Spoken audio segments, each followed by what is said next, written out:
if I could ask Secretary Miho to call roll. Good morning. Secretary Armillo is here. Chair Burke, Here. Commissioner Carrillo, Here. Commissioner Chavez, Commissioner Davis, Commissioner Gibson, Here. Commissioner Manus, Here. Commissioner Robbins, Here. Commissioner Taylor, Vice Chair Voigt.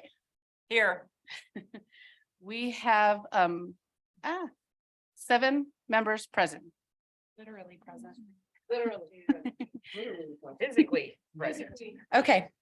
All right. So that will take us to item number 2, which is our spotlight for this month. And that is going to be a legislative report update from Think New Mexico. And we have Mandy Torres here today, who is the Director of Education Reform. And thank you so much for joining us. Very excited. Just as an aside, just because I'm so proud and happy to talk about this. When I worked at the PED, one of the best parts of my job was being able to help with the Teacher of the Year program. And Mandy is the only Teacher of the Year that I got to personally help look through all the applications. She became a finalist and she was our 2020 New Mexico Teacher of the Year. So she got to start right before we knew the world was going to turn. And her 2020 year was the pandemic year. So it was definitely an interesting experience for her, but I'm so grateful that you're the new Education Reform Director for Think New Mexico, and very grateful that we have you here today to speak to us. So if you don't mind, you'll turn on your mic and then you can introduce yourself more than that. But I'm just so happy because that was one of the greatest days of my time at PED, was going to her school and being able to surprise her that she won the Teacher of the Year, and well-deserved. Amazing, amazing teacher. Thank you. Good morning, everyone. Thank you, Becca, for that amazing introduction. So I was a classroom teacher. I came to teaching as my second career. I started out in journalism, but just sort of got pulled in. I had volunteered with Boys and Girls Clubs. I had coached softball with youth. And so I became a teacher. Was in Bernalillo Public Schools for 10 years before I became Teacher of the Year. And then have sort of moved on. I worked for PED for a short stint as a teacher liaison, supporting our teachers across the state. And of course, now I'm with Think New Mexico. And I'm going to talk to you a little bit about our report today. I know some of you have probably read it and maybe some of you haven't, so I'll just sort of hit the main points.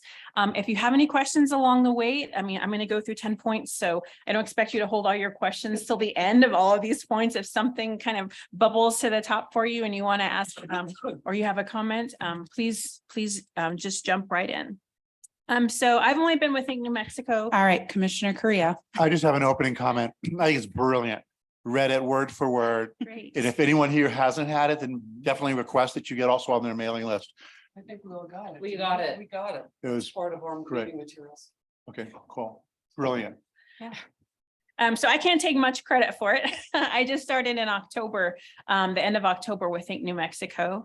But it is a comprehensive, sort of common sense. When I first read it, when I was thinking about joining New Mexico, it was like, this just makes sense. It's common sense. It's, it's nonpartisan. I don't think you can find, a lot of political sway in here, which is sort of what I Think New Mexico does. We work with, legislators from both sides of the aisle. We like to have both a Republican and a Democrat sponsor on any bills that we're bringing forth. And that's sort of what we've been doing right now, is meeting with legislators, superintendents, teachers, principals, sort of getting their feedback. And really informing what we're going to be advocating for coming up in the legislative session, just to make sure that we're as well informed as we can be and that we're hearing a lot of perspectives. Of course, because our state is so diverse, we have our rural and our urban, and there's so many unique situations. So we're just trying to hear from everybody. And of course, we'd love to hear any of your feedback as well. So I will just go ahead and start down the list. I don't know if you might have your report in front of you, but we just have our listed out. So I'm going to start with optimizing time for teaching and learning. Of course, we know this is already getting, this is probably an LESC bill, lots of support so far, just increasing our required hours. Right now, I believe we're at 990, I want to say. increasing that to 1140. We advocated for 1170. It looks like 1140 is what's going to be put before the legislature.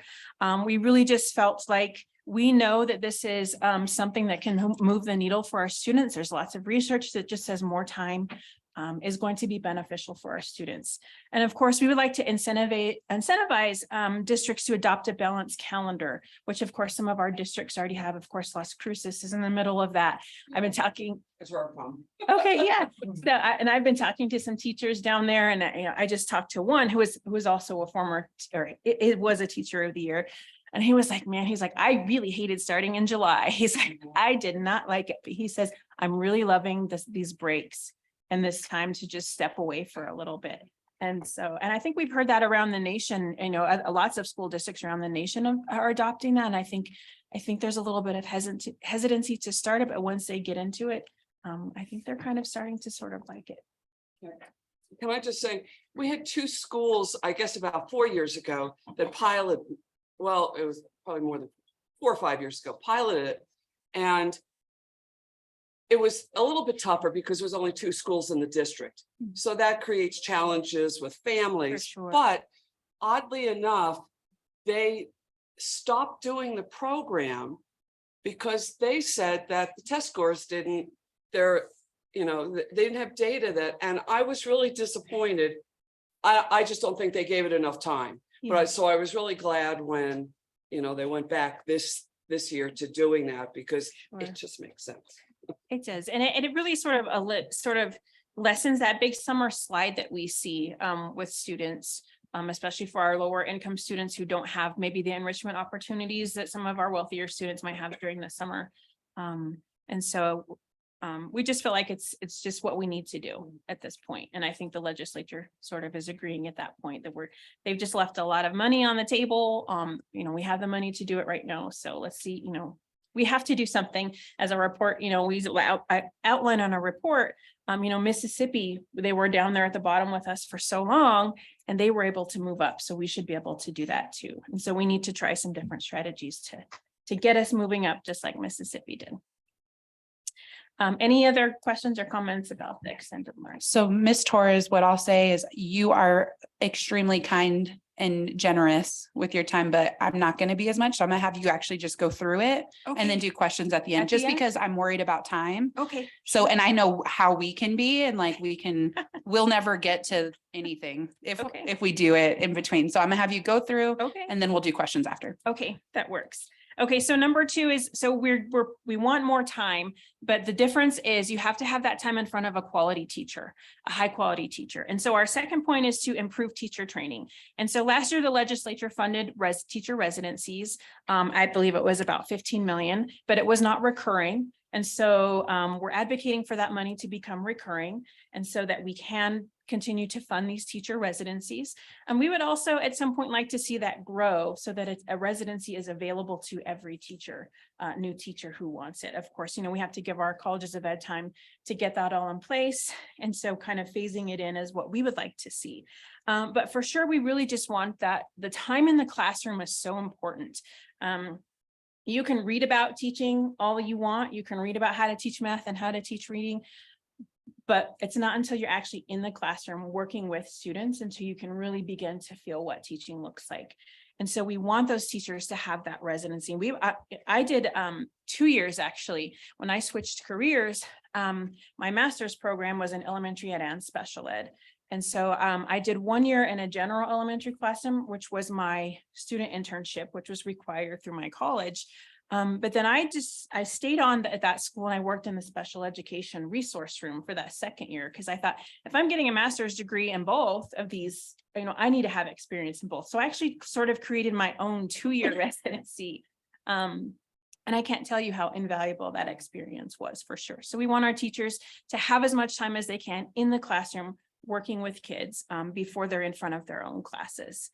We also just talk about possibly creating a level 4 license for master's teachers who would train those student teachers. We just had a lot of discussions with teachers around the state, what they would like to see that level 4 license be. and how we could utilize it to also help retain our teachers by keeping them engaged. Because we know when our teachers are more engaged, they're more invested in the profession, they're going to be more likely to stay a little bit longer. And then, of course, we just talk about professional development, and that those professional development programs be evidence-based, and that we're not wasting our teachers' time, that they're really getting a lot out of whatever is being put in front of them. So sort of to go along with that is revamping the colleges of education. You know, it doesn't matter who we're having a conversation for when we're talking about helping education, it always ends up us hearing that, you know, we're sending our teachers into the classroom not well enough prepared. So what can we do to sort of make sure that our teachers are coming in day one ready to be prepared? So we're looking at things like accreditation. There is something called what's considered a national accreditation. Not all of our colleges and universities do that right now. I believe we have 3 who are nationally accredited. Maybe it's looking at some sort of additional accreditation that comes beyond the PED. Maybe it's looking at, I'll give you an example within our guidelines. Right now, somebody working in the College of Ed, a faculty member only has to have 3 years of experience of teaching. Personally, I don't know if you can learn how much you're going to learn from someone who only has 3 years in the classroom themselves. So, you know, just considering some of those things. Number 4 is to enhance principal pay and training. We know this is already getting a lot of traction in the legislature.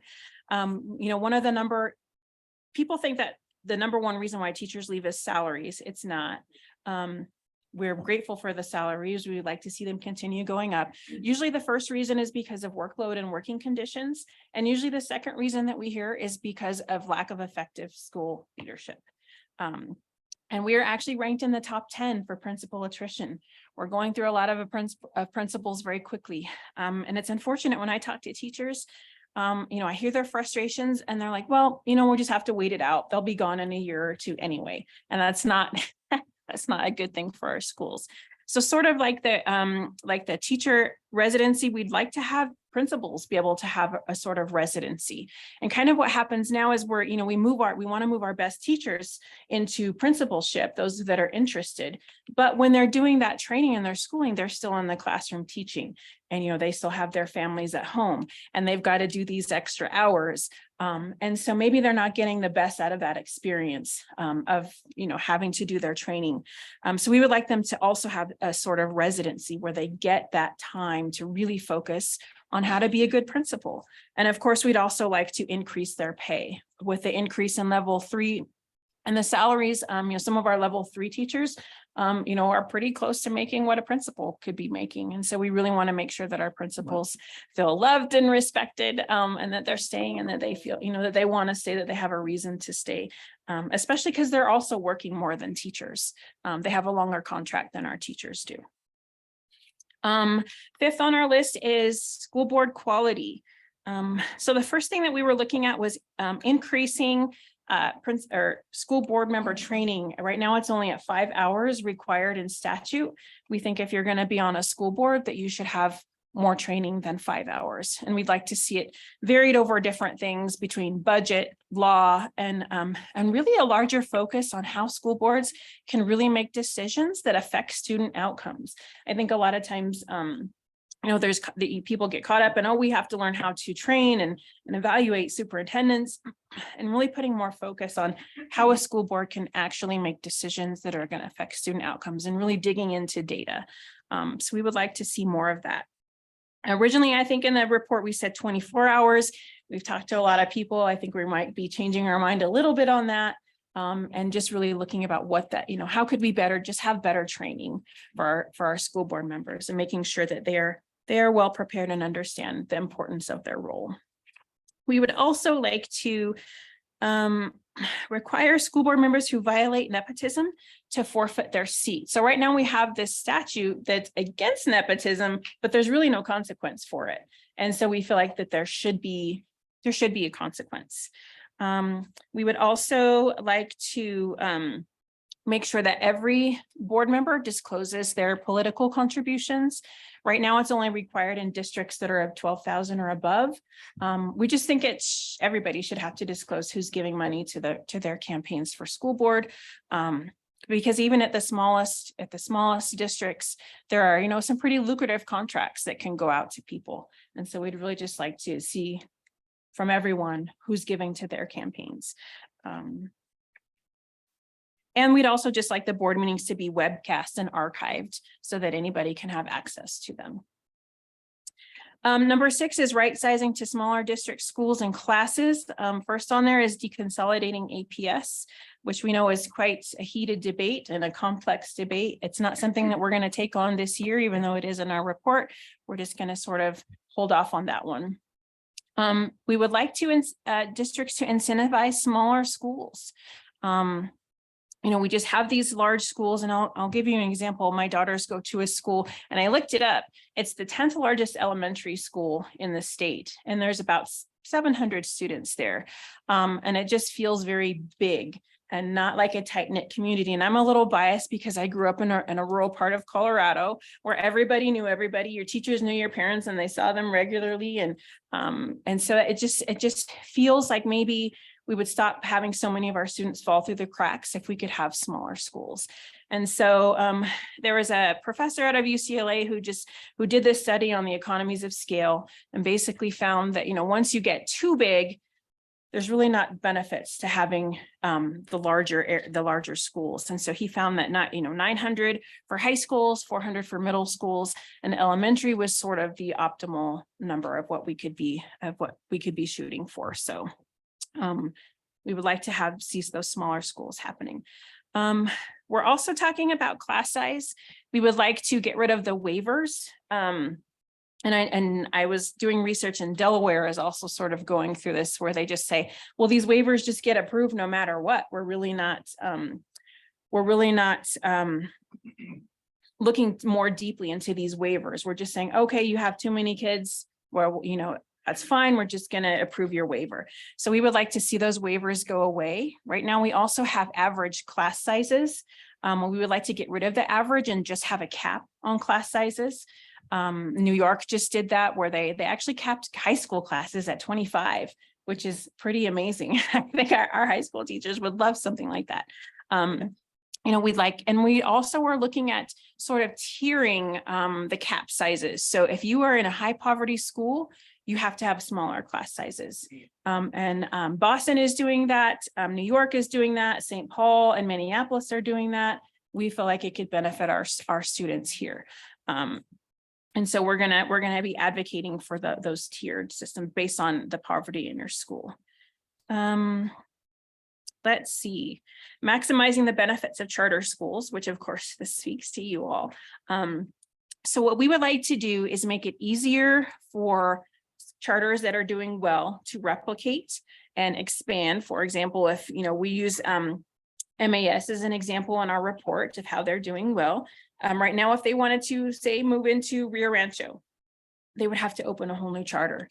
We'd like them to just be able to do that under their current charter, because those schools that are being innovative and doing well, I think that's the whole point of charters, right? Is to share that innovation with the rest of the state. And so the more that we have, and the more examples, great examples that we have, the more opportunity we should have to be able to share that throughout our communities. At the same time, we'd also like to see it easier to close charters that are not doing so well. We use the Great Academy in our example, which I'm sure you all know about. But when charters aren't doing well and they don't have the student scores, they're really not doing the innovation piece. We just think it would be easy. It should be easier for them to close. We'd also like to look at the lottery system. We would like charters to be able to have those missions of, okay, we're going to serve our English language learner students, but the way the lottery is now, they can't necessarily do that, right? And so we would really like to see them be able to over-enroll those at-risk students or students with special needs. And so changing up the way the lottery works a little bit so those charters can sort of have those missions and serve the needs that are in their communities a little bit better. I think we were talking to a principal yesterday who gave the example of Papas, how they're a performing arts school, but he was saying like 40% of their kids really aren't interested in performing arts. They just wanted to go to a charter school. And so how do we get those kids into the right ones, with a better and with a better lottery system. Number 8 on our list is providing a relevant and rigorous curriculum. If you've been following the LESC, they've been talking a lot about high school curriculum. You know, they're moving from 22 credits or from 24 down to 22, which we're not super excited about, but I know a lot of people do like the flexibility. However, we would like to see, first of all, financial literacy be in those requirements. We did think New Mexico did a poll around New Mexico, and 98% of New Mexicans think it's either important or very important for our students to have those skills. And 84% of New Mexicans think that that class should be offered in high school. And so there's a lot of support around financial literacy. We talk a lot about making it relevant. Financial literacy affects all of us. We've all been affected by it at some point in our lives. And so we think it's definitely relevant for our students. We're also looking at CTE and world language. Right now in state statute, it sort of pits those two against each other. So you either take 2 credits of world language or 2 credits of CTE, which we feel like is sort of tracking our students. Like, okay, you're going to college, so you need to take the language. Okay, you're not, you're just going into career, so you need to take the CTE. We feel that both of those things are equally important. I know CTE includes so many different things right now, including healthcare and including teaching, which we have shortages of right now. And so we feel like if we can expose, the more we can expose our students to, you know, the better well-rounded education we're going to give them and the more options we're giving them. Maybe somebody wouldn't have never considered healthcare, but they, you know, they had it in high school, they liked it. And, you know, now we can help with some of our shortages that we have. And especially with teaching, we really got to build up our teacher pipeline. If we can expose more kids to that in high school, maybe they see that they like it, you know, it can help our teacher pipeline. So we would really like it in statute to not be an either or, but an and. We would like to see both of those in statute. And even with language, you know, 60% of jobs that are in highest demand that don't require a college degree, 60% people would benefit from being bilingual. And so we would really like to see our students getting the language path as well. Number 9, depoliticizing student assessments. So the depoliticizing part is really just, you know, when a new administration comes in, it seems like so does the test change, which can be hard on everybody. And from every perspective, I was talking with a principal who said she had just figured out how to use the park data in helping her staffing decisions. And she'd gotten comfortable with it. You know, she was really looking at, okay, it's like in math, you know, her students are doing really great in geometry, maybe not so well in algebra. So, you know, she wanted that teacher to focus maybe just on geometry. And then it went away. And so she said, you know, she kind of had to start all over with finding that support for her staffing.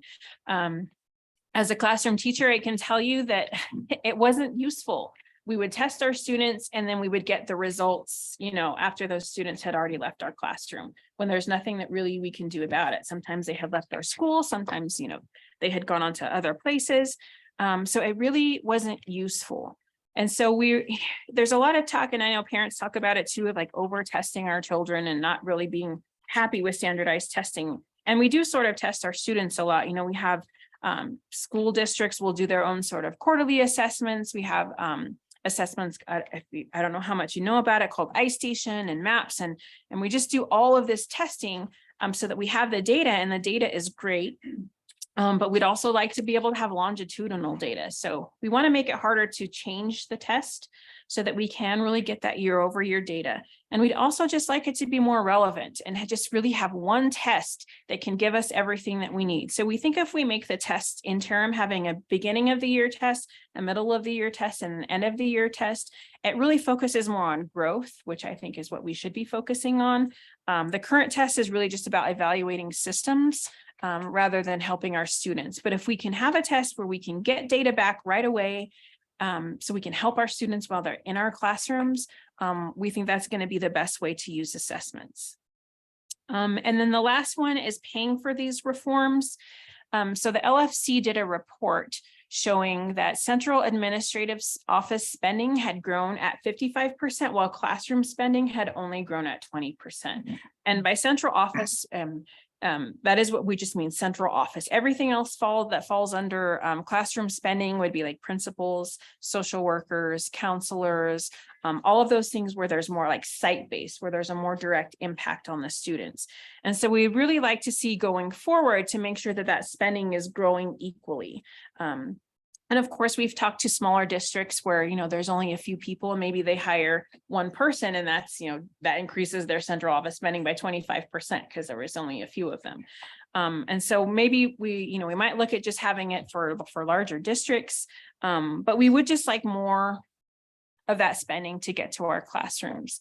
Our students are struggling right now, especially after the pandemic. It would be great if, every teacher had access to a reading interventionist to help those kids in their class who are struggling. And that's just not the case right now. But we feel like if we can get more dollars to the classroom, there would be more money available to hire the support staff that could really help our teachers. So that is, in a nutshell, I went through that kind of quickly. Of course, all of these are much more involved than what I just gave you with all the perspectives. But that's really what we're looking at. We feel like we can help if we do some of these things, that we can get New Mexico moving. And so I would love to hear any feedback or comments that you have. All right, there's lots of feedback coming. All right, so Commissioner Voigt, then Robbins, then Gibson, then Creo to start. Okay, thank you, Madam Chair. Ms. Torres, thank you so much for being here and reporting on your report. I did read it, every page, and made some notes, and it's a really concise and thorough report, and it covers so much. I'm just curious if, do you think a lot of these initiatives might be wrapped into one bill or many bills? I think we would like to see it be separate, just having a large omnibus bill, lots of things can happen within there. So I think we would like to sort of see these as separate. Yeah, and they might have more chance of getting through. For sure. Yeah. And so as the reform director, I love that title. I bet you just cherish that because there's so much packed into that word, and it means different things for different people, that word reform. But I want to go through some of the points that you made.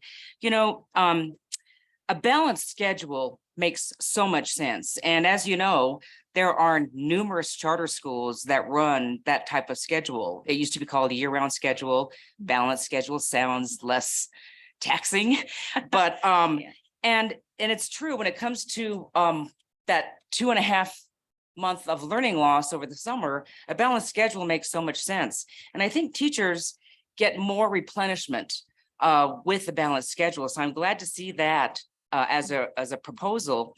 A lot of these initiatives and a lot of the pieces that you spoke about, charter schools are already doing, and I'm sure you know that. When you talked about teacher training, I know there's a teacher shortage nationally, and a lot of districts are opening up alternative licensures for folks that have a PhD or a master's or a bachelor's degree. It's really great to see mandated request for clinical student teaching experience. There are teachers that go into the College of Education. I was an educator and I was a high school principal with APS, and I founded a charter school from which I retired from. But you can kind of tell who's got the with itness to be a teacher and who doesn't. And teachers often discover that within themselves through their teaching, their student teaching experience. And then it's like, okay, I better major in anthropology, or become a vet. But that happens. And then their student loans increase, and, it's a problem.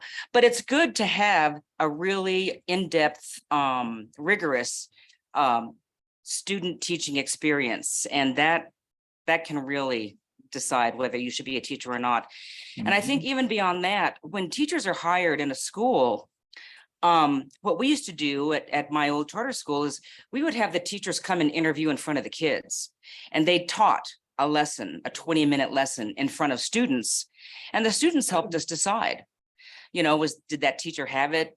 Could you relate to that teacher? And that was a really great process. And so I think vetting teachers in a rigorous way to help them be successful will really help with our teacher shortage and bring teachers forward who have the passion to be teachers. when you talk about school boards, governing boards of charter schools have to complete 8 hours Mhm. of training. Easier. So again, charter schools are, doing a whole lot more with a whole lot less. And I'm sure you knew that, right? Governing boards, Yeah, 8 they hours. do get Okay. more, yeah. Class sizes. Again, charter schools always have smaller class sizes. And it only takes a ratio of 15 kids to pay for one teacher within a school budget. 15 kids in a class will pay for one teacher. So I don't see how big districts are, where's their money going? If they're having 25, 30 kids in a classroom, they're more than paying for multiple instructors. I used to teach physical education and some of my classes had 65 kids. Oh, wow. It was crazy. And there were broken ankles and wrists and everything. I mean, it was just crazy. So also, when you look at how you break down a teacher's duty day and what the many facets of teaching can involve. And I know there's union constraints with what I'm about to say, but teachers can do multiple duties. I know in a traditional school, they might have early morning bus duty or they might have lunch duty.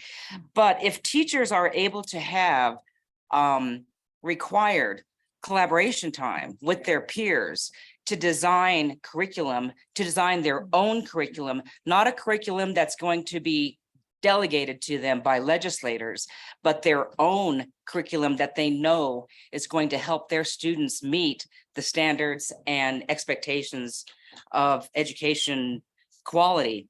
When teachers have that time, richness within a school really, really grows. And I'm sure For sure. Talking about Albuquerque Public Schools, I was with the APS for 12 years, 7 of those as a principal. And, the new map was just voted on for the redistricting. How does that I don't know if you've looked at it.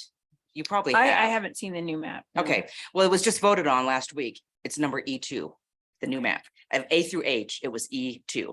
Okay. So I'm just wondering how that map might lead to possible deconsolidation, because I do agree that APS is way too big. And it's been discussed over the decades how APS should subdivide.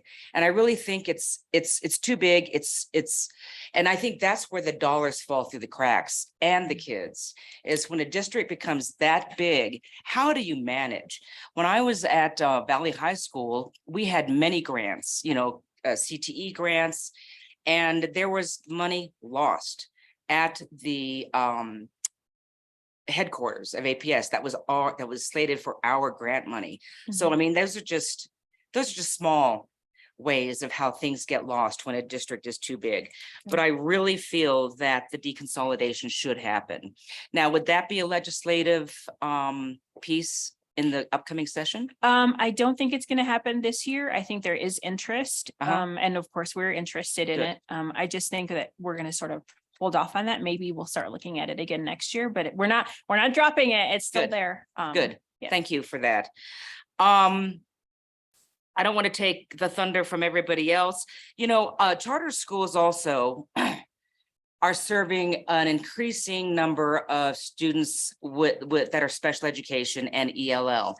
And when you talk about higher education, it seems that higher education, that there's a void between the higher education institutions and what's happening in our public schools.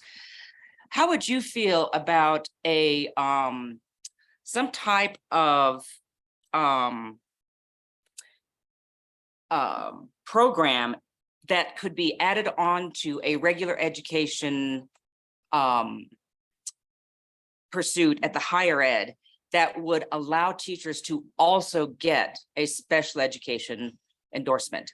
I mean, if we could make it easier for teachers to become dual licensed in regular ed and special education, that would help fix a big shortage that we have nationally with special education teachers, special education licensed teachers. And that's a higher ed issue.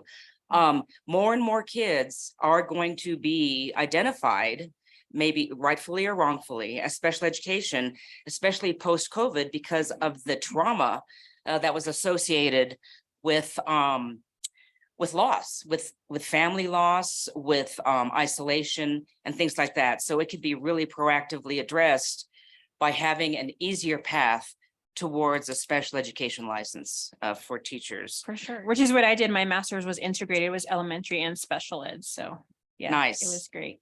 Yeah. And I never was a special ed teacher, but it was a tremendous help just in the general ed Yeah, classroom. even to have those pedagogical methods Mhm. down, because there's just so many teachers that they just don't know. And so they become intolerant because they don't know what they don't know, And it's So- also good to know the law. being Exactly. special ed. That does Yeah. help. Yeah, get you in trouble. Okay, so when we talk about charter schools too, I'm glad to hear you say that charter knowledge should be shared with districts. And charters were founded in New Mexico to be incubators for district schools. And I know there's a lot of that happening, like with Las Cruces, with Cuba district. And there's a lot happening. I serve on the board of Future Focused Education. There's a lot happening with that organization too. When we look at graduation requirements for kids, I know we're looking, FFE is also working on a graduation profile. I don't know if you're aware of that. Yeah. Okay, good. And the capstones and. Mhm. Yes, Yeah. and the capstones are already in place. Okay, so if a graduation profile could come out that would give students a choice, and I like how you parse down the credits, because okay, and everyone knows my little jingle, right? About credits and seat time. Okay, because credits aren't going to necessarily represent everything you need to know and be able to do post high school. Okay, but financial literacy, I think, is more important now than it was 12 years ago. And if students were offered a choice of that fourth math credit, so they have Algebra 1, geometry, financial literacy required, and then that fourth one, let them choose. And if they choose Algebra 2, good for them. And if they don't, good for them. I think that's all, but I wanted to say really quickly about special education and ELL, because charter schools do serve a big population of those students. And if schools, there's a charter school called the Albuquerque Sign Language Academy. I think so. And their mission is to serve students that are hard of hearing or that can hear, or who have family members of those two entities also. If schools could utilize their mission without cherry picking through a lottery system, but utilize their mission as a bilingual school, they're going to attract more students of a certain population just by nature of their origin, without having to cherry pick through the lottery system. And the charter schools that were represented in your report were the extremity of charter schools. Right. In the middle and the majority, there's schools doing wonderful work with fidelity and practice, and I'm sure but it's unfortunate that the report only talked about a select few schools that have been in the newspaper for whatever reason. But it would be so much more representative of the charter school landscape if there was more recognition of what really happens with the majority of our charter schools. For sure. And I think we hear that across the state. There's not enough sharing of what's going on out there. I'll give you an example. I know Teach Plus. I don't know if you're familiar with I Teach am. Plus New Mexico, but they're trying to start recognizing some of these schools who are being innovative. And so they're putting nominations out there to nominate schools, if you know any schools that you want to nominate. But yeah, and it's hard. It's hard. Sure. Even they're like, when I get that letter, I'm like, gosh, I don't know what's happening out there like I should. We just need some sort of platform where we are sharing those best practices. Are you familiar with UNM Echo? I am. Yeah. Yeah. That's a I've great done some work platform. with them. Yeah, for sure. Thank you so much. Thank you. All right, Commissioner Robbins. Thank you, Mandy. And thank you, Chair. A lot of comments, a couple of questions. When did student teaching go away? My mother was a teacher back in the sixties. She got her teaching certificate. I believe it was in 1961. She was required to be a student teacher. She was a student teacher at Somerville Del Monte Elementary School for a year before she could actually get a license to be. So when did that go away? I'm not sure when that, I think that would have been probably, I don't know that there's been anything in statute saying it has to be a year long, which is what we're requesting. It's really sort of up to that college, what they decide. And it's it's, all over the country, it's different. I've Right. seen some states require 450 hours and one state requires like 125 hours. And I, a lot of your things, it really, I think, points to higher ed rather than public schools, Right. our primary and secondary schools, because higher ed, I believe, and there's been studies done this, higher ed schools of education have done a very poor job over the last 20 years preparing teachers for the classroom. And they haven't really taught teachers, elementary teachers, how to teach reading. I mean, and then we wonder why our students, by third grade can't read. It's because they don't emphasize that. And, UNM and other schools in Mexico are in that same thing. So it's more of an observation to really latch on to that. School board training, people may not be aware, I was on the school board. You're required as a school board member to get 8 hours of training a year. It's limited as to what you're learning, and there's no enforcement of it. Because when I was on the school board, there were several members of our school board that didn't take the required 8 hours every year. I generally took 10 to 12 hours, even though I had a master's degree in finance. I had an undergraduate in my major was economics with a minor in business. When I was on the school board, I had people in the finance area, I had people in the IT area say, you're the first one that knows what we're doing and the first one could talk about these subjects, because people on school boards, a lot of times they don't realize they're not running the schools. They are governance. You are hiring and supervising what the superintendent does. I also believe, and this should be something also, associate superintendents, they should go to the board for approval. Because every cabinet secretary has to be approved by the Senate, right? Confirm. I think you need to do that. Nepotism is a huge problem.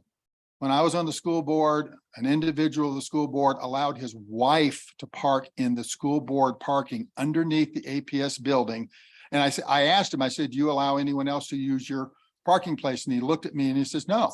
And I said, that's wrong. I said, that's nepotism and your wife shouldn't be given a privilege because you're a school board member. This individual went on to become the school board president for 8 years. And it was, to me, that was nepotism at its worst. And yet they elected him the president of the school board. So the penalties have to be in place. I'm going to name the school, Rio Grande High School had one of the worst nepotism problems in APS.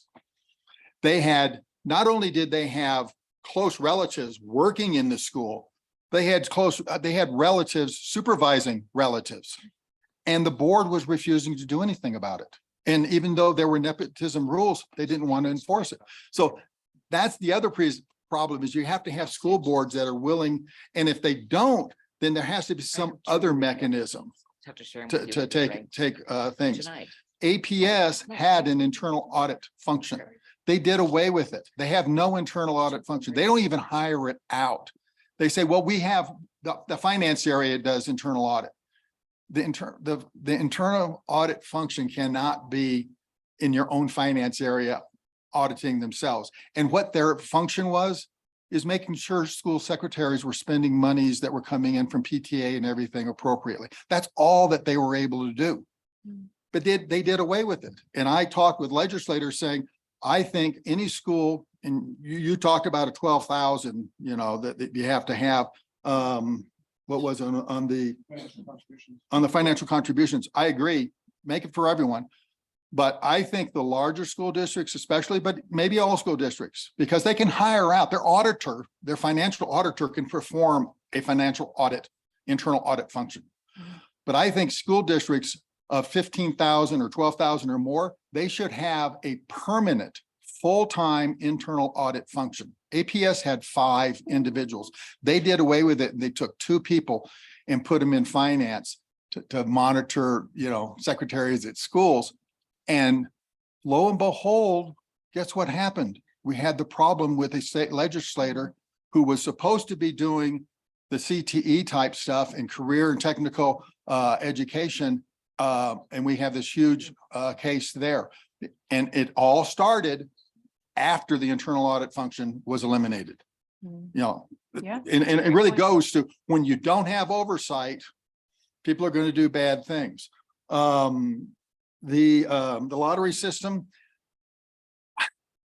I don't know how you can actually have a lottery system, but then prioritize a group of individuals without it being, unconstitutional.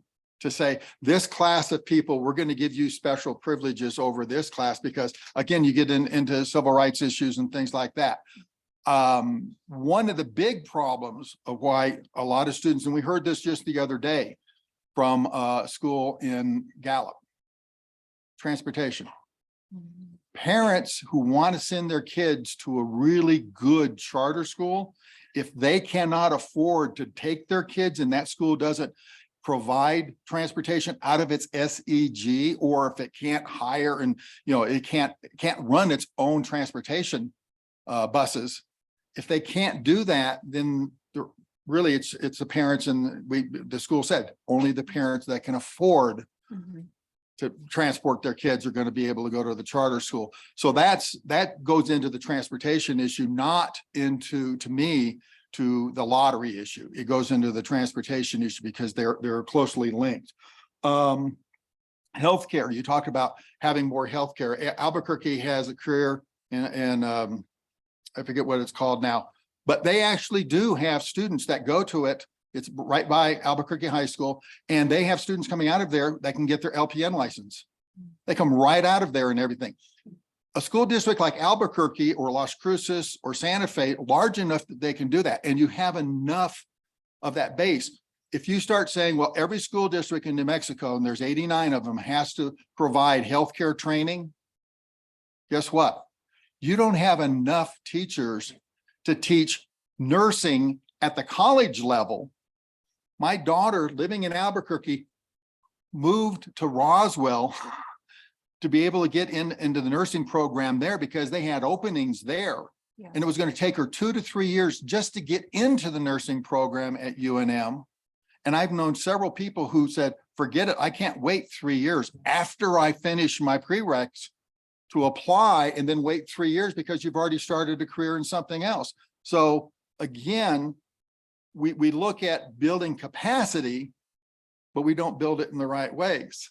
I mean, let's do more in high schools. Well, okay. Some people say, well, I want to be a healthcare teacher in high school. Well, what you're going to do is you're going to suck people out of the college level, which means you have fewer people at the college level, which exacerbates our healthcare problem in New Mexico. So we have to be real careful where we push because we can exacerbate a problem in another area. So those, not very many questions, I guess, in that, but just real careful because I think there were great ideas in there and everything. One of the things, because charter schools have demonstrated you don't need more money. We need to reallocate the funds. APS this year is spending almost $25,000 per student between capital, debt service, and their operation. 25,000. They're private schools in Albuquerque that don't cost that much to go to the school. Okay, Albuquerque Academy, one of the finest private schools in the country, only costs about $25,000 a year.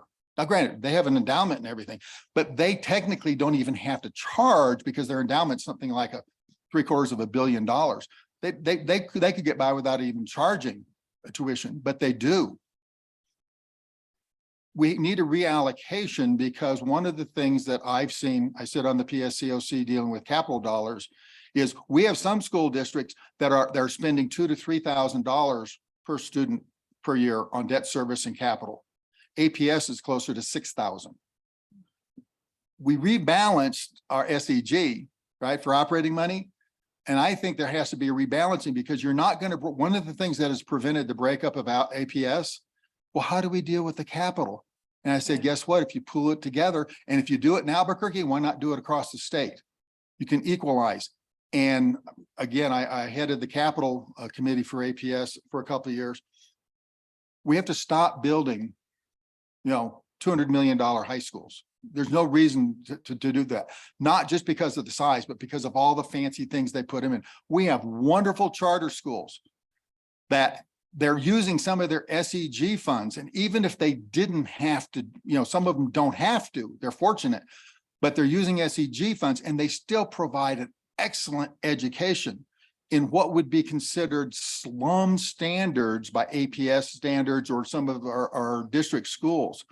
We don't need to build, and I'll use the phrase, Taj Mahals for education. And they said, well, but we want to have nice buildings. And I said, you know what? Private businesses build nice buildings and everything because eventually they're going to probably sell them. Schools don't sell their buildings to the private market. They don't need to have these fancy, things. Nice is nice, but there's plenty of dollars. New Mexico right now ranks almost 15th in the country in spending, per capita spending per student, 15th in the country.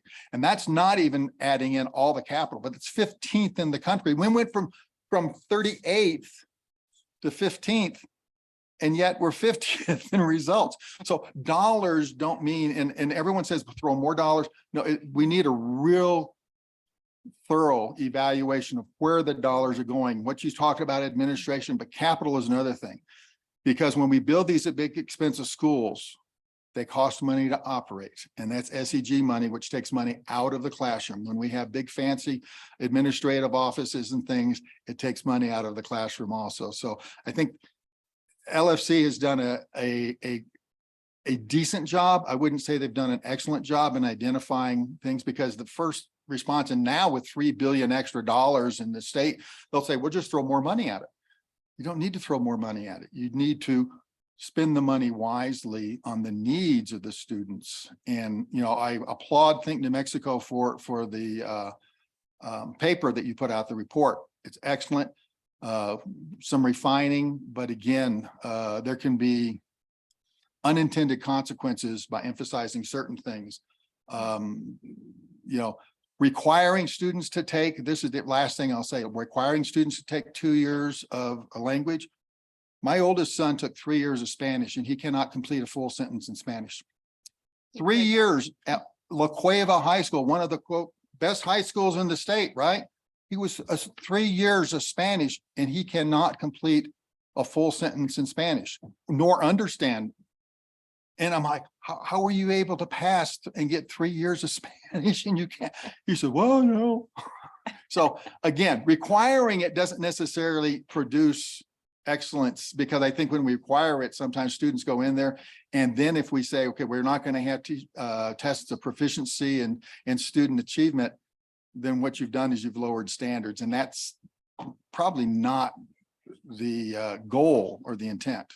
But thank you very much, Mandy. I appreciate it. And thank you very much for your past teaching and your work with Think New Mexico. Thank you. Thank you for your feedback. All right, but I'm going to go to Commissioner Gibson, but the time we're at, yeah, no, I do. So I'm going to ask you, Mandy, what is the rest of your day look? No, I'm just kidding. I can go over. if Can you have go it. over a little bit? Okay, I think if, as long as you're willing, we'll go ahead and go a little. Yeah, Focused as I appreciate you, Commissioner Gibson. Thank you, Commissioner. So Commissioner Gibson and Commissioner Correa. Because Commissioner Voigt actually touched on a number of the pieces, so I appreciate that. And I was fortunate enough that I went through a teacher ed program that required a full junior semester and senior, so that in the junior year, the intent was to weed out those folks that really shouldn't be there, because we know people get through. And it was tough because it eats up semester time and it forced to go to summer school in order to keep up with my credits. But at the end of the day, it was the best thing, because we all know that, and I was actually referred to as the student teacher killer, when I taught, because it's hard and people need to be prepared for this. And it's not everyone doesn't get to teach. And I think that was the point that was being made. The alternate certification folks don't get that classroom experience. And that's where we know, that corporate model, everyone can teach. You can be as brilliant as possible. That doesn't mean you have the chops to get in there in front of kids and teach. So that there has to be that respect built in, that this is a profession that needs to be honored. So, I appreciate your support for that. I just want to touch on a couple of things. I've already mentioned the all year round or balanced schedule, however you want to call it. Always been very supportive and very proud that our charter schools have been doing that. And as a result, sometimes they get dinged because they're not participating in some of those grants that have been put out there now, like K-5 plus, extended learning, because they're already doing it. So that when they're asked to add another 10 days on, they can't, because they've already added all those days. That's right. So, and that's not recognized. It's looked at, oh, charter schools aren't doing that. It's like, well, we already are. So I wish that could be highlighted, that charters started that innovation and many of them went balanced to begin with, and how well it worked. Because when we look at that, the instance with the Great Academy, we did vote to not renew it. Right. So the issue isn't as much not being able to close, but it's more the appeals process gets a little. So I would appreciate the focus being more on that. Really, I've always been a supporter of small school. I went to New York school system, but I graduated with 92 people in my public school. So it was that community where we did know everyone. And we had tremendous offerings. So, but I do believe that a school can get too big. So that's where I struggle with, let's let charters get, big, because then, if we're saying traditional public schools shouldn't be bigger than this, then let's, what's happening? Because a charter the purpose of a charter is innovation and also filling a gap that their local community school doesn't. And when we say, oh, let's let schools, replicate, I don't want to lose the community input that a community feels that this model would work for their community, because it doesn't. I don't want to be that. We know what's, I reflect back to the Hawthorne debacle, and I remember Ped sitting before the LFC and saying, we gave them money, and it's like, we told them what they need to do. That's not, charters are supposed to be that community based. Right. So, and if you look at the concept of replication and keeping one charter, you only have one governance council then. So how thin are we going to spread these 5 people if we start to spin off multiple schools, because they're going to be responsible for schools outside of the community that they're not from. And that loses to me that, that charter benefit. So, it's not that I disagree with some of the concepts, the lottery, we worry about cherry picking, and I don't think the lottery is the problem. Enrollment caps are the problem, and enrollment caps are its facilities. A school could want to add 100 children, but they have no capacity to add that because there's no facilities for them to do that, even still being a small school. One of the schools we had yesterday, only 20% of the lease reimbursement covers their lease. So how can it's not that the lottery is the problem. It's not that they can't, they don't want to take more children or couldn't serve those, but they don't have the physical ability to add any more. And it's a funding. And when we've got, There's a piece of me that understands that we should be saving for the rainy day in a way with the money that's there. We shouldn't spend it all, but there's a lot of money that's available and we're not looking at how are we going to serve our students best, and the facilities for so many of our charters to better serve students fixes it better than saying the lottery is the problem, because it really isn't. So, but thank you for the report. It was really very informative. Thank you. Thank you for your feedback. Commissioner Creel. Thanks very much. You're not taking any notes at all of any suggestions that we have? I'll listen to it, but yes. Okay, But- all right. I promise. Because Chair Voigt, she's a smarty pants. You gotta, Yes, she is. yes, she is. Yes. Okay, so first off, I've got some things there. Charters of public schools. Could you guys just help us with that? Because there are so many legislators that have no idea, they think it's a Yeah. private.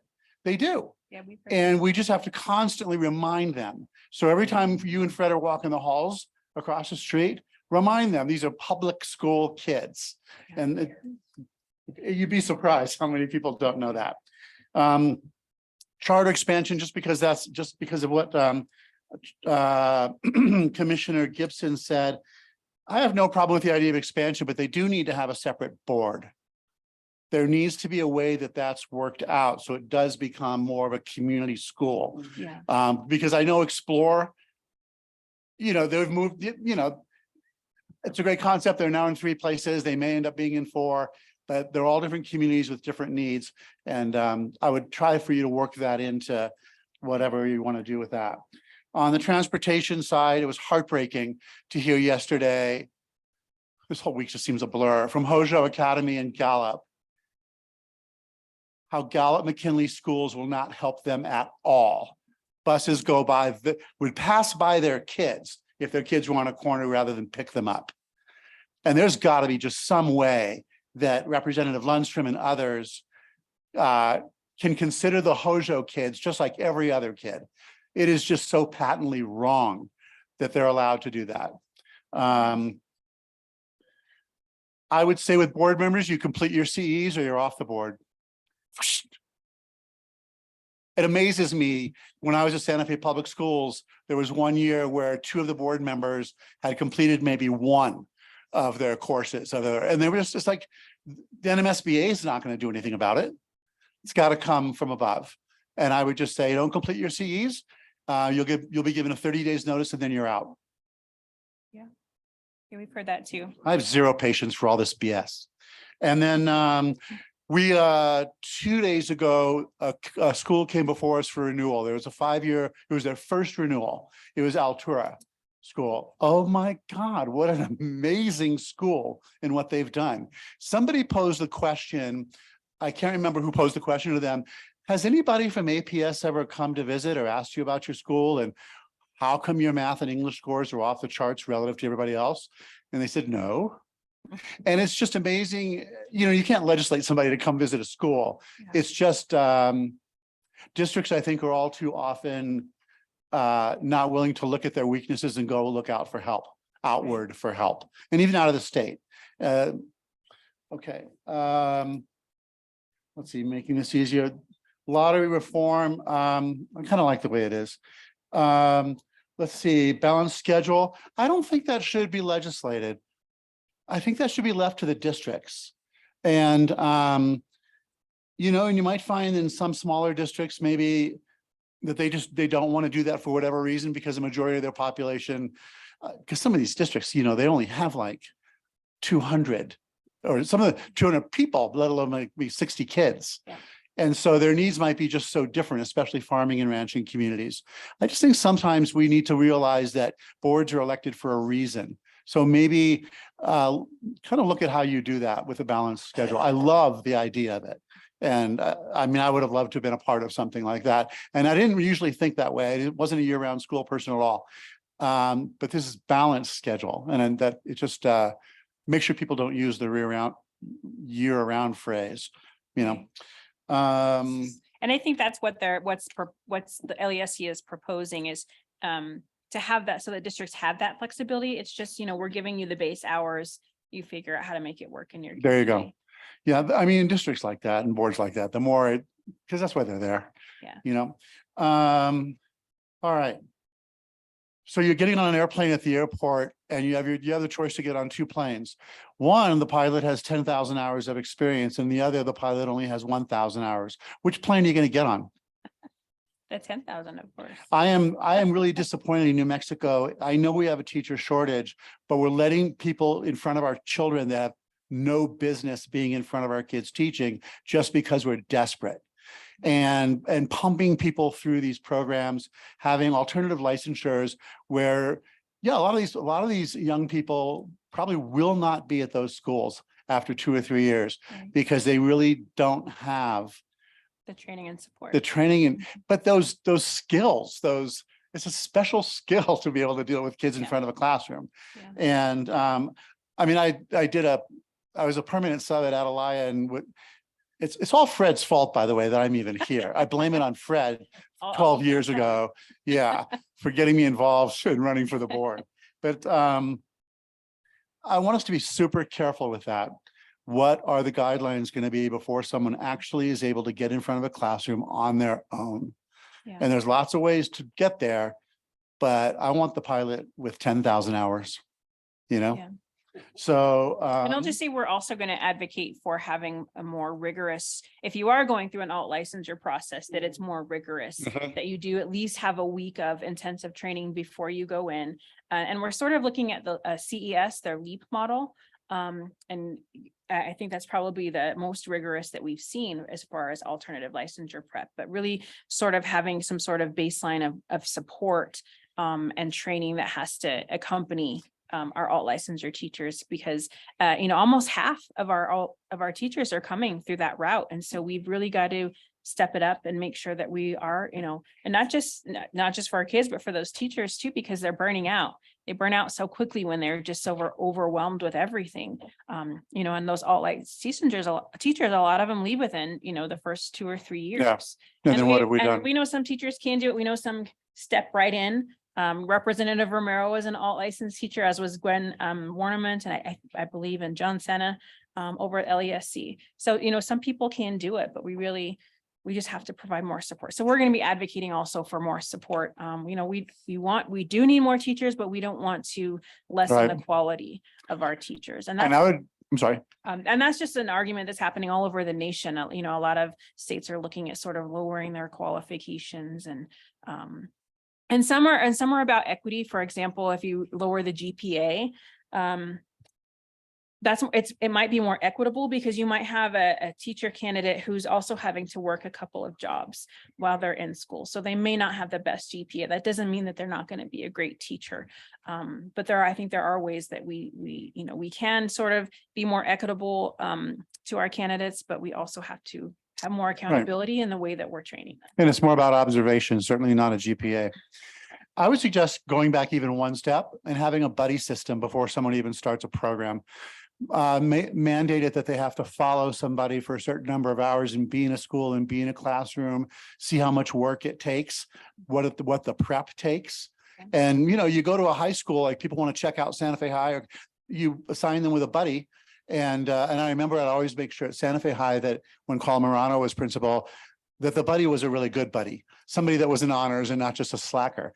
But because then people might realize, holy moly, I think about this, just the glory, if you will, or of being in front of a classroom with all these kids, but what about all this other stuff? Yeah. And then you might just be able to weed out people that aren't really for the program, good for the program. And this one I have, and this really concerns me. So at Santa Fe Public Schools, we did a school cap, a small schools initiative, and I helped spearhead that. And that's one reason Fred and I got along so well and still get along so well. And they've really much stuck to that, even though there's those big comprehensive K-8s, when you look at the elementary school portion of it. The challenge is, look at if a school's got, 600 kids and now you want to have 400, where are you going to put the other 200? And now if you have that's another building. Oh, so then if you have a school with 400 and you want to have smaller class sizes, where are you going to put the kids? Okay, that's 3 more bungalows or portables, wherever you're from, they call them different things. You've got to think about the whole picture, because when you start throw that rock in the water, the waves it's going to make, and my fear is, and I know this is going to happen, it's going to end up, because I've lived here long enough, it's going to be an unfunded mandate. You're going to tell districts and different that they have to do a certain thing, and the legislature is not going to fund it. And so anytime you talk about class size caps, small schools, that means more schools, more classrooms, which means more teachers that we don't have. And so we've got to be realistic about that. Everybody wants their kid in a small school, of course. That's But the draw of charters, but I think it's more of like a phase-in approach, which I believe is what New York is doing. They just passed legislation this past summer that mandated 25 kids in a high school. I think 20 in elementary. But it's sort of a phase-in sort of process. And I think they estimated that their cost was going to be somewhere around 500 million, which I don't think it would be that large here because we just don't have as many schools and students. One of the things that could help also is there's teacher aides for K1 and sometimes 2, depending on the size of the classroom. I think there should be aides up to 3rd grade, 2 people in every classroom up to 3rd grade. So it really does create that small school feel. Kids get the attention that they need. Someone can be an aide even while they're finishing up their alternative licensure, but that can be a way for kids to get the attention that they need. So I appreciate the report that you guys done. Fred and we went over the whole closing a school thing in Great Academy. Tomorrow is going to be interesting with what's on our agenda.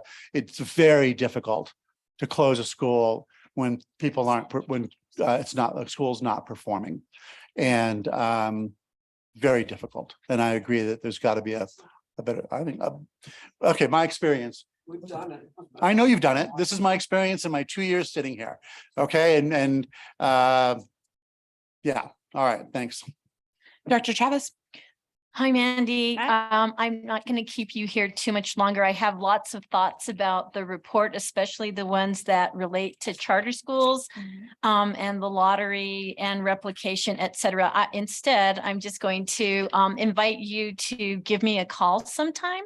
I would love to talk to you about what's in the report, some of the solutions that you all are proposing, and how to think about some of them based on some of what the commissioners have said, and also just with over 20 years of experience working with charter schools, both in state and out. I'd happy to talk to you. Absolutely. We'd love to hear your thoughts. You We'll have set it up. who I am. Okay. Yeah. I know you, Karina. Thank you for being here. Thank you. Commissioner Armijo. I just have one thing as well. So I was looking over, talking about the funding, the capital outlay funding formulas and making smaller, basically class sizes and smaller school districts and those sort of things. I don't know if you've ever spoken to or talked to Rafe Martinez. She was talking about Albuquerque Sign Language Academy. He, along with Charlotte Trujillo, was the founder of South Valley Prep, worked with he's a statistician, and I don't know his name. I was just trying to search for his name, but they actually created a better funding formula that they presented last year that didn't get any traction. So if you're okay with that, I can send you information about them just to kind of get, so you can see that information and maybe include it in some of your work. Yeah, I actually, when I was teacher of the year, I did a podcast and I interviewed him about his school. So yeah, so we've connected before. Yeah, thank you for the recommendation. All right, I'm just gonna focus on the charter school things. I think to me, these are a lot of it is just like common sense changes to our updates to what's kind of already been proven to work. And I would definitely, for me, I think like seeing that there's many other states that are allowing charter schools to give enrollment preference to at-risk students makes it much easier for me to be like, absolutely, like this is, I do know, and everyone's heard me say before, we can look at a charter school population and oftentimes it isn't mirroring our state population. And there is some inequity in that, some cultural inequities that is not appropriate for us to continue perpetuating. And that's why I often will push charter school leaders to really focus their outreach efforts on the students who are, you know, it's not a part of their family's history to look into a charter school. And I think, you know, like Commissioner Carrillo said, oftentimes when I speak with families about charter schools, they do think they're private schools. They think that they have to pay to get into them, that there's some kind of tuition fee and that they're inaccessible. And so there's a lot of work that the charter sector, that we and that the state can do to help more families know that it is an option for them. And because right now I do think there is some inequity in who's applying for charter schools and who's getting in because of access and access to the information, which is that's very, very sad. Like, I think, you know, sometimes we will hear like, oh, well, your parents or your families might have a hard time doing these things. But I don't buy into that. I think sometimes our families who are struggling the most, who would benefit the most from charters, just have not yet had access to the information that's available to them, that's available to their kids. And they would be making different choices for their kids if they knew about it. And there was, if we had a lever for schools who say in their mission, who say as it's part of their school's model to serve underserved students, but then the lottery is preventing them from accessing those students as priority, that seems like it could be something that can be managed to be changed. And I would, you know, my hope would be, if that's something that does get any kind of traction, that even just the legislation being considered, it being looked at, really studied on how it could become a reality, could help start getting the word out again as well, right? To families who would choose for their students, should they know that it's an option. And if they're historically being underserved by their traditional school, that there's another option for them. Sure. I also really like, in the same kind of vein, is just access, right? For me, equity oftentimes is about a lack of access, not a lack of effort, not a lack of want from particular communities. It's really a lack of access and information. And so also, you know, we do have charter deserts, right? We have some areas in our state where there are no charter schools. There's no other option other than their traditional school. And great for them if they do have an excellent school in their neighborhood. That is amazing. And I actually believe every New Mexico student, that should be a high priority, that every traditional school is an exceptional option for every kid. And there should also be another option as well. The neighborhood school should be excellent, and students should deserve to have other options too, because even with an excellent traditional school, it still might not be a great fit for their kid. I mean, it's just how it is. And so I would love to see the expansion of charters to some of the areas that have none. There's no other options. There's no other choices, maybe outside of a private school, you know. And for me, once again, I just don't think that families should have to pay to get the education that their students need. So that being said, if you know, if I'm telling you, like, I like these ideas, I would want to support it. What would be an ask that Think New Mexico would have, or you would have of us, in it to support any of these initiatives? Should either the PEC, we do have it on our agenda tomorrow, our legislative updates again. So we could talk about this tomorrow as an entire commission, or us as individuals, as elected PEC members. What would be an ask that you would have of us on these? I mean, I think talking to legislators and getting, we don't have a sponsor yet. I think we're still working on the bill. But, helping us find people who would be willing to sponsor the bill would, is a big ask too. And just having those conversations with them, reaching out to them. I mean, we have an action center where you can write, where you can do the little letters, but you're the PEC. And so I think just having conversations with them and saying that you are in support of it and why, I think that's probably very powerful in helping us move some of these things along. Is in the report, is the order in which you presented, I'm looking at the overall heading now. I think it's like maximize the benefits of charter schools. Is the order in which you presented recommendations an indication of the priorities of Think New Mexico? No, it's Okay. just sort of our main, yeah. Okay. That's all that I was just wondering if there's like, if you could get one of these. We're trying for all of them. Oh, fair. I mean, fair. But if, Yeah, if there was like if there was one that you're like, we feel like this would have the most impact on students, this upcoming school, after the legislative session, if it went into effect July 1, we believe this would have the biggest impact on students and their success in New Mexico. I don't know that we've had that conversation, which one would be prioritized. I just think we kind of feel like all of them are kind of. Need them all. Okay. We need them all. Okay. All right. We're Well, that going would be for it all. interesting if you do go back and you have that conversation. It'd be Yes. interesting to know No. if there's like some kind of, any kind of prioritization. And especially, like I said, if you see like the outcome of it being that it's going to impact students the most or best, that'd be interesting to know.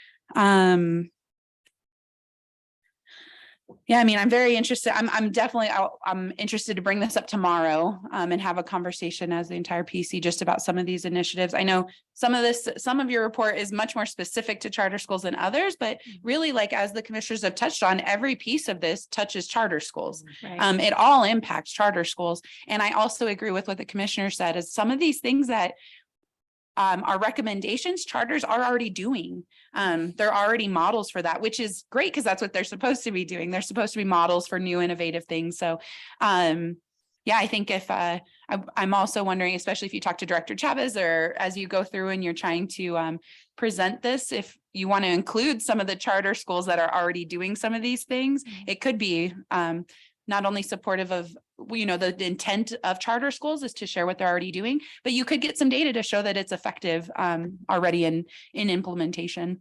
Sure. We'd love to hear about any schools that, are already doing these things. Great. Well, maybe we could talk about that tomorrow too, and we'll get a list from all the commissioners who know, like, there's this school that's doing this school, and I can try to help send that over to you. Yeah. Just so you can kind of have some go-to folks that might be willing to help. For sure. Commissioner Robbins, then Director Chavez. Just one thing, talking about, the innovations and things like that. I asked a charter school the other day, it was Altura, who are using teachers that are really good at math to teach math to their students. Want someone who's really good at teaching reading. That's the teacher that teaches the students reading. And I said, just out of a question, how many schools, people from APS have come to your school to ask you what you're doing that leads to success? She said, well, we've had one school came to her, asked how they were handling COVID because they opened up. No one is asking charter schools from district schools. They aren't going to charter schools saying, why are you so successful? That's the problem with charter schools. They're too insular and they're too blind. They have things on saying our way is the way we're going to do it. And we're not going to listen to anybody from the outside, whether it's parents or the school boards sometime. Because large school districts sometimes are so bureaucratic. There's too much resistance to change. And I know there's a lot of union supporters here, but the unions are resistant to a lot of that change. And that's a problem in New Mexico. Some of the higher performing districts, the unions have either backed off or they've been pushed out. Director Chavez. Yeah, real quickly, when we talk about sharing innovation, one of the things that is fresh in my mind, we just got back from the New Mexico Public Charter Schools New Mexico Conference last week, and it was charter leaders leading sessions about innovative things they're doing in their schools. And just so you know, and here's an invitation to you, we're getting ready to have a conference in July, sponsored by Charter Schools Division. So it won't just be members of Public Charter Schools New Mexico. It's open to everybody. We'd love to have you. Our aim there is also to have charter leaders sharing their innovations. And the final thing is that we host roundtable discussions for the purpose of sharing innovations between charter schools, and also we've invited regular public schools. So those things are probably a little less public, but yeah, just want you to know that those are some efforts that have been made. Yeah, no, I didn't know that. So that's great to hear. Yeah. All right, Commissioner Voigt, and I think we're going to try to wrap up. Yep, thanks So a if lot. anyone else has, So again, Mandy, thanks for taking all this in. When we talk about silos and doing things in silos, I think a lot of that isn't intentional. I think it's just a mindset. It's a mindset of people and how they think about what they're doing, why, and their intentions behind doing it. I think everybody who's an educator is working for the greater good of our kids. And I don't think there's any malicious intention behind people keeping what's theirs. And I know there's a lot of ownership and stakeholdership around innovative curriculum and things like that, but I think things are opening up. And post-COVID is the time that we have to seize to bring in innovation. And I know a lot of entities are doing that, a lot of schools, but if we don't seize this time to bring innovation in, we might not have another opening like this. And it's unfortunate that it took COVID to give us this window. But we all know, everyone who's an educator in the country knows that things have to shift. We can't do education the way we did in the industrial agricultural era. So, and I know you know this too, but thanks for everything that you've done, and I look forward to a productive and successful legislative session. Thank you. all right. Well, thank you so much, commissioners. Thank you, Mandy, and thanks for giving us extra time this morning as well. Sure. Appreciate you. And we'll, during legislative session, like depending on what it looks like tomorrow, if there's anything that overlaps with what you've presented today, we'll definitely reach out and let you know and see how what we can do to support. Sure. And if anything comes up for you, if you have that like 3 a.m. thought that you wanted to say something else or any other suggestions, feel free to email me. Or You give have me a business call. cards handy? Yeah, I hope you put your phone on do not disturb. All right. Okay, we're gonna take just a 2-3 minute break real quick. I'm gonna put a presentation on and then we'll get started on item number 3. All right, we are on to item number 3, which is the draft performance framework discussion. I will be presenting on behalf of the performance framework working group. This is the same presentation that we gave at the Public Charter Schools in New Mexico conference last Friday. I'm going to structure it a little bit differently based off of that experience on Friday, because we're going to have a lot to talk about, and I would like you to have lots of questions and feedback. So my assumption is that we will have lots of questions and feedback about this, but I'm going to ask to have you all, and listen, me as a teacher, I hated doing this, but I'm going to do it to you all. You're just going to sit and get for a minute. And then we'll go back to the beginning and go through it section by section. And Director Chavez, do you have hard copies on you? You usually do. Okay, because I was going to say if anyone needed a hard copy, okay, if anyone needs a hard copy, just raise your hand and we'll have, okay, so one, anyone else with it? It's in the drive also. It is in the drive, but I know, I'm just saying it's in both places. okay, so just one, maybe Director Chavez, maybe just like 5 copies just so you have them again. Okay. All right. So very quickly, I don't need to spend as much time with the commission on this because we've been going over this for a long time, but the why, we really want to incorporate multiple measures. It's a national trend moving towards performance frameworks to include multiple measures. And it's something we as a commission have said we also wanted. Also allowing an opportunity for schools to tell their story in a better way. So including some narrative opportunities.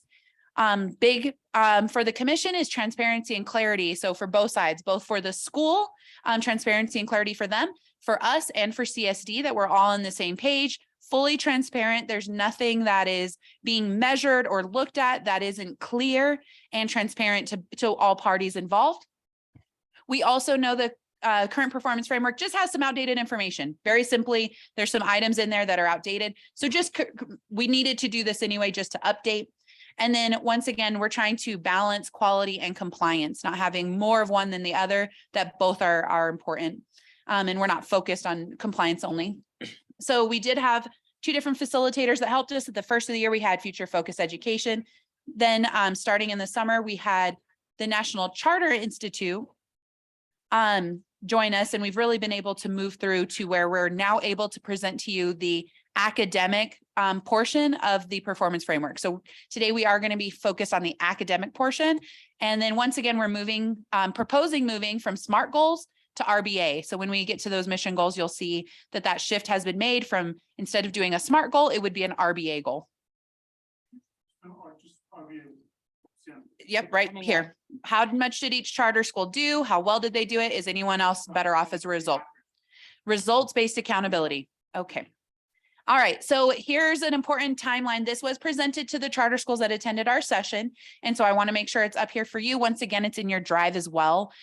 So you can refer back to this, but this is our proposed timeline for approval and for feedback from the public and schools. So today we're proposing the working group proposal on the academic portion. By January 19th, we will have the entire draft performance framework. So also including the organizational and financial will be complete and presented at the next work session. So that will be a public document. The complete draft will be done and presented on January 19th.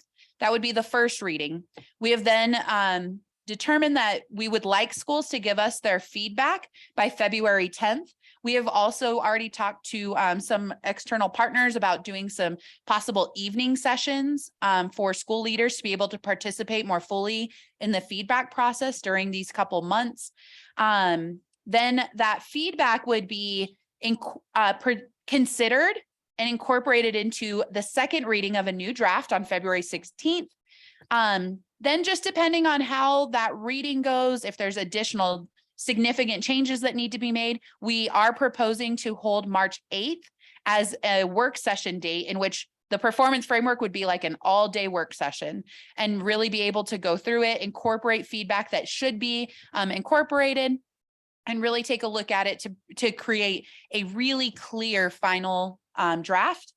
Then on March 23rd, we would present that final reading at the PEC work session to be voted on March 24th, which would allow us to be using this performance framework in the contract negotiations in April. So once again, we do have, this is our proposed timeline, and, you know, knocking on wood that we get lots of feedback during this time and able to have a lot of participation from schools during this time period and be able to incorporate changes as needed. All right, so academic performance. This is the 2 categories and the 6 indicators for academic performance. So there's 2 categories and I'll go through them. And then there's 6 indicators. That's where we're settling. The last time a draft was presented to you, there were many more indicators. The group worked really hard, once again, in that clarity piece to make sure we consolidated as much as possible. And we made it as succinct and meaningful for our performance areas. So the first category I'm going to delve into, and I'll talk to you a little bit about why we split it into 2 categories. You can see one's the state accountability indicators, the other one's school-specific educational measures. We do know that we do have statute guiding us in this work as well. And so statute is considered in creating these 2 different categories as well.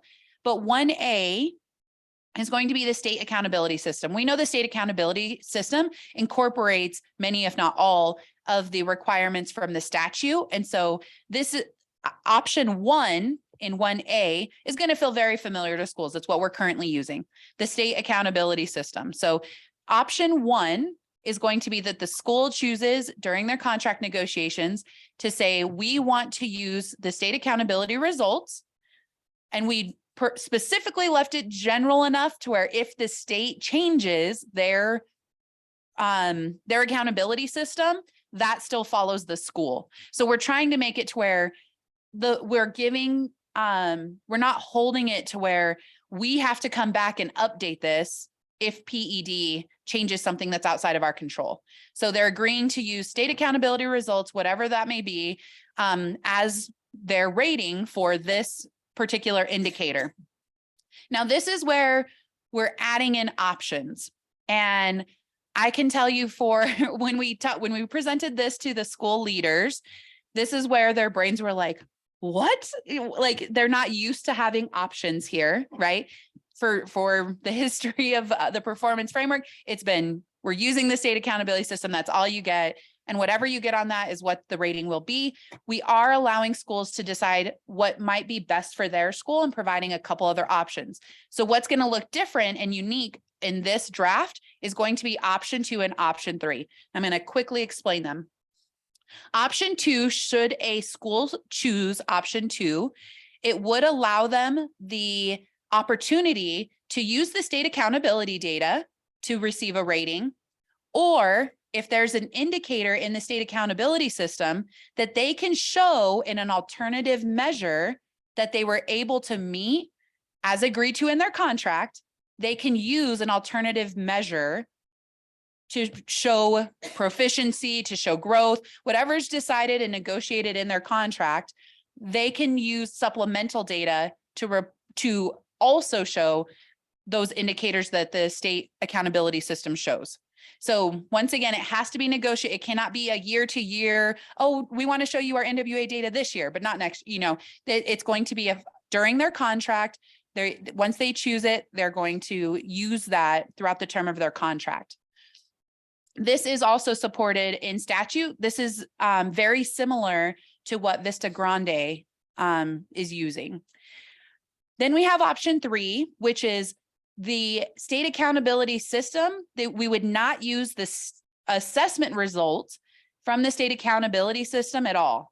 So the only assessment results that are being used in option 3 would be this assessment that the school agrees to and is negotiated in their contract with the PEC.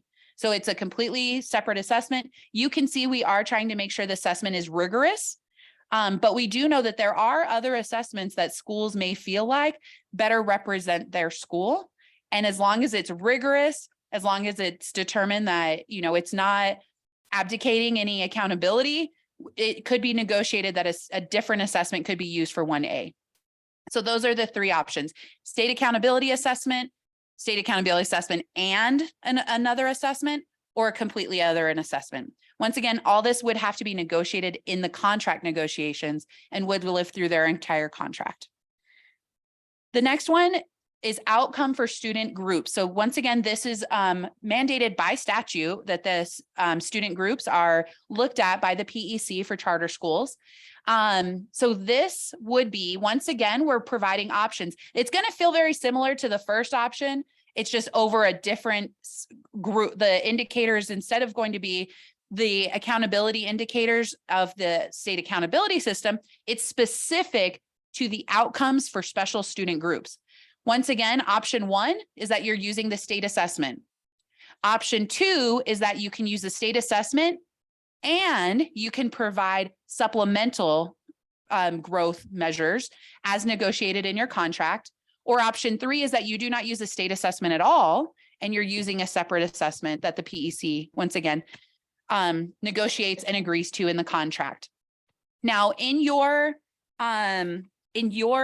the whole document, you're going to see the ratings for this one is what makes this very unique. And we're really looking at achievement gaps in this rating and ensuring that schools are serving all of their special groups to the best of their ability. This indicator we see is really going to shine a light on areas in which schools are really doing well in serving specific special groups and areas where they might not be, and they're struggling to serve specific groups in their school and need to do a better job. So really taking that assessment data and disaggregating it into special student groups and seeing how student groups are being served. This is primarily a growth indicator. Are they serving individual students to their individual growth measures? 1C, once again, is we're using this as a state accountability indicator because it's the same across all schools. So this is going to be the participation rate. We decided to add this in as a indicator on its own because we didn't want to use it to whatever the ratings the students got on the assessments of the kids who did take the assessment. We wanted to be able to look at that. did they make the rating? We took it out as a separate indicator. And that way we could see if a school was able to meet that 95 percentile. If they were, approaching, or red is below 85% of their students did not take the assessment, the state assessments, the required. So this is the requirement, right? 95% of students need to be tested. That's what this indicator's for. All right, I have 3 more indicators, and then we're going to go right back up to 1A and start there and have that discussion. All right, the next one is going to be school-specific indicators. Mission goal is going to look very familiar to you all because this is what we're doing already with mission goals. The change in it, once again, is we're going to one goal. So schools will create their goal based off of their mission, and they will do it using results-based accountability as a model. So, and then once again, it'll be continued to be negotiated during contract negotiations. Targets will be set during contract negotiations, agreed to by both the school and the PEC. And that's how the rating would happen as well on this indicator. This one's going to look very familiar. It's going to feel more familiar. The big shift is that it's one goal, and it will be using results-based accountability instead of a SMART goal. All right, the next school-specific indicator is going to be the fidelity of their education program. So this was one that we recognized was actually not rated in the current performance framework, and we felt that it rose to a level of significance that should be rated by schools if they're following their education program. It is in their contract, and historically we've used it as a breach of contract, but there wasn't a rating on education program, and that was indicated to us that it should be. And so we do have that the school is implementing their program as outlined in their charter contract. I think the other thing that we're hoping you see in this is that the contract and performance framework are going to be aligned completely, and both reflective of one another in this. So you'll see the rating system for this one, that they meet all elements, that some of them that one or more is not fully implemented, that the yellow is all elements are implemented, but maybe one or more is not fully. Red is that if they're not implementing something, it's red. You have to implement your education program. So if there's something that you're just leaving out, we decided on that rating, it would be a red. And the last one is 2C, and this is a conducive learning culture. And so we really looked at this as, once again, this is a statutory requirement that we look at re-enrollment. And so this is going to be, are you providing a learning culture that it encourages your students to want to come back to you year after year? So this is really the re-enrollment from schools. You will see that, we're looking at all eligible students, also breaking it down by student groups. We did put a number on there because we know if it's less than 20 students, it may be drastically changing and not really valid data to consider for high stakes decisions. So we did put an in size on there for the schools. We also tried to accomplish understanding that the move from elementary to middle school and then the move from middle school to high school, there's some natural attrition that's not due to the school not providing this great learning environment, that it's more due to students choosing what's best for them at that time and kind of holding schools harmless for families and students saying, I want a different middle school experience. Your experience is great. It's not that we don't want that too, but I want this different middle school experience, or I want a different high school experience. And we know those transitions are very difficult for schools they can do, everything they possibly can to keep kids. But genuinely what we believe about charters is students and families are picking what's best for them. And sometimes it's not that the school's doing anything wrong. It's that they're just choosing what's best for them. So you'll see that we're looking at starting grades and ending grades, and then we're not looking at if a school goes from kindergarten to 8th grade, the transition from 5th to 6th, we're not going to consider that in the same way that we would the rest of the grade levels. And then the same thing, if they have 6th grade through 12th grade, we're not looking at 8th grade to 9th grade re-enrollment. All right, and then you can see the ratings for that one, what that looks like. And then the last thing that we do have that we did decide is some individual indicator ratings and then an overall academic rating. So to discuss as well. So for each of the academic individual indicators, so right, there's 6 of them, 6 indicators.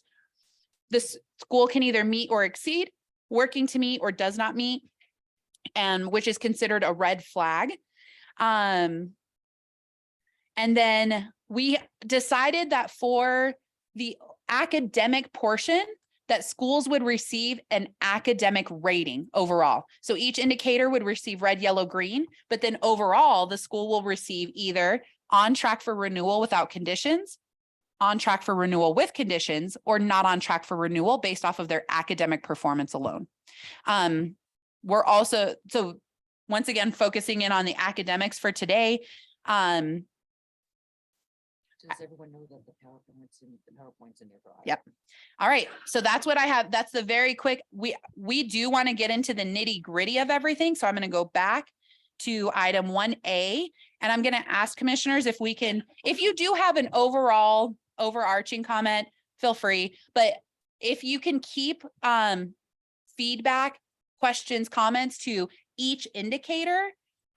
This is, once again, we're going to really try to start taking feedback, considering it and looking at revising this. So we know this is our first look, the first new set of eyes that you all have on it. And so we're expecting you to give us feedback. For me as chair, I'm just going to ask you to look at 1A and give feedback on 1A first. Chair Burt, I don't know if anybody else needed hard copies. The machine was broken, so I'm having more made. But for those online, you can go to the main PEC webpage, and just under, the main header is a link to the charter, to the draft performance framework. And next to it is a link to a survey, right? Awesome. Thank you so much. Yeah. So, and as you talk to schools about this, as you talk to your community about this, direct them there as well, please. Because we want that feedback link to get used frequently between now and March. Commissioner Robbins and Commissioner Correa. Yeah, on 1A. And again, this is more of a personal observation. If schools are allowed to take option 1, what's the purpose of charter school? They're just, we're not going to be unique. We're not going to do anything different. We're not going to have any, to me, charters should be something beyond. So to me, there should be, yes, you use the state accountability system plus something, or you have a totally different system. So option 2 and 3, I think, are great. Option 1 is like, we don't really have to be any different. We don't have to do anything different. We come and we apply. To me, the purpose of a charter school is to innovate, to try different things, to reach unreached communities. That's the purpose, in my mind, of a charter. And if you just want to have a school because you want to run your own school, that's not a reason to start a charter school. Thank you, Commissioner Robbins. Commissioner Creo, then Commissioner Gibson. Can I don't know if he's starting something new. I wanted to respond to what David said. That's okay. You can, we'll let him go and then you can. Okay. It's fine with me if she wants to do a quick response to David It first. won't take- Okay, Commissioner Gibson. My only response to that is they'll be on the contract. They will have to do the mission specific goals. So they will be showing their uniqueness in that. It doesn't take that away from them. It's just, to me, for some of the really higher performing schools, this is just the easiest way to get, I hate to say it, that piece out of the way, but they still have to do the rest of the performance framework.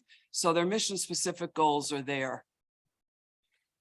Okay, so first I'd like to say thank you to Chair Burt, Vice Chair Voigt, and Commissioner Commissioner Gibson for the umpteen number of hours you put into this.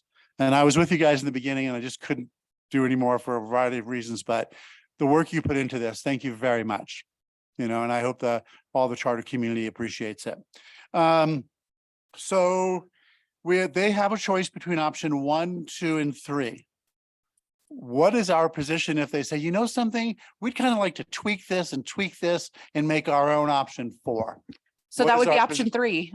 What? I mean, if they want to tweak everything, that would be option 3. I don't know. What would be helpful, I would say, Commissioner Creo, is if something pops into your head of like worst case scenario or something that we're not thinking that they might want to tweak that's not available to them, that would be good I feedback. don't even know what that would be. It's Okay. just trying to, look into the future and thinking someone's gonna come up with something. Yeah, that's so kind of maybe far out of the parameters that you've set. I mean, are we gonna say, something?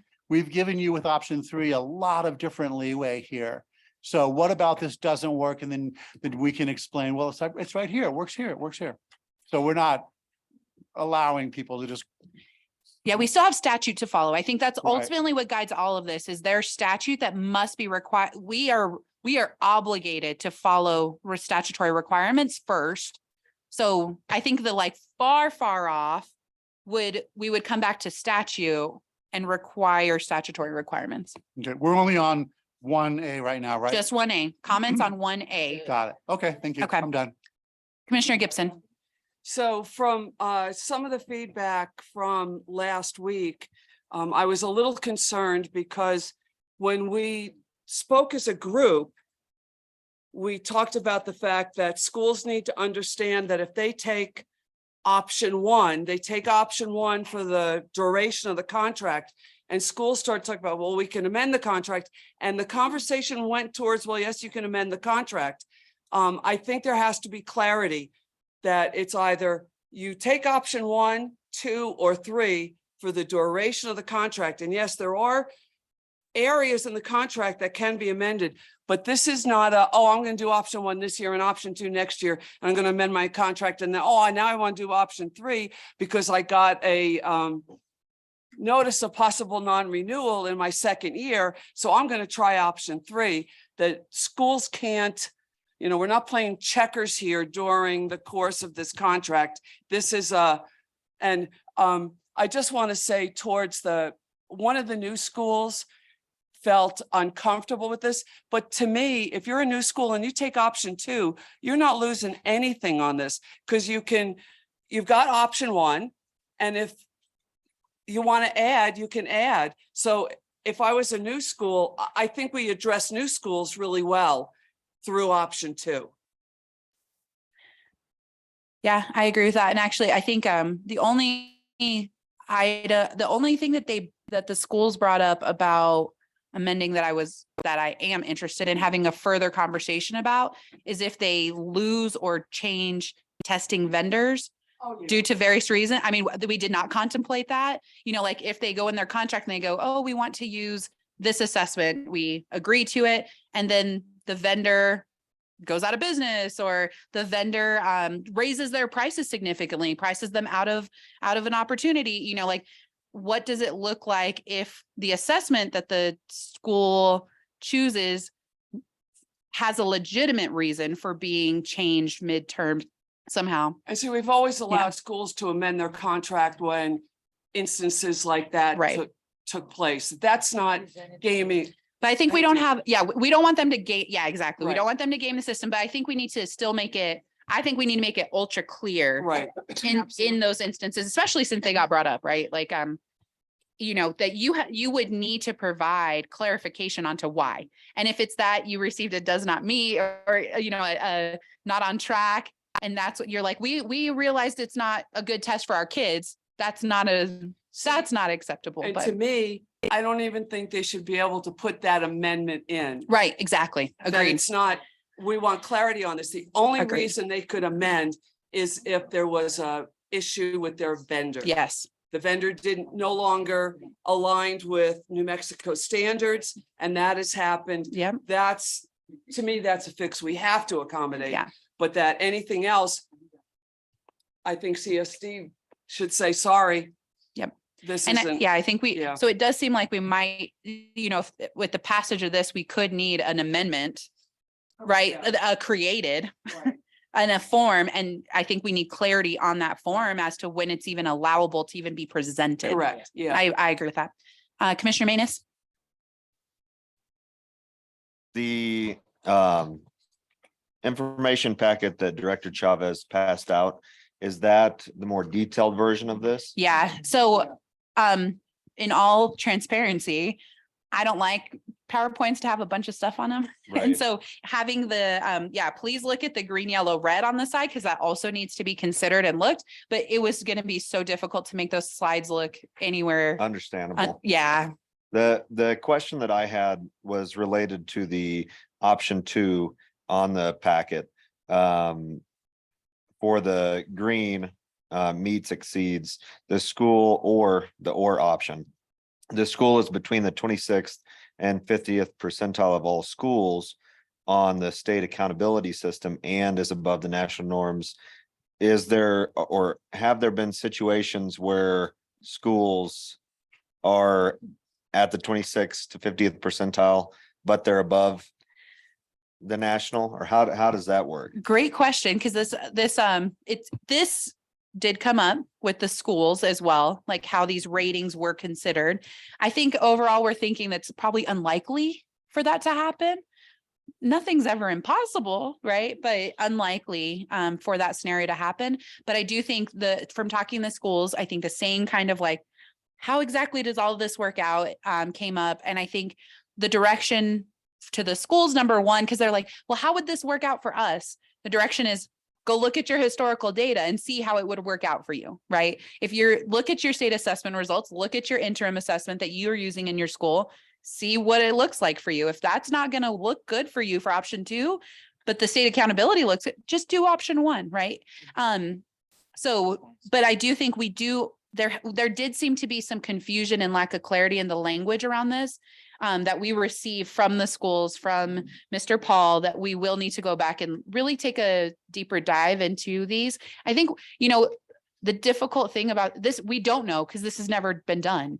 This is new. So it's one of those things where we're going to do our due diligence to do the best we possibly can, but it is something to look at. So any feedback you have on that is great too, Can I specific. respond as well? Well, it just seemed like it would be unlikely, especially even if we move down to the yellow, that if they were in the below the 26th percentile, but above the national norms, just seems like it would be like impossible for a school to be that way. Yeah, it could be, but we also, one of the things that we as the commission, the working group really talked about is we are not providing this option to allow schools to have a lower bar, right? That we want to keep the rigor maintained, that we're not doing this so that schools can be like, well, we're not doing well in the state accountability system.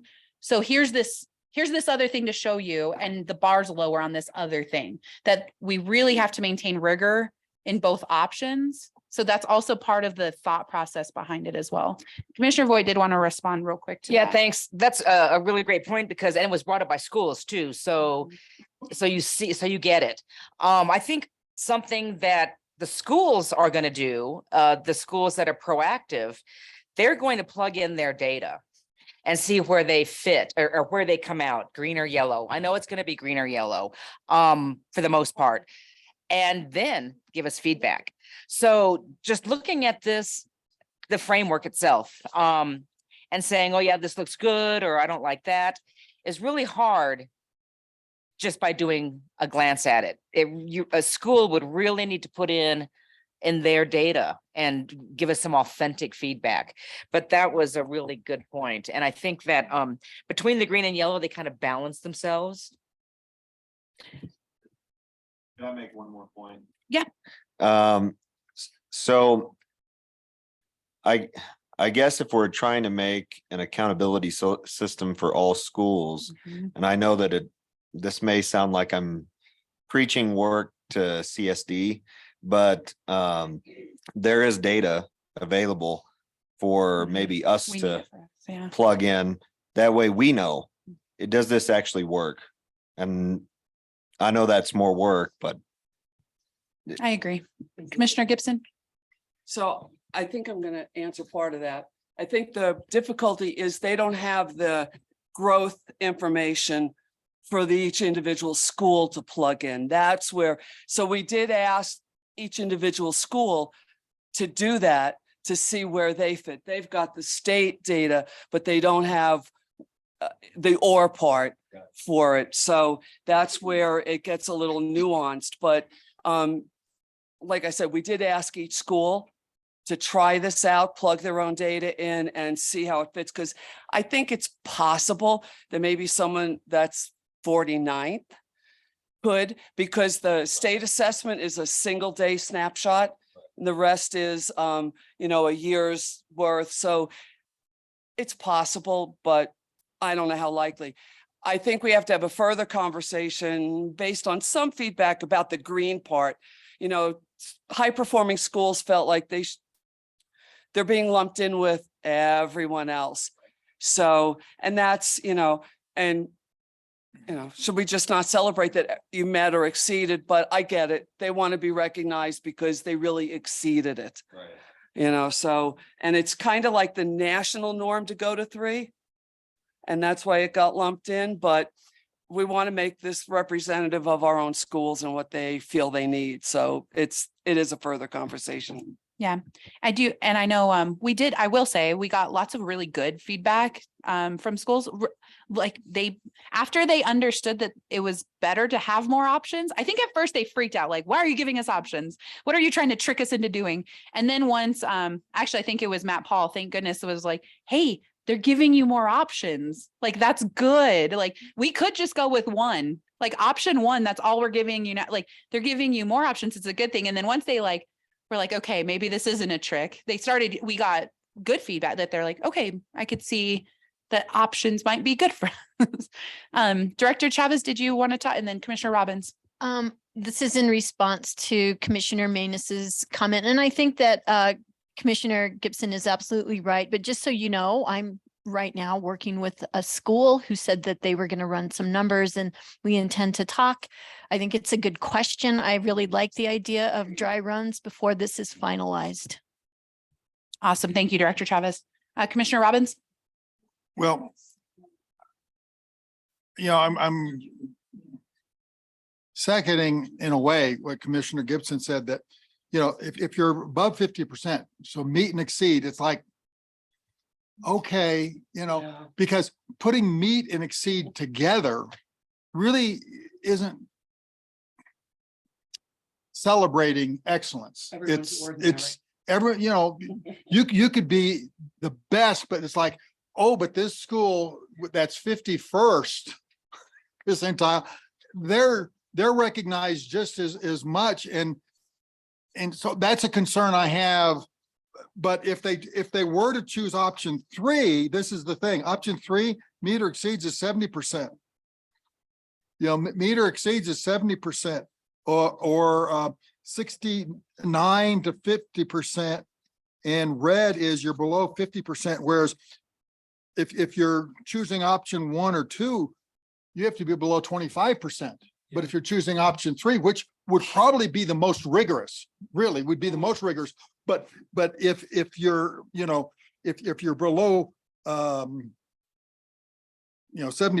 you're gonna fall into red or below 50%. And it's like, well, I just look at it from the standpoint, why on earth, if you want to go out there and say, we're a green school, why on earth would anyone want to choose option 2 or 3? Because you're setting the bar so high for option 2 and 3, but option 1 is a pretty low bar. And I think the bars, regardless of which one it is, should be similar. If they want to have a more rigorous thing, you still have a high bar. Okay, that's great feedback. And actually, that was one thing that I took away from it. The schools did say, they're like, we should have a 4th category. The meet or exceed should be separate. And I think I would support that too. And figuring out that top tier, just like the state does for their spotlight schools, like figuring out our version of that similar thing. And then I would also support, if they're whatever that color could be, whatever it ends up, purple, blue, if they have so many blues throughout their performance framework, that I would still support expedited renewal. So I think that would be a really easy way to also utilize that indicator and then celebrate and reward schools. If they have a bunch of blues, if they're in that top tier, I would love to make it easier on them to get renewed. Commissioner Correa. Yeah, they can just take us to lunch and get renewed, just like that. No, I like the idea of a 4th category. I like the idea of our, always, No, the idea, I mean, I really like what you're saying. I like the fourth category. Really like the idea of spotlighting a school in some way that is, like a couple of the schools that we renewed this week. So just, so they're standouts. Ms. Barnes. I just had a question because Vista Grande did use option 2. What they did, and I'm just wondering if it's what you've done, they went through all of the criteria and they said, we're going to use the state accountability here, we're going to use our own here. And in fact, they had to use the state accountability on one part because they couldn't figure it out. Is that how that works? Yes. That's Well, correct. But I would also say we are allowing for it in the ratings. You can see that it would be, we would not, so right now in the contract for Vista Grande, we replaced, like for one of the indicators, it is theirs and not the state accountability at all. In this opportunity, it would be a little bit different than Vista Grande, that they could use the state accountability system results or the one that they provided. That either one, they could meet that that particular one for either one. So instead of them having to choose one or the other up front, they can present both, and either one, proficiency or growth on either of the assessments, would be used to meet that bar. Except I think Ms. Barnes is referring to like the graduation rate piece. Were That's there any the, assessments like that the they picked graduation state? rate, and the other piece, there's 2 pieces that they automatically took because they can't. Right. Or they Which shouldn't. That'll Sorry. still be option 3. They shouldn't even Yeah. have the, they shouldn't have to track that. Yeah. Unless there's something askew. So yeah, the pieces of the state accountability, it is in here that the pieces of the state accountability system that the school would not be able to track, they're simply taking. So it does work, that is in there. They're not getting rid of any part of the state accountability system that they're obligated to be accountable for. It's literally the assessment, Yeah. which assessment is Right. being reused. Yeah, But all the indicator, there's some that aren't based off an assessment. right. Those have to stay. Yeah, So just to orient commissioners and people online that are looking at the draft performance framework, if you go to page 11, that has what the draft for the New Mexico Vista is, so that you see that there, in addition to proficiencies in math and reading, the graduation rate and other indicators are included in the state's plan that add up to 100 points. And so how that might combine with someone choosing option 2 and 3 is what Commissioner Gibson was talking about. Exactly. All right. How do you all feel about moving to B? Okay, great. do we want to My solicit computer's not moving, a B. color suggestion? Oh yeah, we can also, well, we have ratings at the end. That's at the end of the presentation. We'll look at colors later. Okay, B is outcome for special student groups. So once again, there is more information that is in the packet than there's on my slide. And actually, I would say probably the most complex part of it is in the packet, not on the slide, to be fair. So once again, what's on the slide is going to be which assessment are you using? Which assessment is being agreed to?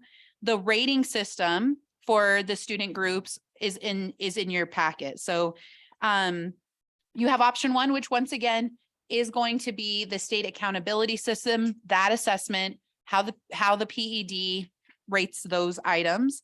You can see we did put an N size for the student groups. Once again, we're concerned about if we had no N size, that the validity of the data could be skewed by 1 student, 2 student, and it's inappropriate for high stakes decisions. So we have, this is all about individual student growth. This indicator is individual student growth. And we know from the state assessment or from any nationally normed PED approved assessment, teachers are given their individual growth targets. That's what we're looking at for this indicator. So for green, it would be that each student group has at least 70% of their students attaining their individual student growth. So of all the student groups, and you can see all the ones listed, they would all be broken down. We would be given charts of how those students are performing individually 70% or higher, achieving their individual student growth, green, of all of the groups. Now, if any group has fewer than 70% of students that meet that group, then the school gets yellow. If one or more student group has anybody below 70%, they would receive a yellow for this indicator. Then red is that over half of the student groups have fewer than 35% of their students attaining their individual student growth. So we tried to make it flexible. We know student groups look different in different schools, that there's some student groups that are present in certain schools that are not in others. So we didn't want to put, one of the things we had contemplated is, if 4 of your student groups aren't meeting, you would get a red or something like that. But in some schools, they may only have 5 student groups. So that's actually a very high bar for them, or a very low bar that only 4 of their groups are. Whereas if there's some schools that have 10 student groups, it just changes the bar. So that's why we tried to keep it to where it was more about whatever the student groups are at your school. If one of them is below 70% in their individual targets, you're yellow. If more than half of your student groups, whatever that may be, is not making their individual growth, then that's a red. Dr. Russell? Thank you, Madam Chair. I just wanted to make sure that the red criterion is supposed to read in reading and math. So for example, if more than half of your student groups are below 35% in reading, you're still okay as long as it's not, as long as math isn't also. So what is on here is what was discussed. So it is that. So if the feedback is we should consider it being or, that would be good feedback. Well, I would also change because all of them are reading and math. So if we Right. change the bottom one, It needs to be all we'd of them, have to, right? yeah, we'd have. to Yeah, it's not change just all the of red. them. Yeah. Okay. So that's feedback for Yeah. us to go back and discuss. Commissioner Robbins? Again, it's one of the things of rigor. And I understand you have to have over half your student groups fewer than 35% not attaining their student growth target. We're not talking proficiency here. We're talking about a student growth target. To me, 35% is pretty low. It's a pretty low target for individual growth. Because, I'm familiar with IEPs and, if someone is special ed, you don't expect, especially D-level special ed, you don't necessarily expect someone to get a full year of growth every year. You're probably going to be in school for more years than the typical student. But if you sit there and say, well, we have 40% of our students that aren't getting a year of growth, that's really problematic. If we're talking proficiency, that's even more problematic because I think a lot of people look, they've been so attuned to proficiency rather than growth. Because unless you have an IEP, unless you're in the business, what is a 1 year of growth expected to be? So I'm just really concerned that we're using a low bar. It seems like it's a low bar to fall into the red. I would like it to be a little more rigorous, but that's again, a personal desire to try to up the standards. Commissioner Gibson? So I hear you 100%.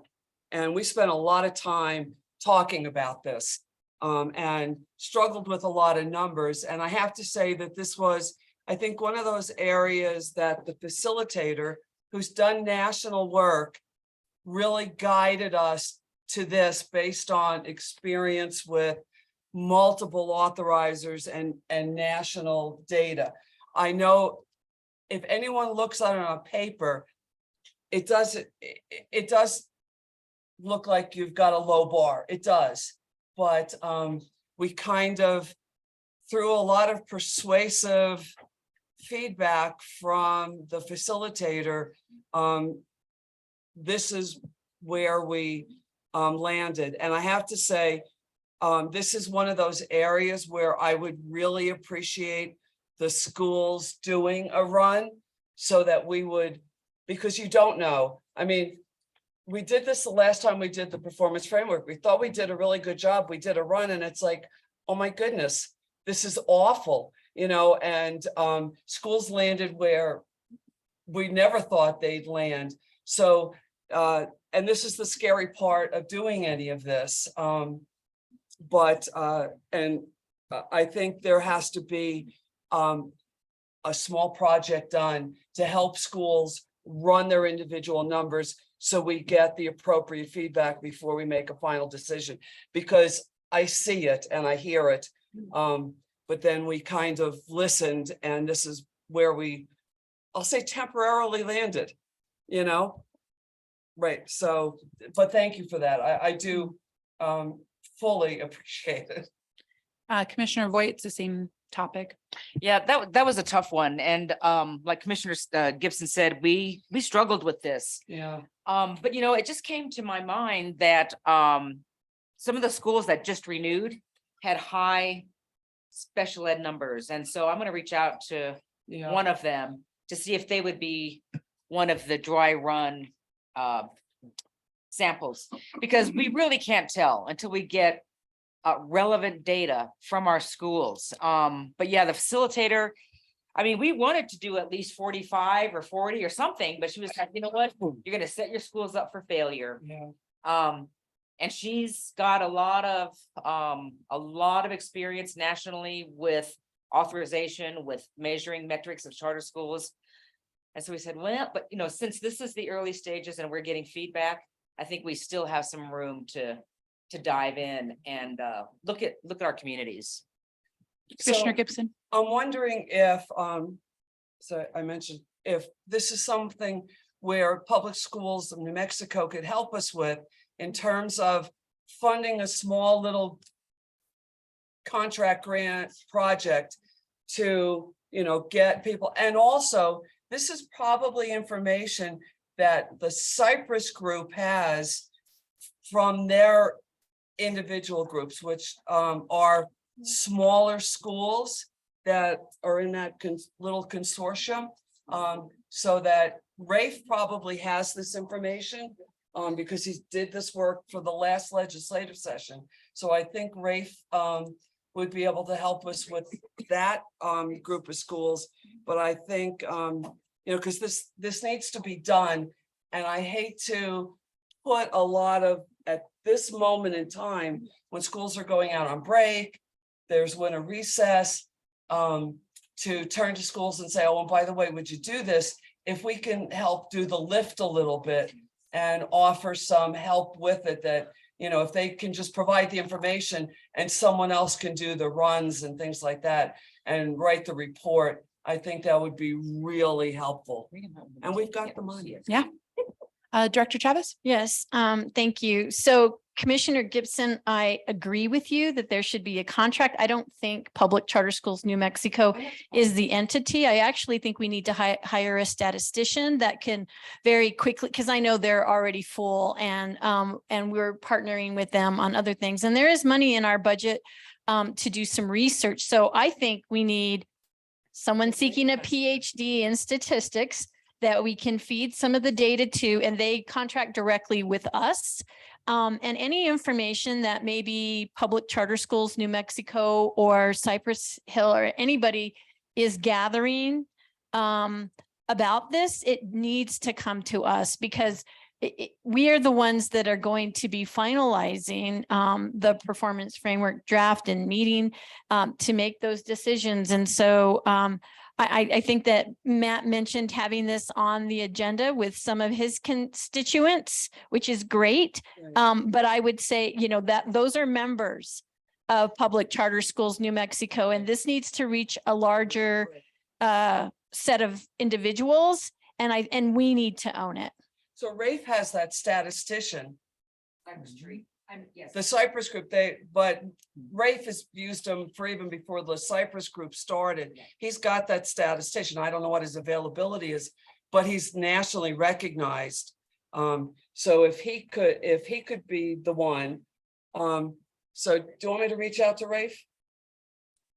You can, I'm happy to. Okay. I think that, again, it's just somebody that really is the math-minded person. When I worked in New York, the state of New York, that's what we had. We had a PhD graduate student who Yeah. was all about the statistics. We fed them the number, they crunched out the results and gave it back to us. Yeah. So hopefully he can help, or he might know someone else. Okay. Commissioner Voight? Oh, thanks. I think it's great. I mean, it would be great if PED did it. I agree, but I'm just thinking of time. Because so we're already looking at, 20 of the spring of 2023 cherry blossom season, probably. And so time. Which is exactly, Commissioner Voight, why we need a statistician. I don't think Dr. Russell has time, or, I certainly don't, nor is that my skill set. And I don't think that Public Charter Schools New Mexico necessarily has those skill sets either. But with our contract with the SWREC, we can put out a request for a contractor. And I think it needs to be someone that is a statistician, that is their. What about Matt Goodlaw? Matt is overwhelmed. He can help me select someone. He can help me understand the data if I don't get it. I mean, he's a great thought partner, but right now he's working on the state's plan. So he might be able to point out someone that we could contract with, and I certainly will share the information with Matt. But SWREC, the other thing that is so lovely about them is that they can turn things around really quickly. Cool. Yeah. Madam Chair, Mr. Paul. sorry, just wanted to, I agree with what Karina said. We're probably not the entity for that, but one thing I did want to just highlight, two things is just for this work, we will not be making distinctions between members and non-members. It's just important. And so we'll reach out to all schools. That doesn't mean all schools will engage with us, but I just want to be clear on that, for this, we just did a survey with NMFA regarding the revolving loan fund, and we got lots of response from non-members just because that's for the benefit of the entire charter sector. But the other thing that I would just note is agree with the idea of getting somebody, a statistician, working on this. However, and not because it's not contradicting that, because I think that's important, is just ensuring that at the end of the day, the PEC, CSD, and the school can make sense of what the results are, so they all know so nobody has to independently have another statistician the next time when the performance framework comes around. So that person can help, but at the end of the day, you all and our schools need to be able to understand it in plain speak, so everybody knows where they stand without that kind of support. And statisticians can be very helpful in translating. So I just wanted to be clear on our preferences and just double down on everything Karina said, because we did have that conversation. So thanks. Director Chavez, thank you, Mr. Paul.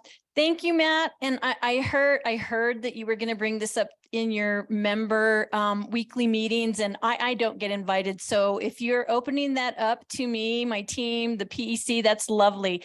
And we will be there. Thank you. Yeah, I don't know if that's exactly what he means either.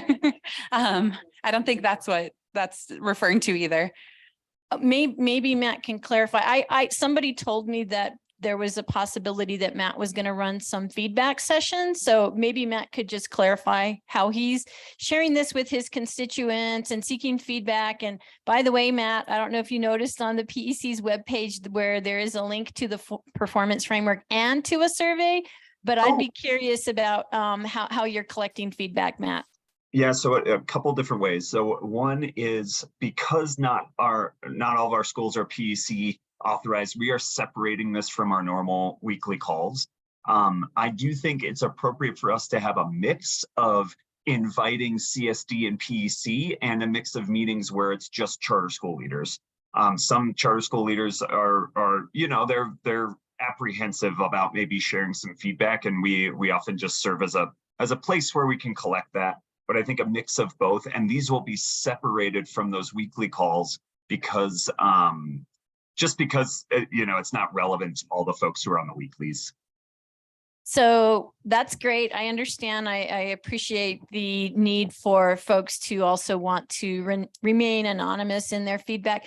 I would just say this PowerPoint that the Chair Burt has gone through includes a timeline, correct? Yes. And so maybe take a look at that and let's plan a time when you can then share what you've heard from constituents at any of the meetings that you've held, because I think it's going to be really important for the work group to be aware of whatever feedback you're getting. Yes. And I did forget to, so I agree with that.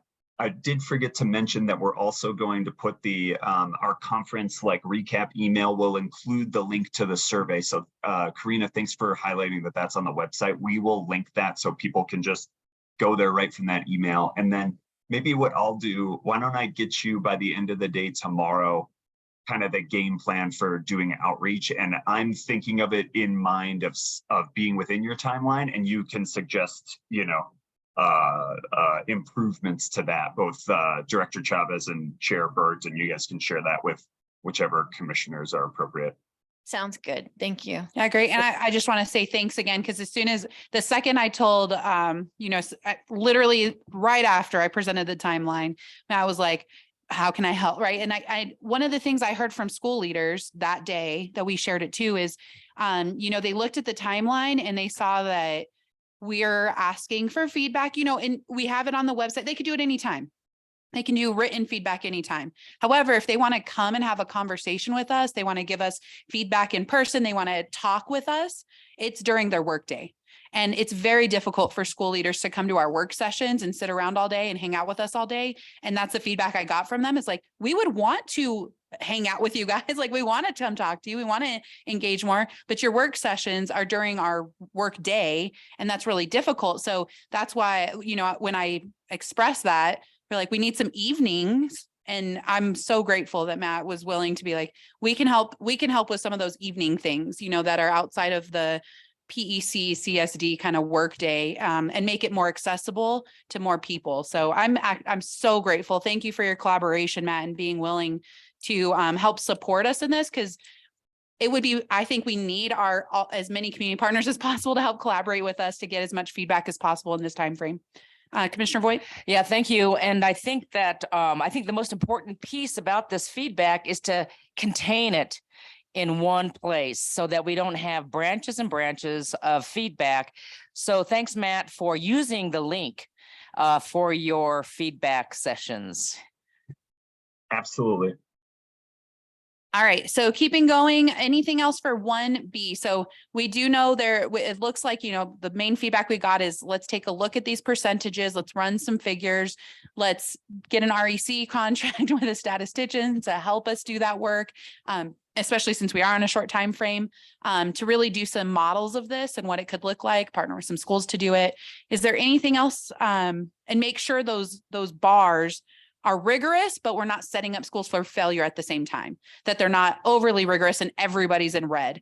Because that's also an issue that has happened in the past, right? To where we end up getting really great schools. Everyone looks mediocre. Everyone looks like they're not doing what they're supposed to because we set something that may have been a little arbitrary.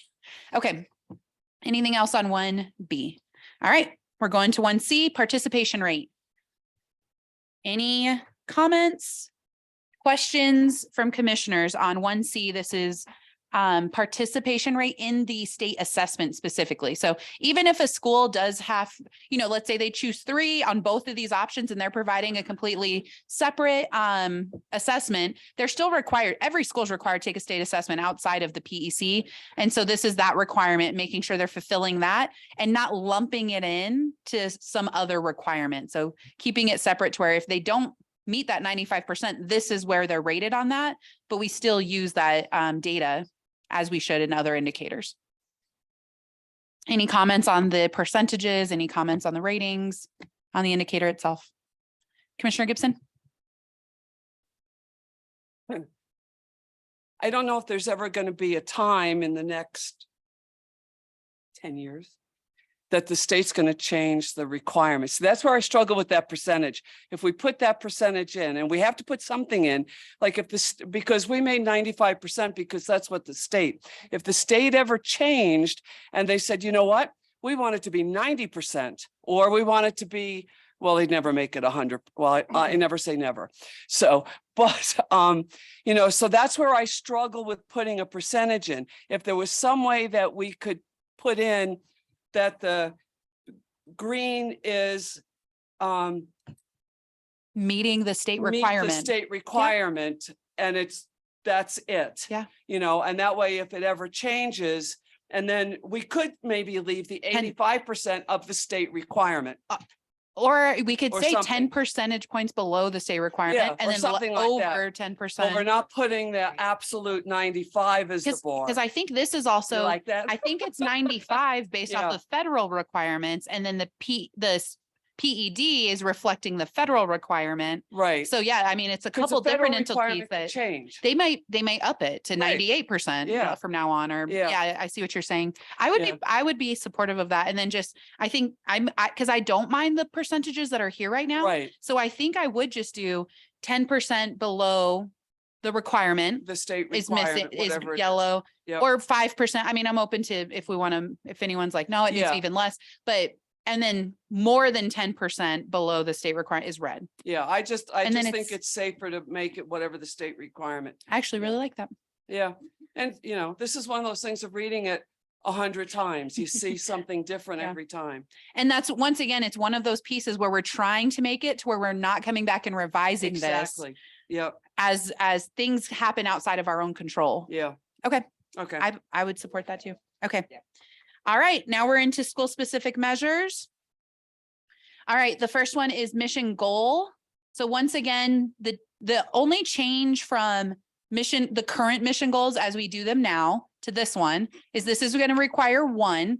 And we did that based off of feedback that it's been difficult to measure both. If they're doing well in one goal and not in the other, it kind of makes a weird navigation on how to rate a mission goal if there's two of them and they're doing one, not the other. So we contemplated that and ended up deciding as the working group to propose just doing one mission goal. So it's clear cut, concise, clear, you know, we have the transparency and clarity in it. So that's why there's one instead of the optional two. We're moving to results-based accountability instead of a SMART goal. But the negotiation and creating the goal is still going to be on the onus of the school. The school presents the goal. It's negotiated in contract negotiation and approved by the whole commission during their contract approval. So that process remains the same. Commissioner Robbins? Well, I understand it simplifies having one goal, but I would like the option of schools to have two goals, no more than two, one or two. I think, because I think some schools, their uniqueness actually fits better with two goals. You know, because maybe they're serving a special population they're targeting, and they're trying to achieve specific results with that. There's maybe a CTE emphasis with that special population. It may be, you know, something else. Because I think if we just limit them and say, you only have one goal, we're only going to use one goal, it's like, it kind of diminishes the mission of some schools. I know having, you know, 3 or 4 goals, because we've done contract negotiations where schools wanted more than even 2. And we said, guys, it really becomes onerous because you can fail in one area. But I think at least one, no more than 2, to me, that would be a preferred thing. Schools don't have to do 2, but it gives them the option if they would like to identify themselves a little more uniquely. I have this comment too. Commissioner Voigt? I agree, because we have a lot of K-12 charter schools also. So the littles might have a different goal than the secondary students. So I think it makes sense to give them the option. Commissioner Gibson? Yeah, I mean, I like the option part. I think at one time it said they had to do 2, and I didn't like that. But the flexibility, I think I think we can be Gumby at times. I'm just gonna say, after looking at this for the umpteenth time, I think in the goal, we're asking for the longest run-on sentence in the world. If we're asking for one sentence to do all of that, I just think that's a lot to, throw in there. And I don't think anyone's ever going to comply with it. But I think, it's like, it's like, holy cow.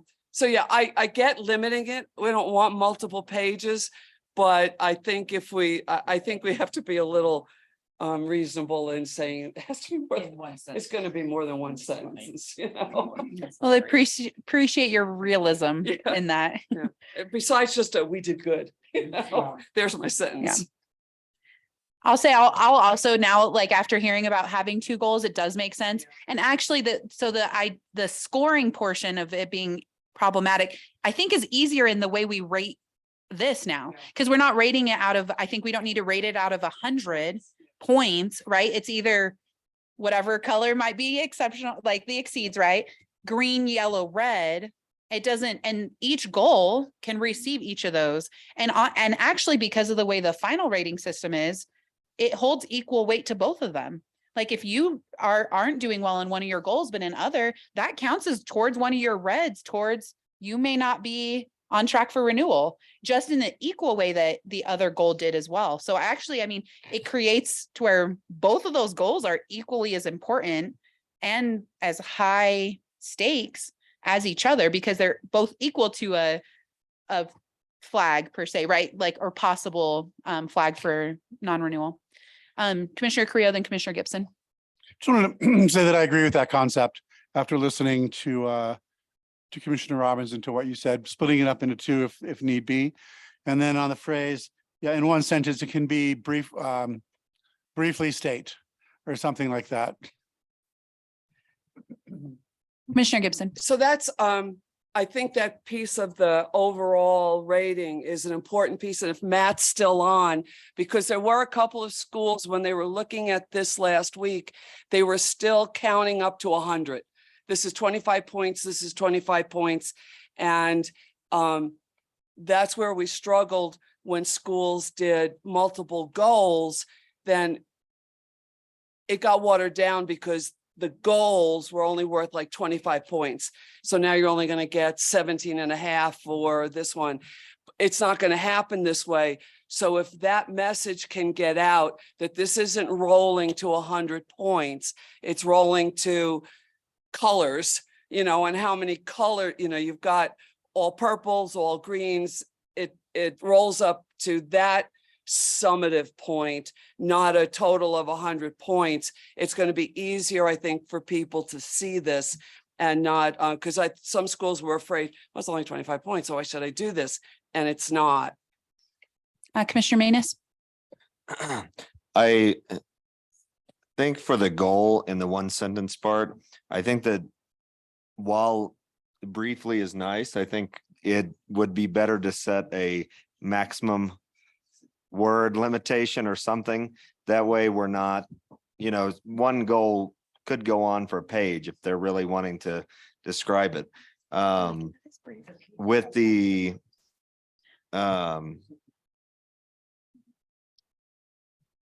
the other aspect of the two goals,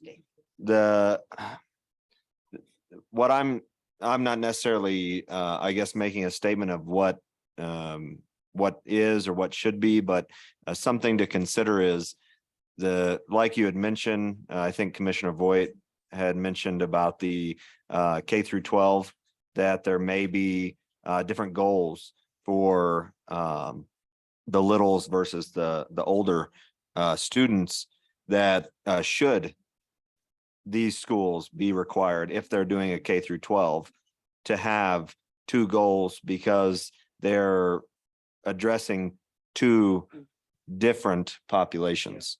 Yeah. I think that's great feedback for us to consider, for sure. I think that's really interesting. Or if, because I'm gonna, so one thing I will say is I think this will also need guidance outside of this document. And so that's why I'm thinking, like, if we put like if the guidance about this should be like under, you know, how many words or under like this many things, like, and give guidance that can be a little bit more or we can change that a little bit easier than this.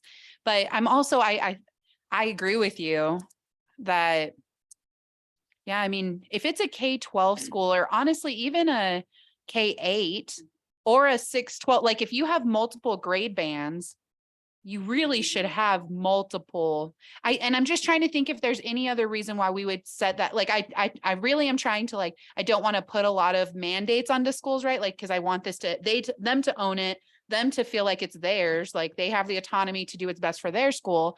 But, so I'm trying to think if there's any other reason why we would require a second goal, instead of giving it as an option. Or if that should also be guidance, like if you have multiple grade bands, we would encourage you to set a second goal for each, for the separate grade bands, instead of requiring it as well. You know, I think that. Yeah, hold on, there's a lot of Yeah. hands. Let me manage this real quick. The other thing I'm thinking about is there are like, so like, I can't remember if it's Commissioner Manus or Commissioner Robbins that said, like, there's some schools that have multiple parts to their mission that are very, like, it's in their mission that there is multiple parts. I mean, I'm trying to decide for myself if it falls into the similar place where we give guidance on, hey, your mission says you're going to do CTE and serve underserved or what, you know, like it has two very specific and kind of different where we would encourage you to do two goals, or do we require it? So that's kind of where my head's going of even this too, like requirement versus encourage. So I think my hand saw Commissioner Voigt, then Commissioner Robbins and Commissioner Gibson. And then I saw Director Chavez. Okay, so, I don't think, you know, school, I think it should be an option and the school can justify their option. There's going to be a plethora of different options, whether they're K-12, whether they have two different educational programs. They should be given the option, but if we utilize the format of SMART goal, that's going to reduce language. That's going to but I know we're not, but the school might choose to write their goal in a SMART goal format. They might, because that's something that they've done in the past. They've utilized SMART goal format. Many schools have. That was actually something that they were required to do. So, right, but some schools might revert to that. And it's also very succinct. SMART goal format is very succinct.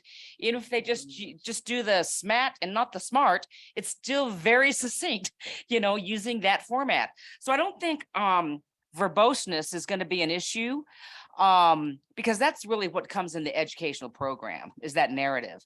But giving them the option and then having them defend their option for two goals would be at time of place that happens. I don't think we need to put parameters around, well, you might want to do it because of this, you know, let them justify it at that time.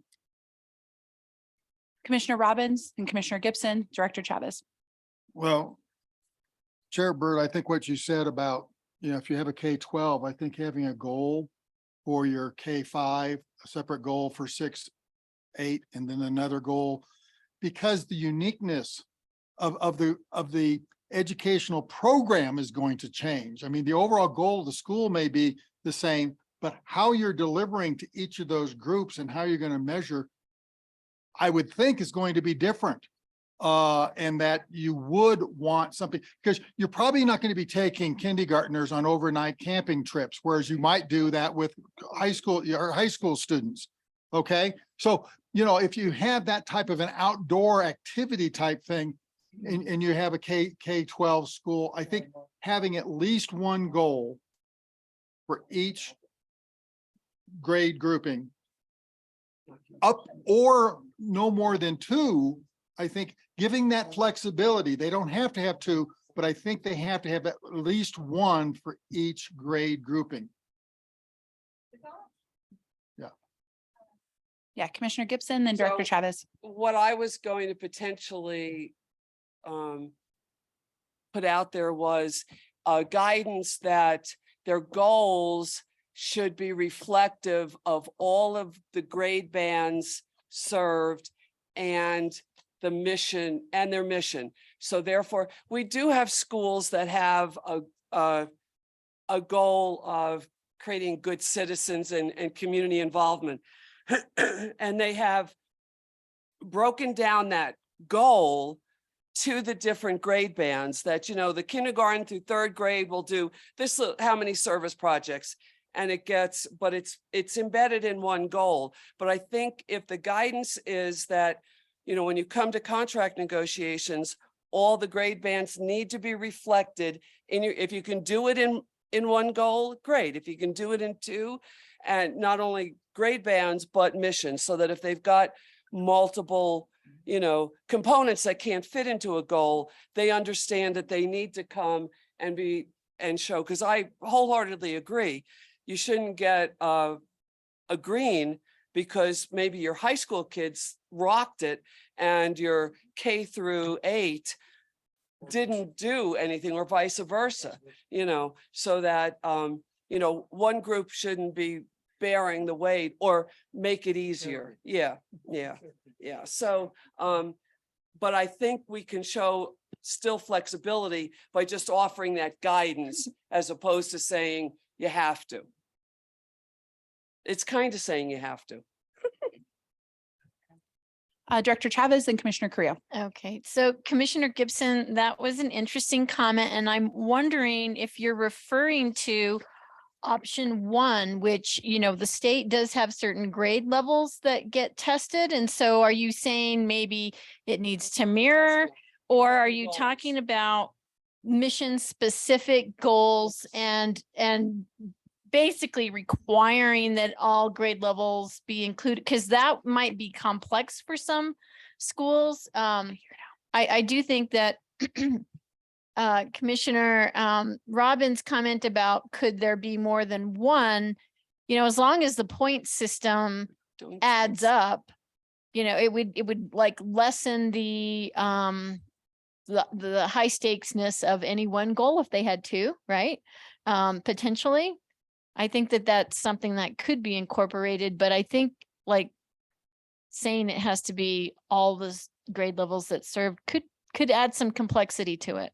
Well, I am only talking mission specific goals because that's what we're addressing now. And we're not doing points. So the points aren't going to add up, but I do strongly believe that I understand the complexity of taking on a K through 12 school, but because of that, the school needs to understand that through their mission, they are serving all of those students, so that, yes, they need to show, you know, so that's not just the high school or the K through 3 kids that are, you know, carrying the weight. So that I do believe that it has to be reflective of all the grade bands if they're doing that. And yes, it could be complex, but they need to understand that as part of the narrative of when they're looking to expand their school, what this means. Yeah, I'll say, I think I'm on the same page. I think I'm just like, now I'm pretty feeling solid that it's an optional second goal. I don't think I'll support ever requiring it, because I think if a school can do a great job in their mission goal and it addresses multiple grade bands, good for them. Great. Do it in one, do it, you know, and address it. If you can do that, wonderful. I'm not going to make you do a second one if you don't need to, but I think it is important to have the option that if a school cannot, like if they're like, this is too complex for us to figure out in one goal. Okay, great. Do two. I don't want to complicate this for schools either. Right. Like you must do, but I agree with Commissioner Gibson.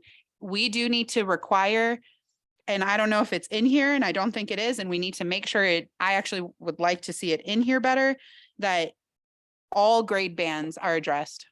I think we have done some where it's been, you know, 10th graders will do this, and we have negotiated, we've allowed it. And I think moving forward, I think it needs to be all grade levels. We do, and I think we need to make it clear to the schools and to us and to everyone working on these that that's the expectation. But I still am, I'm going to 100% support an optional second goal should it be needed.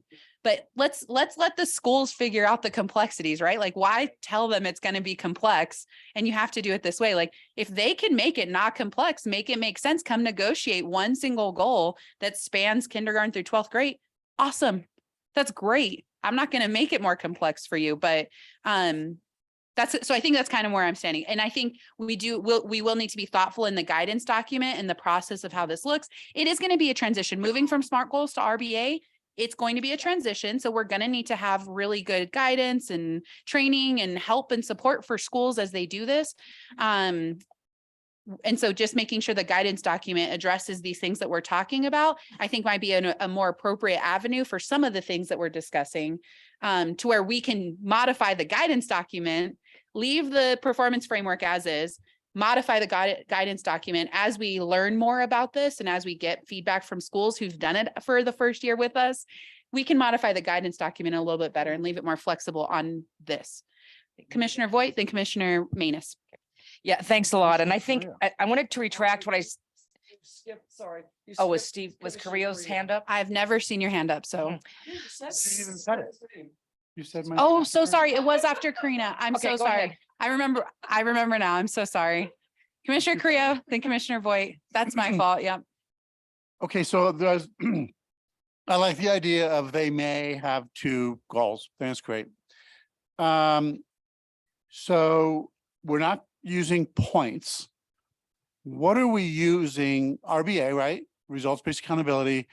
I just want to make sure that it's not open-ended enough that when we tell a school you're not, for the third time, you're not meeting your goals, or we're really concerned because we've gotten these reports. Just want to leave us open to when it's time to you really come down with the hammer that they say, well, that it's too gray. Yeah, no, so Too nebulous. we'll have to make sure during contract negotiation, just like we're doing now, those Yeah. percentages have to be negotiated. Okay. And basically it would be like, let's say we do move to 4 levels, right? We would say level All right. blue That's- is this yeah. percentage, and the school presents it, right? That we think 95% of our kids will meet this mission goal. That's a blue. 85, Yeah, that's a green, okay. right? Just so there's some specificity. The now, when you say all grade levels, how, having what if they're, if they're a K-12, that's 13 grades. Exactly. Well, when you use the term all grade levels, it's all, you're saying grade, like grade groups, grade, not grades. Just so we're specific in the language, because And I'm confused what you're asking. I'm not going to lie. So I mean, if you have a kindergarten through 12th grade, I want to see in your mission goal how every single one of those students is meeting that mission. Not just your 10th graders, not just your 3rd graders. you want every grade represented. Every in grade. that. I want a graph with all of your kids. I don't want you to Okay. leave out your kids Okay, so from that's what I your wanted mission. clarity on. Yeah. Okay, It's all of them. okay. So how do you grade someone that just wants to create a bunch of lifelong learners and happy global people? It's on that. They have to provide Okay. that to us. Yeah. But what I might encourage them to do is, and maybe, and this is something that's not graded, a vision statement where they're just separate from something that's going to be evaluated by us, but some statement for them, subjective, sort of a global statement, if you will, that they can include in their, in the beginning of their contract, and have the mission be the thing that we're grading, if you will. So I would say I am open to there being no fluffy anything in contract or performance framework. Like if there's anything that's in it's meaningful, measurable, followed. So I hear what you're saying. yeah, Like in a business plan, I mean, I remember writing one years ago and learned a lot from it. And no, as a prospectus, basically he just tore out all the adjectives. And it's like, this is what it is, period. And just like, it was. That doesn't preclude schools No. from doing that work on their own, right? I As know, I they do understand. professional Okay. development, as they do working a retreat before their school year starts, that's great. So then But we- once yeah. again, school autonomy, let So then them. we can ask decide. them, so you've included lifelong learners. How are you gonna, how do you want us to evaluate who it is and is not a lifelong learner? And that's on them. So they'll probably remove that phrase. All righty. Or not. I have two more. Yeah. Commissioner Voight and then Commissioner Manus and then Ms. Okay, Barnes. so I know we're getting to the dead horse real quick, so I want to just say that I want to retract that whole thing about SMART goals, because I forgot about RBA. So if we do something with like succinct RBA language, they can write their goal in RBA language and stick to that kind of format. You know, what are you doing, how much and how well, and who's better off? I think that would bring down the word count. It's a smart RBA goal. Yeah. So anyway, that's all I wanted to say. Commissioner Manus. To me, it seems like a lot of the things that we're discussing might be fleshed out in the performance scale between the school and the authorizer, because we can really hone in on these issues, I think. I agree. Okay, I feel like we are actually ended up in a really great spot with this, even though. Good, great, Commissioner Creo, so glad. All right, so we'll go to 2B. Or not to be. Director Chavez.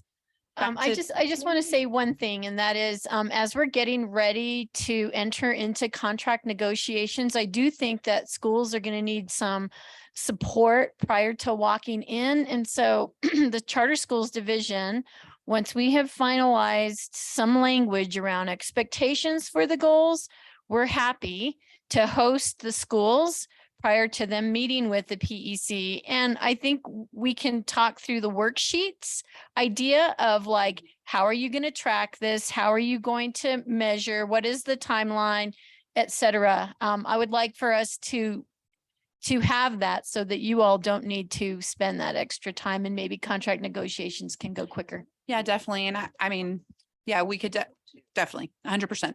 Ms. Barnes? Oh, wait, I would move to 2B and I didn't let you finish 2A, sorry. Just the only thing I wanted to say, and you might look at some of the goals, there are several schools that do something that is only required of a high school student once, that is very specific to their goal. So like an internship or and a lot of them have chosen a school very aligned with their mission, but it's not every year. So, but you'll get feedback from the schools, so see if they can find that or not. I just feel like there have been some very sound goals that were not every student, but every student in the school. So you can just think about that. Every grade level, you mean? Well, like they, some of them have said things like a student during their high school years must do this, and it might be your sophomore year, it might be your senior year, Right. but you have to do it. So it's not every student every year. I felt like those were sound mission specific goals. Agree. Yeah. and I'm- Commissioner Gibson. I'm going to say that I think that still reflects their experience throughout the school. They may have done it but they were built up to get to that point to be able to do it. So, I don't think you're right. I don't think in some, it has to be every 10th grader, everyone, but it's the high school band, it's the middle school band, it's the elementary school. And it's, if it's all 12th graders, but the school built them up to get to that point. I just want to say that that's where the guidance from the commission will come in. That to say like graduates from blah, blah, blah, blah, will have completed. That includes every student that is graduating that attended that school. So, and when you say full academic year, when you say, so that's where the commission guidance comes in on that language. Okay. 2B. So this is fidelity of the education program implementation. We put this one in because we know this is something that CSD does look at, it's in the contract, but it hasn't been rated. And so it gives some additional, it's its own indicator to where it's taken out from kind of a compliance piece and looked at as more of a quality piece. I think this is actually, for me, like the best example of moving from compliance to quality, because it really was like a, are you? Yes or no? And this is really looking at how are you and to what quality are you? So any feedback on 2B? Commissioner Voigt.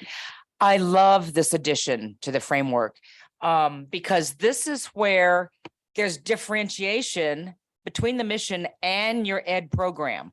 Every school has an educational program, but as we found out over the last year, there's some schools that have kind of wavered from their ed program for whatever reason.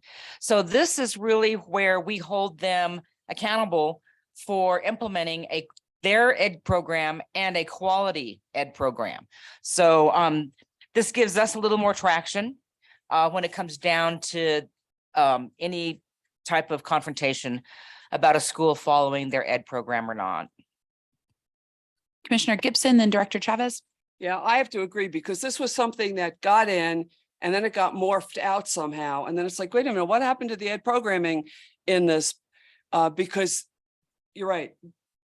The school has to show us not just oh yeah, they're doing it because we saw X, Y, and Z.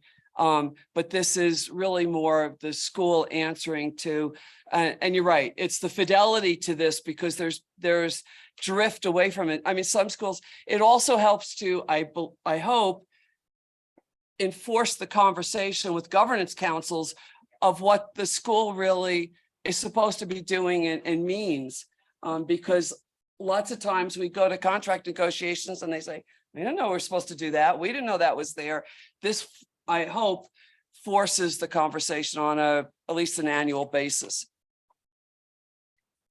Director Chavez, then Commissioner Carrillo. Yeah, so I would say this is similar to the current performance framework indicator 1A, which asks, is the school implementing the mission and material terms of the approved charter application as defined in the charter contract? That's how it's currently worded.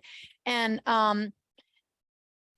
I think PEC and the contracts used to talk about material terms. In fact, they used to say, what are the student terms? What are the teacher terms? And what are the family terms? And so schools had to spell out what they were promising for each of those groups, in addition to providing a mission statement, a vision. And so that could include specific type of training, that could include after school programming, et cetera, et cetera. What I like about this one is that it says fidelity of educational program implementation. So I think school leaders understand that word fidelity. And the other part that I really like about this is, I mean, there's a reason why schools enter into a contract with the PEC, right? I mean, the contract is the agreement between the school and the PEC. And so to have a contract that's put into place and then not take a look at it and see what it says or be held accountable to it, to me seems off and a waste of time. And so I think, although, so the way that we entered into this renewal process, we were reading the contracts, we were reading the mission statements, and we were asking schools about implementation to that. And we were met with a little bit of resistance at times when we were asking that, because I don't think people were used to that, right? And we found out that there were parts of what was in the mission or the contract that weren't in the educational plan that weren't being implemented. And so I think the contract is your teeth, and that's not a very nice word. So let me restate that. That's your agreement, and it's all contained in there. And for us to be able to point to one document that holds all the expectations that the PEC has of the school, helps us all be on the same page. And that's what the Charter Schools Division has been moving towards this year, working with the schools, is to focus them on what's in the contract. The performance framework is an attachment to it. Hopefully this doesn't mean they have to go looking all over the place like in rule, because we know what happened with tribal negotiations. People weren't looking at rule. And so that's how we skipped the requirement that a school needed to have on that. But anyway, so just wanted to say that. Commissioner Correa? Just wanted to weigh in that I completely support this as an addition to the performance framework. Yeah. Ms. Barnes and then Commissioner Voigt. I wonder, I guess I was just struck yesterday by the schools that have been a school for 20 years and the schools that were newer. And to at least allow them to put into their educational plan, particularly for the newer schools, how they might build something out, a full vision versus and allow them to do it in a reasonable way. So that's just something you might think about.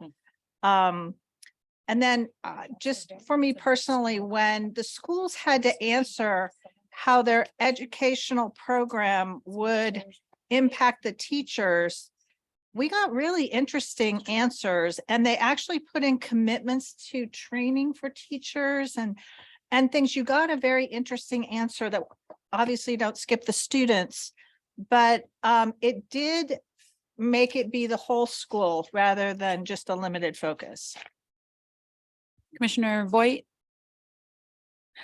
So just some background knowledge. Oh, hey Patty. So just some background knowledge about this being moved from the organizational to the academic, I think gives it more meaning, because it's become kind of high stakes all of a sudden. But I think also it's a lesson learned by the commission based on what some schools in the past have or have not done. I think that educational program also evolves, from new schools in their 3rd year to schools in their 15th year. And that's good that it does evolve, because that gives the school the opportunity to amend. And the amendment lets everyone know, wow, we're growing, we've grown out of these shoes, we need bigger shoes. And so it's a good thing that that this is in here. That's all. I'm going to speak and then I'll go to Commissioner Gibson again. Okay.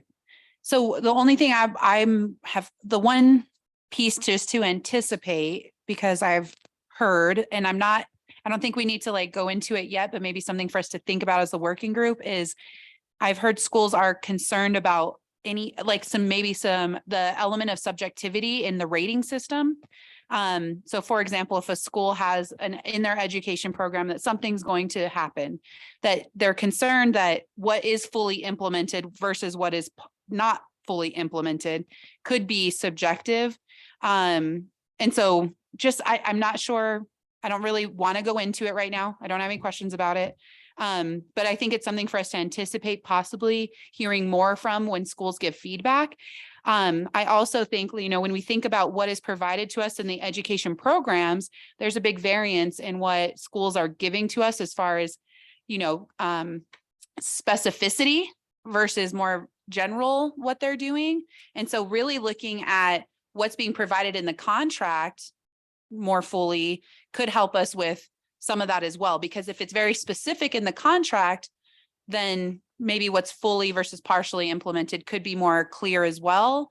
But I know like from ed programs, I've seen some people are, they have these huge ed programs in their contract. And then I've seen some that are like this, so I think that's also, if we're looking at this and then rating it for quality, we might have to require more specificity, number one, and then figure out rubric or guideline, something to where that's shared with the school to where they're looking at, everyone's clear on what is fully implemented, what is not fully, what is not at all.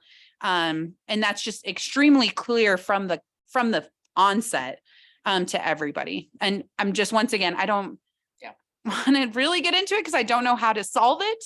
But just something for us to anticipate needing to do.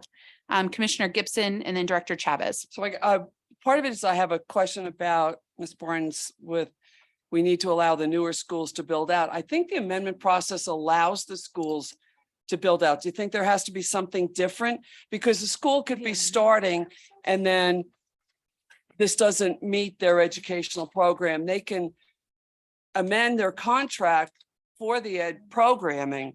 So are you thinking there needs to be something No, in addition to that?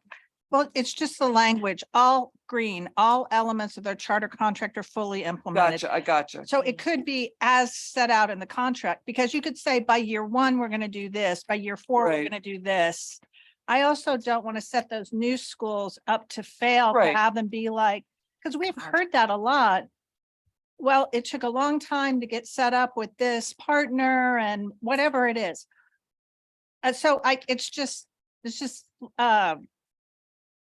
just that language is very, now. But I also agree for a later date, there has to be discussion on what's fully implemented and what isn't. And so that schools are clear on that guidance, that has to be, you know, and is there any flex, if you have, and it is, the onus is on the negotiating team, but also, you know, if a school only comes with 5 things, you know, trying to pull more out is sometimes very difficult, you know, so it's like, you know, it's that partnership piece that they need to understand what this fully means so that, and I certainly don't want schools to only want to have 3 things in there because they're concerned that they're not going to meet and therefore, oh, I don't want to put a lot in there. We're looking for more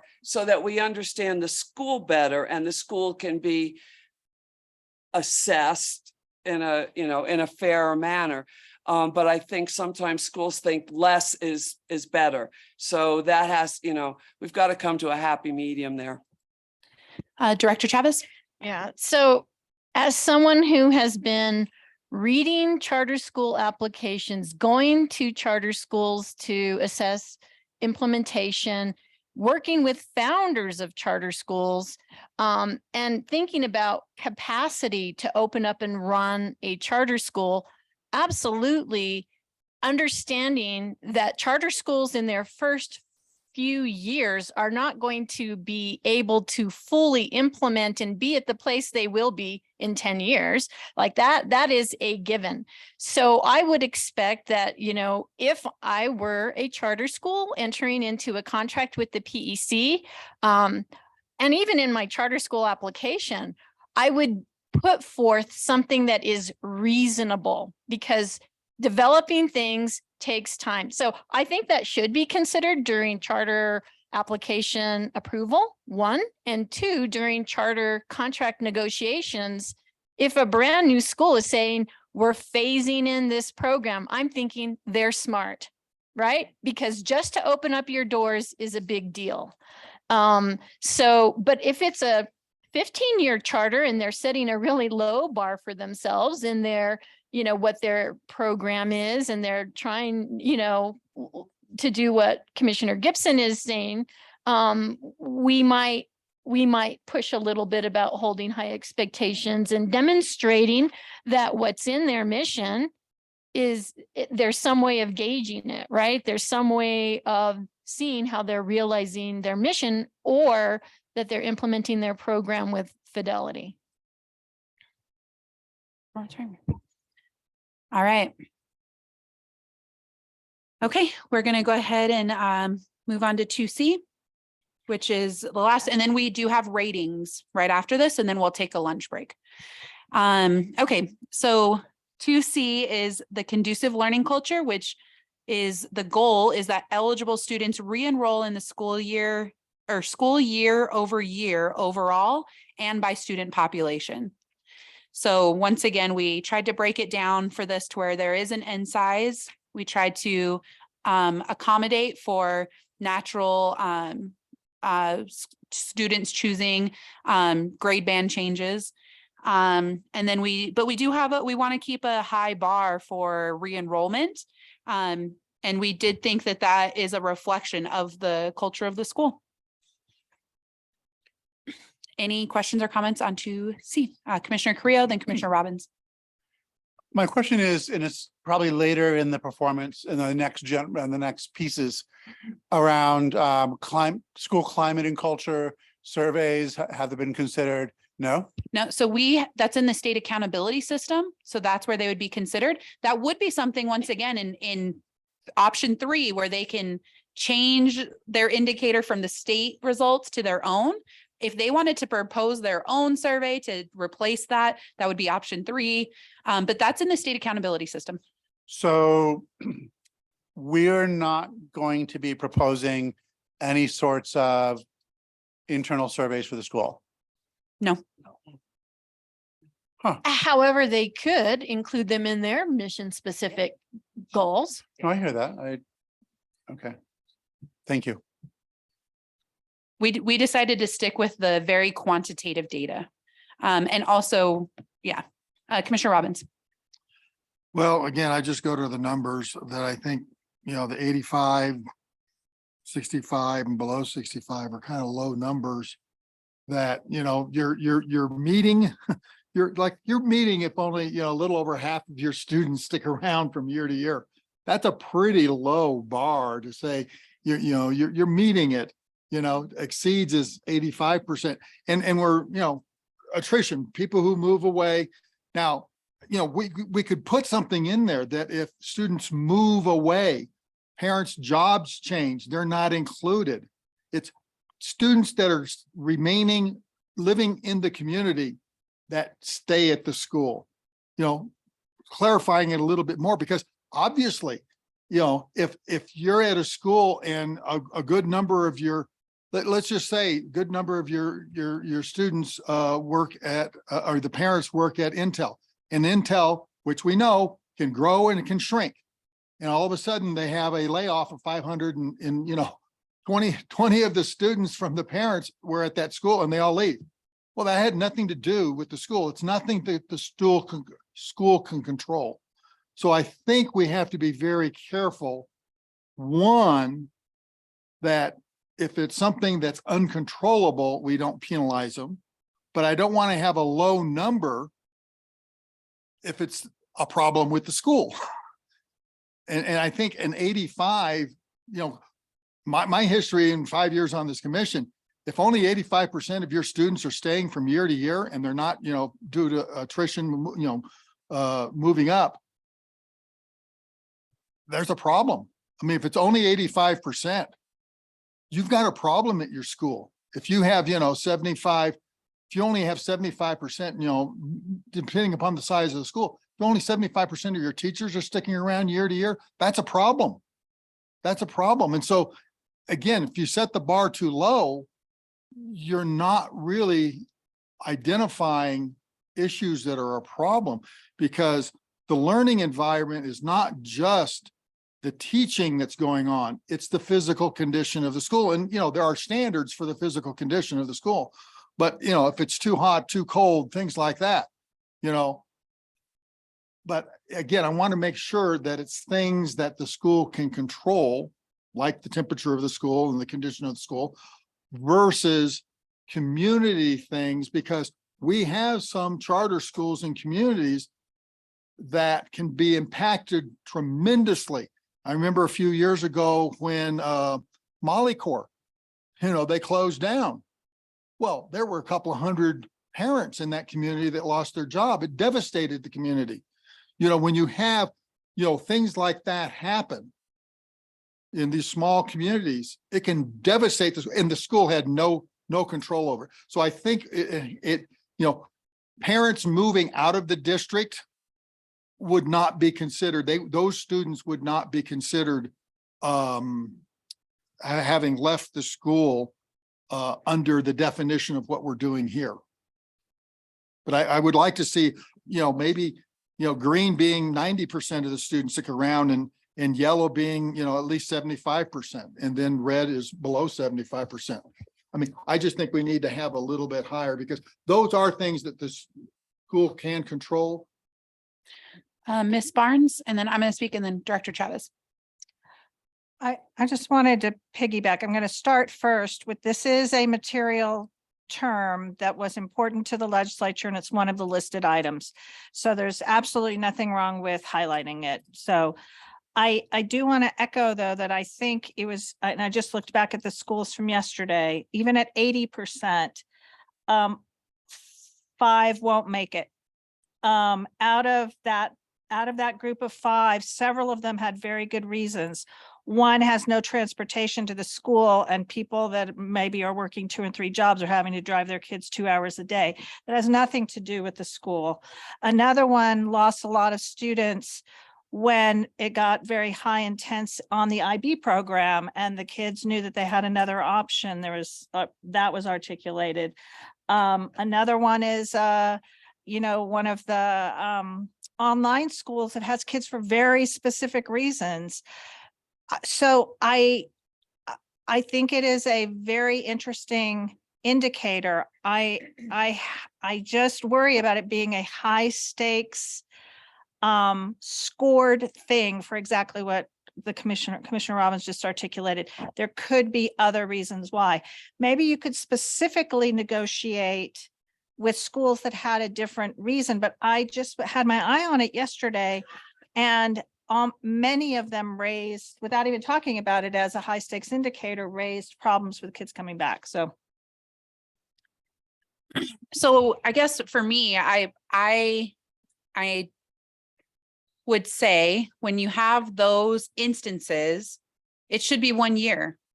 I mean, to me, that's like, you have Intel drop 500 people, maybe that 1 year, maybe they do get a yellow or red. Doesn't mean they're going to non-renew at the end of their term. If they have 1 year and they provide a narrative that says it, and it can be explained and we understand and we move on, we don't have to make a high stakes decision based off of those extremities. I do think like 85% is actually, and that's meets. So right now, without the 4 indicators, 85% is meets.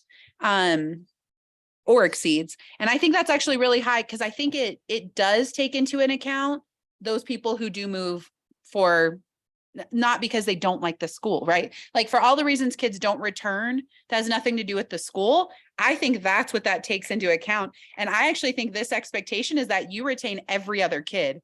That's what, to me, the 85% is there's going to be kids that move away for no reason of your own. You better keep every other one. And every other student group better not be below it either. I actually think the green is a very high bar, and maybe after looking at some more data, historical data, maybe it's too high for meets.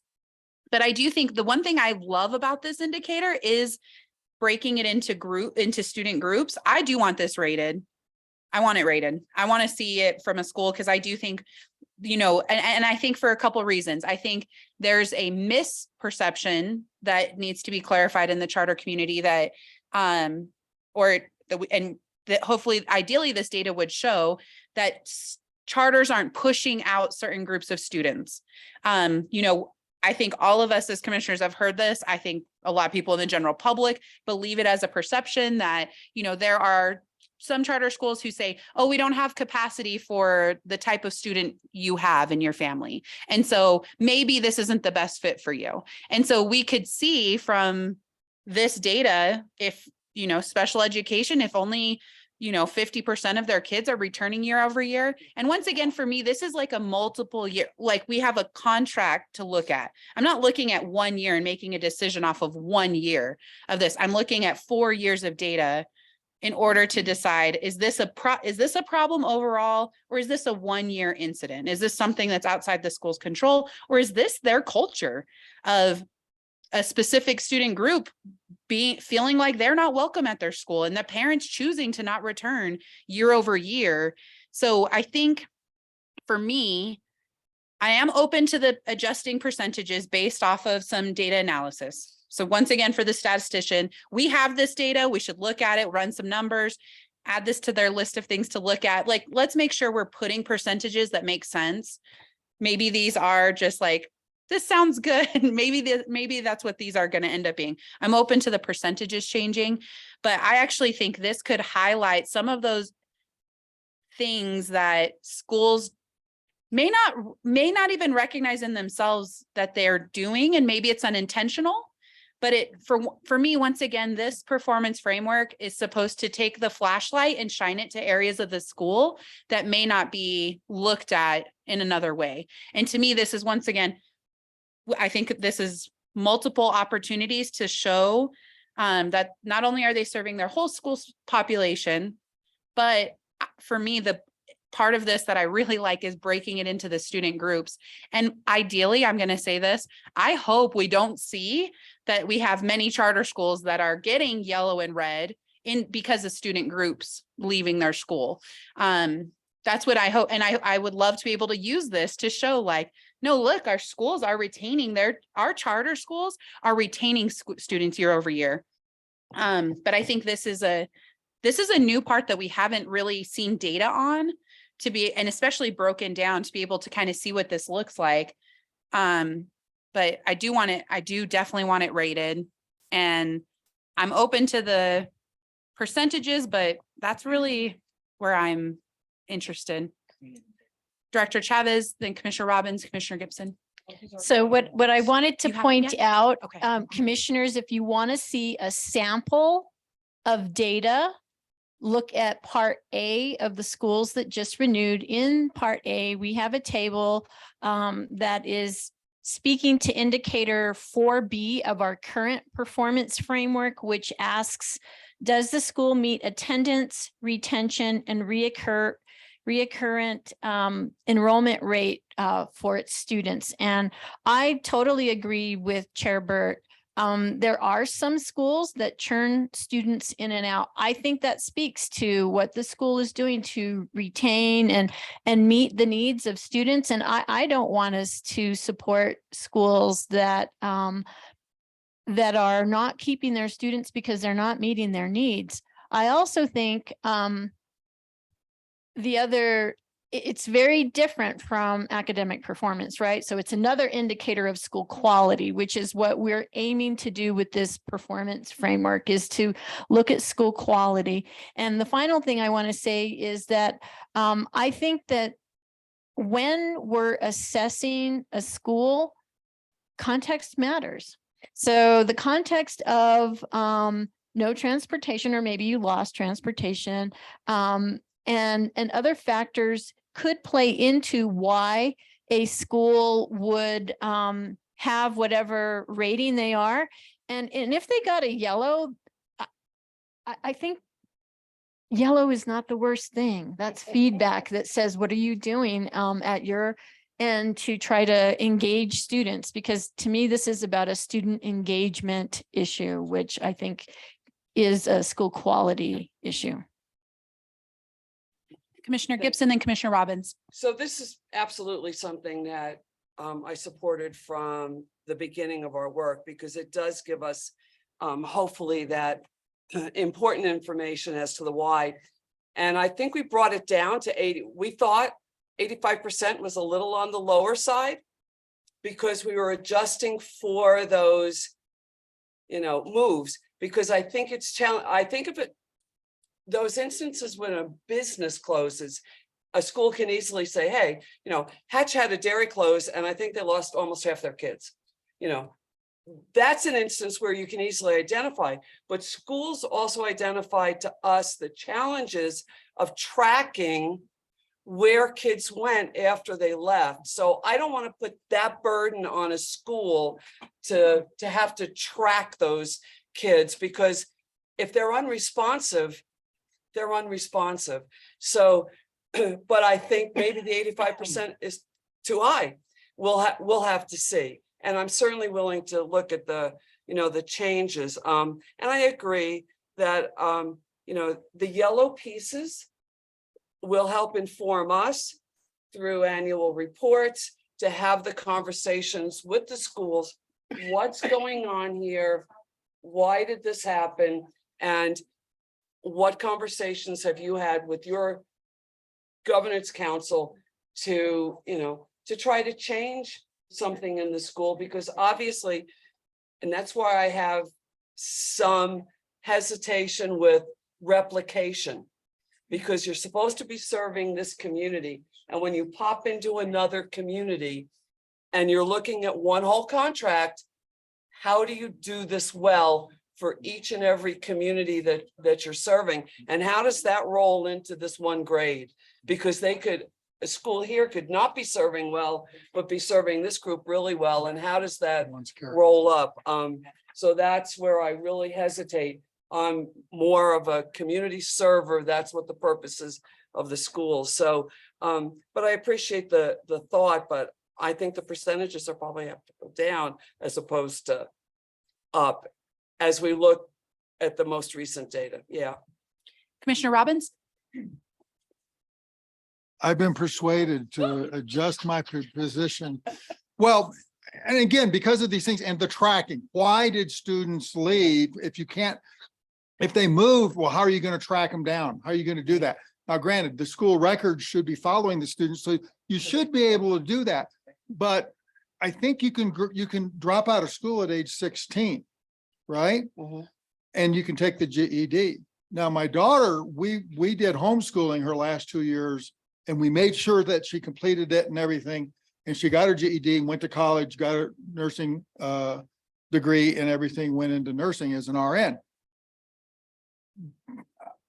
But again, when you have, if you have a situation, and we had the online school where, you're doing online and everything, you have issues, you have this, and you're a junior or senior. It's like, I don't have to do this. I can go get a job at the dairy, or I can get a job somewhere else. Maybe it's not fulfilling your potential, but it's what you either want to do or need to do, and the school shouldn't be penalized for it. So thank you for the comments. I will adjust my position or retract it. Thank you. No, it's interesting because it's just more complex, right? Like it's more complex than we ever want to put, once you put things in black and white, you're like, oh, this is so simple. Here you go. But then there's all these complexities that onto it. And I think the best we can do is try to take those into account. This is also why I think the narrative pieces of this, like allowing schools to provide narrative to this, is so important as well. Maybe a school didn't get it, because they did change their ed program. They're like, this is what, that's still, if you had a bunch of students leave because of that, that's still, maybe we should think about, that's not a good thing. If you had a school that, stopped providing transportation, you don't get that's not a good thing then, right? If you're explaining it in that way. But if you had a nearby a nearby workplace where many of your community work and it closes, let's take a look at that a little bit differently, right? Like maybe your rating is still yellow, or maybe your rating's still red, but let's take a look at that now and make a judgment based off of it. Makes sense, right? So yeah, it's always more complex than, that's how it is. Okay. All right. The last thing that we have now is actually just the rating. So, once again, I'm interested if we did hear, I correct me if I'm wrong, other folks who were at the meeting on Friday or at the session that we did on Friday, but it seemed like we definitely did not have every school present, right? So I don't want to make a judgment over that. What we'll receive feedback from in the future will be the same, but it seemed as if the vast majority, if not all the schools that were present at the session were like, we would like a fourth indicator, or we want a fourth rating and we want it to be up high. So that seemed to be everyone was like, yeah, we kind of all want that too. So I'm interested in that for you all, but then, and that wouldn't be for individual ratings, but also the overall rating as well. So, Commissioner, questions and comments on ratings. Commissioner Manus? I think in some areas it's easier to add a fourth rating than other areas. Like to me, the 2A, I think it would be difficult to have a fourth rating there. But on some of these other ones like 1A, 1B, some of those might be easier to have a fourth rating. So I'm not sure how we would go about that, but I think some areas are just easier than others to have that. Would you say overall, though, you'd be interested in the group looking at presenting a rating with a fourth option? Director Chavez? Would you consider sending somebody an email that says, these are the indicators that I would like to see a fourth rating for, and these are some that I would keep 3? You're asking if I would send an email? Sure, I can do that. Commissioner Gibson. Okay, so, oh, sorry, a question for Commissioner Manus. Did you say 2A would be hard to add to That's what he said. The mission goals. the mission goals? I just think it, to me, in some ways that it's more difficult to have something because this, it's like, how do you, here we have the meets, exceeds, working to meet, does not meet. Those 3 buckets I think are pretty easy, but there's no, like here, the school and the authorizer sets the performance scale. So that's where the difficulty to me right now, it would be difficult for that 4th criteria. But Except when the school negotiates, they would be proposing what their exceeds would be, their percentage. right, So it might, Yeah. it could be easier. Right. I don't know, but thanks for that. Because it's, yeah. it's just right now because there's no, Yeah, it's not Yeah. concrete. yeah. I'm gonna say it's, and there weren't a lot of schools there, but certainly I am sure that the schools that are exceptional want to be pushed out there. And I fully get that. We live with a narrative often in schools where it's okay to be a C, a C is okay.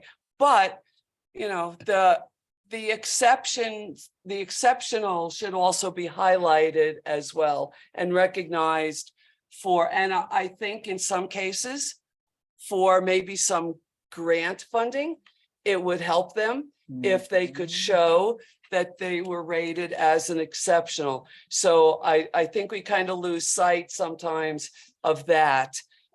So it could help the schools in obtaining some fundings if they were also highlighted. So I'm very open to looking at that. And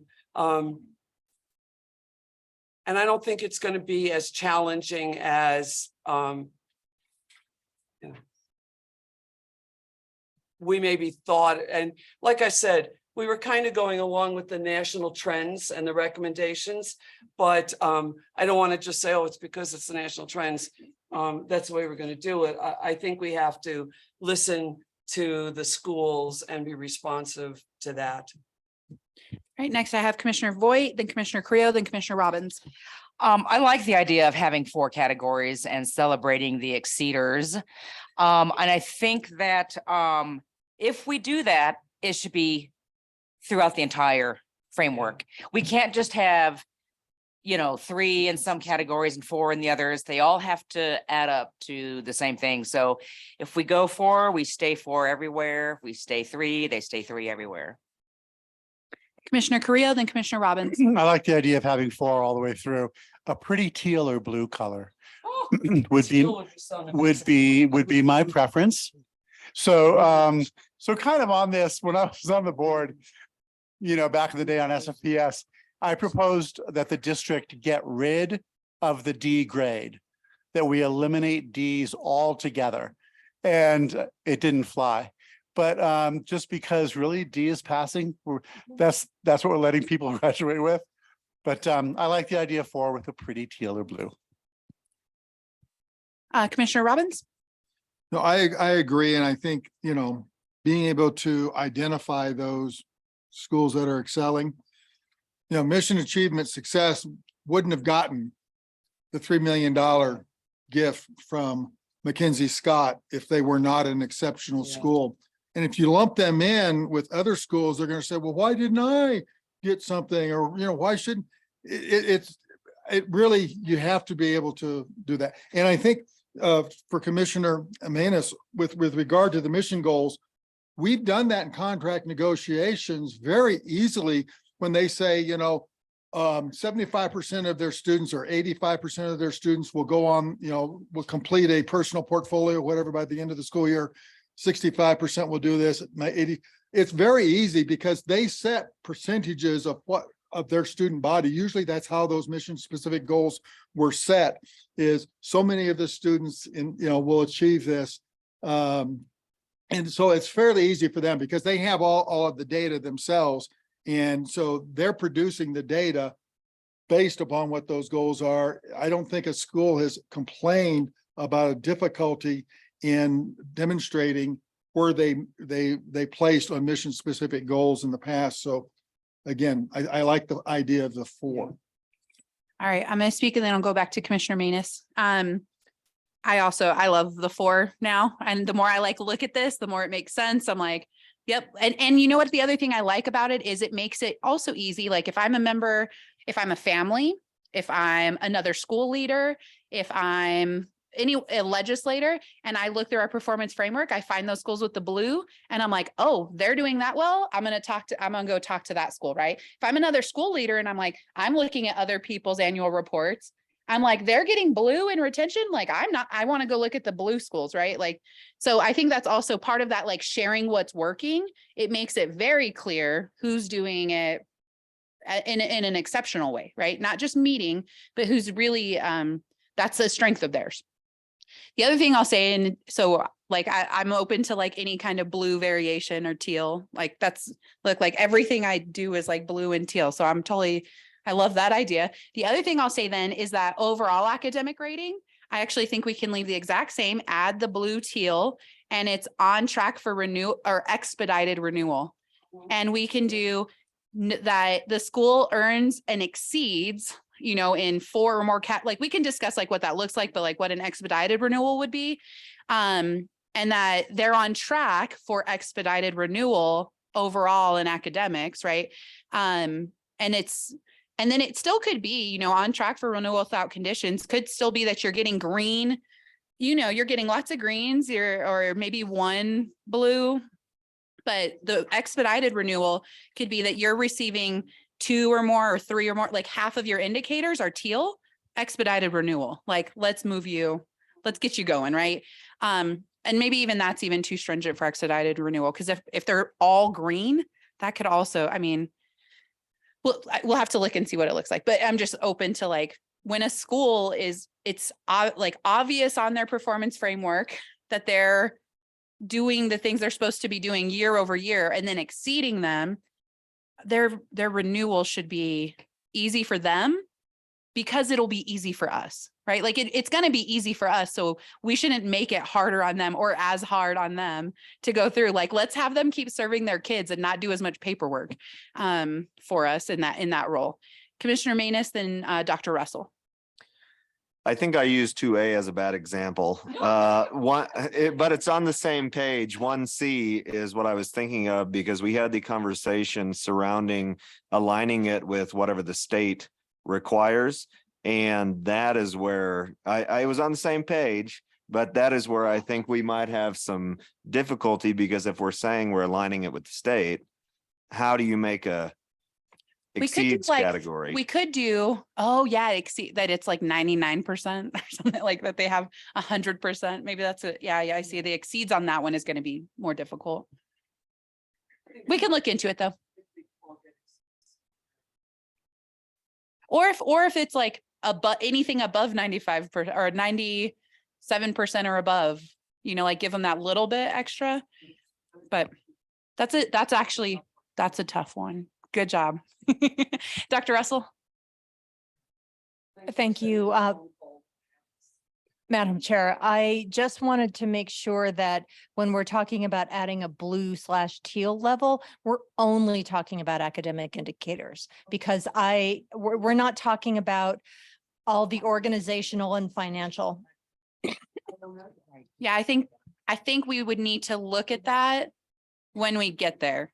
I think for academic for sure, but I hear what you're saying. Like, Because I guess it could look like, yeah. I'm anticipating going back to my middle school teacher days and having all the schools saying, but why did we get a B+ instead of an A-? I want a teal on this one. I mean, it's just, organization, to me, organizational metrics are you meet it or you don't need it. Yeah, and maybe a expedited renewal is more based off of academic performance than it is organizational and financial. Like by meeting organizational, like expedited renewal means that you got blue on academic and you got green on both organizational and like the overall rating, right? Like that could make it Right. an indicator for then now you're eligible for expedited renewal. Exactly. Yeah, I think that, when we're talking about expedited renewal, Mhm. we should be looking at student outcomes. Yeah. Because, if you're dotting all the i's and crossing all the t's and getting green on everything and your kids can't read and do math, I would have a problem with expedited renewal. Yeah. All right. Ms. Barnes. You might tell me this is not on topic, but on page 4, where you determine whether they're on track for renewal without conditions or with conditions or not on track for renewal. I just went and looked quickly.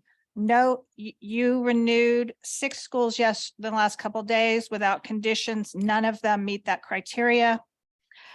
Many of on track for renewal without conditions. But this is also an old that's on the old performance framework, not on the new one moving forward. And I think we also, for the next several years, we're gonna have like a weird data piece. So I don't want to compare the old one to this new one moving forward. Well, let me make my point, Okay. because I feel like you want accurate assessments by the charter schools division, and if they meet or exceed in all academic indicators, then I think that there's potentially going to be a pressure for a very good school to not get a working to meet or an on track for renewal with conditions. Because you say there is almost no school on any of those indicators on any of the years. So you have 5 years and 7 schools, 35 years. I think there's only 2 looking quickly that someone would have got on track for renewal without conditions. But that's the old data points. I think going forward, using the information that's it's difficult for me to, in some cases, to look back. I got it with the graduation rate. That was an easy one, or the retention rate, to look at and say, they wouldn't have met it, because we're looking at exactly the same data points. But on this, the This is academic. criteria is so different that we're assessing that it's difficult to Okay. Thank go you. back and say, because we don't know whether they would have met or does not meet on the criteria that we're looking at right now. So that's where it's excuse me, hard. But I think it's also why we need a run, so that schools can say, I can take what you're assessing and say, based on last year, and it's reasonable data for this year, based on this year, because this year they did assessments. So they've got a reasonably normal year. Based on this year's information, using the criteria that you're specifically asking for now, I wouldn't have met. I can, I'm more open to that conversation. And say, Chair okay, we need to Burt change just it. outlined here that this is academic only. Right. I want real answers as to how the schools are doing organizationally, Absolutely. and they can improve, but they ping pong all around. I made this point when I gave feedback before. Not on track for renewal limits your choices in a way that I do not think that you want to limit your choices. Because a lawyer is going to say, and there's things that are missing. So the only way you can be not on track for renewal is if one or more indicators, the school earns a working to meet for 3 consecutive years without measurable improvement. So 3 consecutive years, you're not going to have a rating for year 1 or year 2. So no one's going to be not on track for renewal for the first 2 years. Without measurable improvement, I don't know what that means.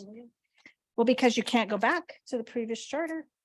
But you're still gonna use the end of that school year. But wait a minute. But No, 3 there- consecutive years. It's So, going to be rated each year.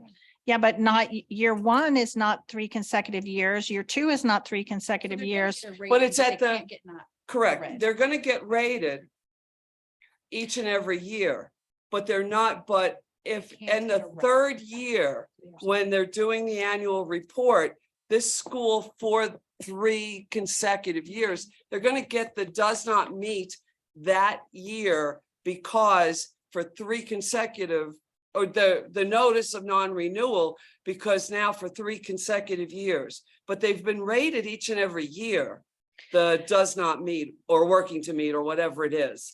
They've gotten that rating in the annual report, but as a result of that 3-year roll up, that will result in a notice of non-renewal because those 3 years. And maybe I want things that are not in this box. Maybe you are saying if you do these things in the box, you will get a not on track for renewal. What I think is true, and I want to keep your options open for all of you, is if in year 1, the wheels have come off the bus for a school academically, I would like you to have preserved your opportunity to give a notice of possible non-renewal in year 1. So the lawyers are going to read it exactly, literally, and they're going to say no school can get a notice of non-renewal in year 1 or 2 because you need 3 consecutive years or 2 consecutive years. And then the other thing I want to say to you is I just want you to preserve your options. And if a school has done terribly and then kind of gets it together and then does terribly and kind of gets it together, you may want to non-renew. And I know we talked about this, having the statement, and we talked about it the last time at our meeting here as well, having that statement that it does not preclude the commission from making, a decision that this isn't just that guarantee, that, oh no, just because you got this, and we have the annual report as well, so that allows us, but I think there has to be, an overarching statement, which we've talked about, and it just never gets populated in, that allows us that flexibility that as an elected body, we can, we can go to the top of the chart and say we're notice of revocation without, yeah. So I think that's something that we need your guidance on for the language that needs to be populated in there, because we talk about it multiple times. Yeah, and it just never gets in here somehow. Commissioner Correa. Fully support that. Fully support any kind of provision that allows us the opportunity to take action, and even draconian action if we have to. And, Julia, I really appreciate you bringing that up to protect us, because there are going to be those instances. And you're right, the lawyer is going to read it one way. You say, look, we're going to get grade academy all over again based on a technicality. And that's the last thing we want to happen. When Commissioner Robbins comes back, I know he had his hand up, so I'll call on him when he gets back in. Yes, we do need that. We need the overall yeah, just at the end of the day, what we're giving you information, but it's not a decision. But I also see now that what we don't have the ability to do with the language that's currently here is if a school in year 1 or 2 of the contract has, so we have 6 indicators. If they have 5 reds, we can't give them a that is not on track for renewal. I mean, in all honesty, they are not on track. So I think we need an additional piece on the not on track for renewal, that if you have 3 or more red flags, you are not on track for renewal based off academics or something along those lines, where it's year 1, if half of your indicators are red, it's not we're at a place right now today, year 1. In addition, then there's these two things, right? For one or more indicator, the school, and then I like the rest of it. So I actually think the first one should be if the school in any one year, if there's 3 or more red flags, school is, gets the red overall. Then also, I think, because I think what we try to do is there's going to be schools who get those yellows, but they're like at the bottom of the yellow. They're not quite in their red in their individual indicators, but they keep getting that bottom of the yellow year after year after year. That's also very concerning, right? To like not improve, like not move from yellow to green at 3 years in a row. You're just continually yellow or you're continually red. So I think that's also where, like, if they have one indicator and they're red 1, 2, 3 years, you get a red overall because you're not improving. Like, we want schools to improve.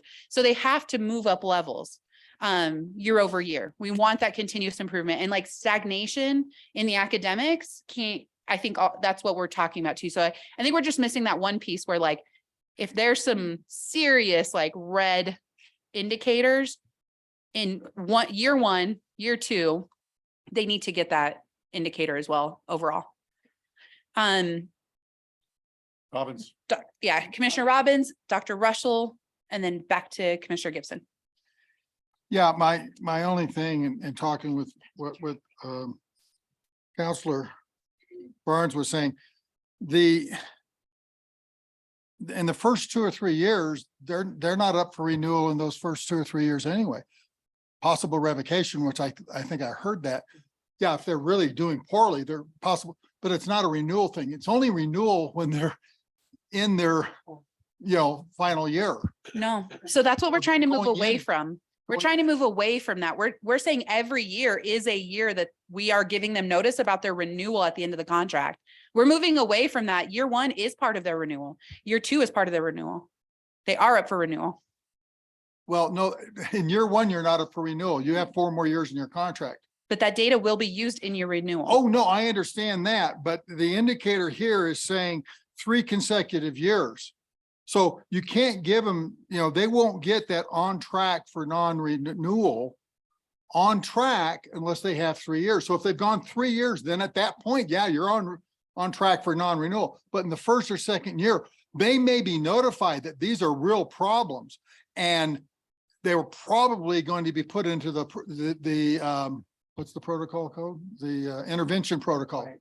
Okay, they'll be covered under the intervention ladder, but it's only in the renewal year that these things come into play for non-renewal. And so I think we have to be very careful between revocation, possible revocation, versus renewal, non-renewal. Non-renewal is a very different thing from revocation. And, there has to be a way of doing that. And again, I think the yellow one, on track with conditions, maybe, I think what Ms. Barnes said is valid in the sense that if you have, it says 1 or more working to meet or does not meet, but does not meet the criteria for not on track.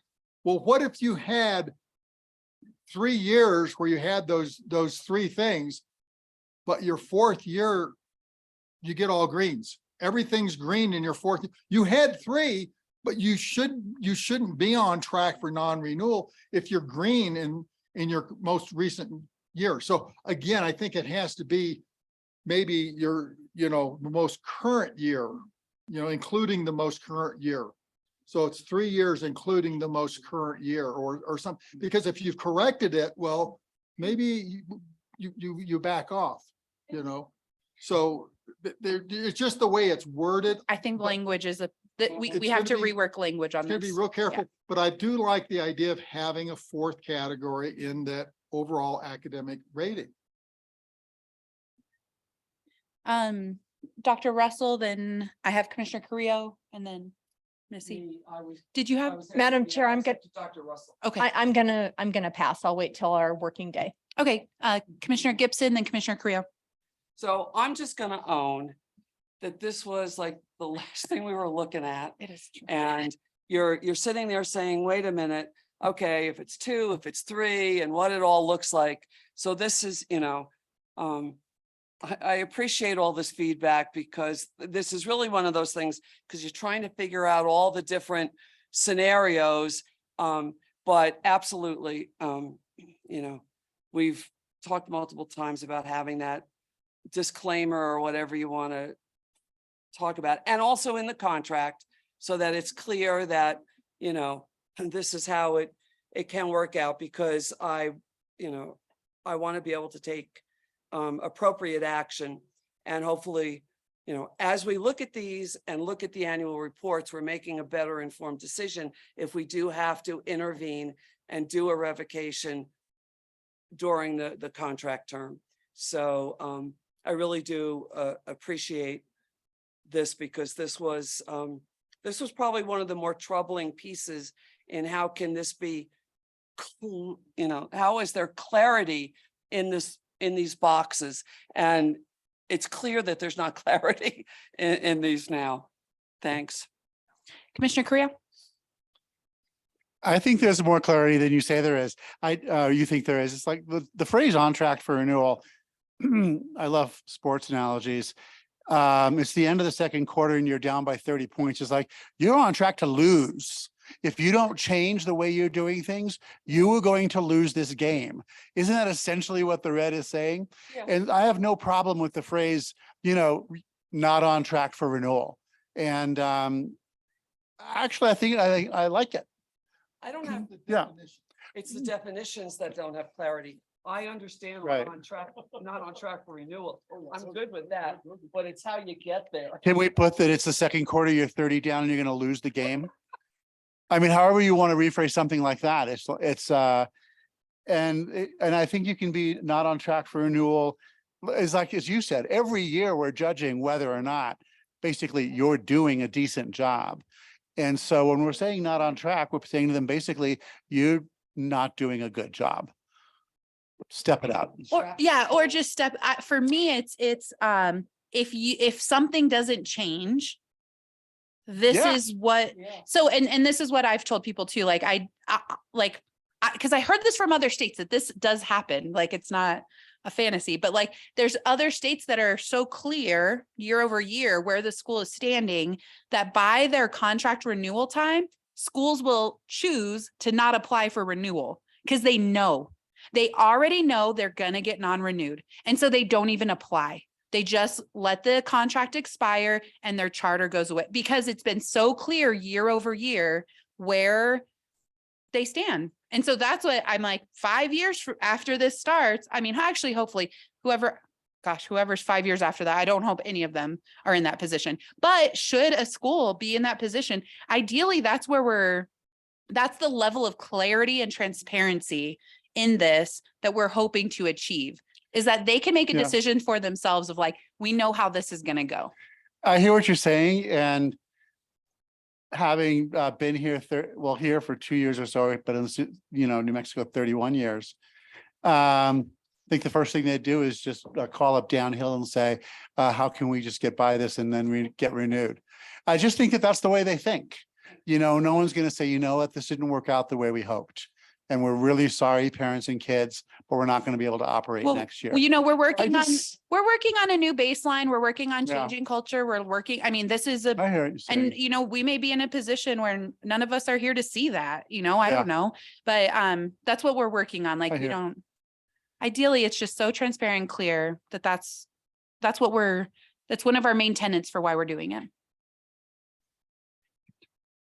And I do think, like, for me, if I'm a school leader and I get my annual report and it has one of these indicators, if I get a yellow or red, because they are going to think yellow, that we already heard, just so you all know, they're like, yellow's not good. And we're like, no, but it is. Like, you're good. Nope, don't tell it. Right. Which in education, you can't tell teachers C's are okay. Like, like when you're giving a teacher evaluation, like, it's okay to be mediocre. No, like, they don't like it. You can't make them understand like that's okay. Right. So same thing here. School leaders aren't going to want to be yellow. They're going to want to be green or teal. Like, they're going to want to do that, which is the purpose of our commission, because there's data, an enormous amount of data to show that the expectations of the authorizer are often reflective of the quality of the schools in their portfolio. So if our expectation is green and teal, our schools are going to want to rise to that.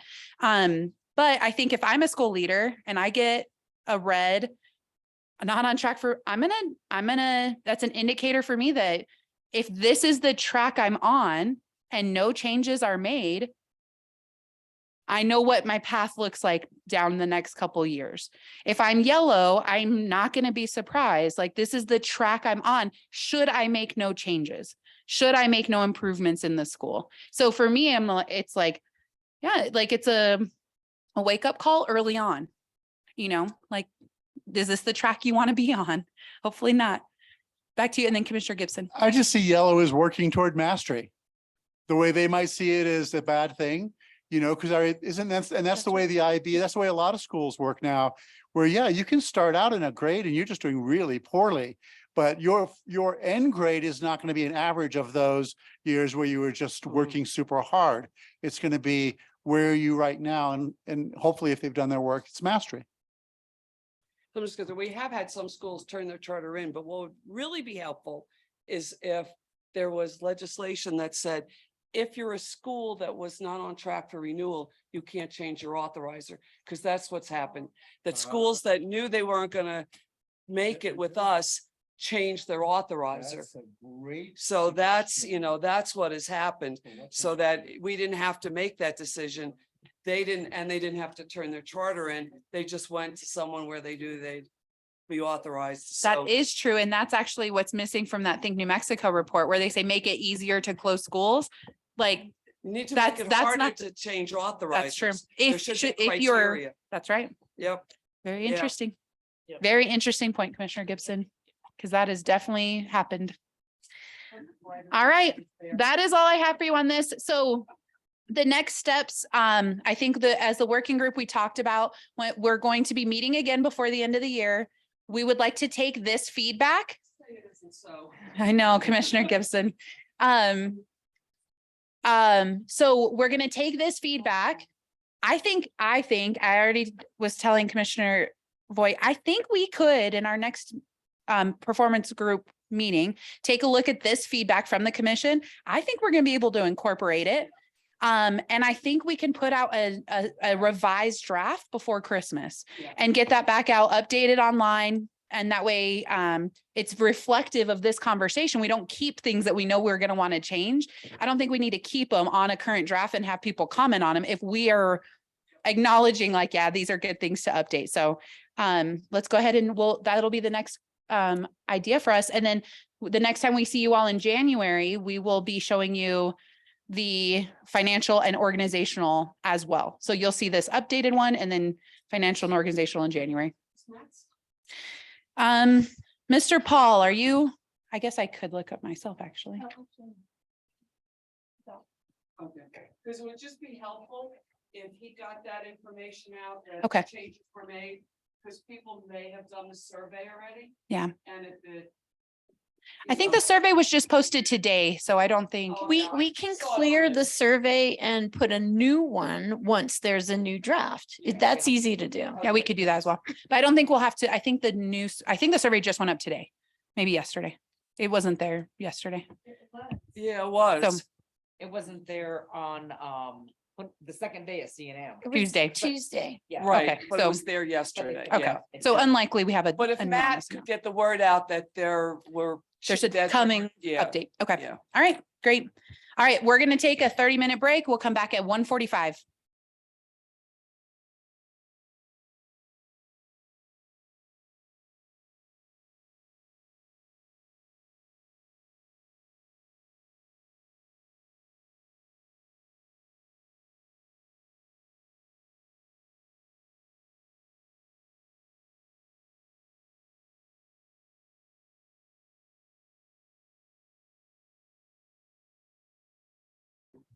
All right, we're on item number 4, which is the final review of amendment forms for temporary approval.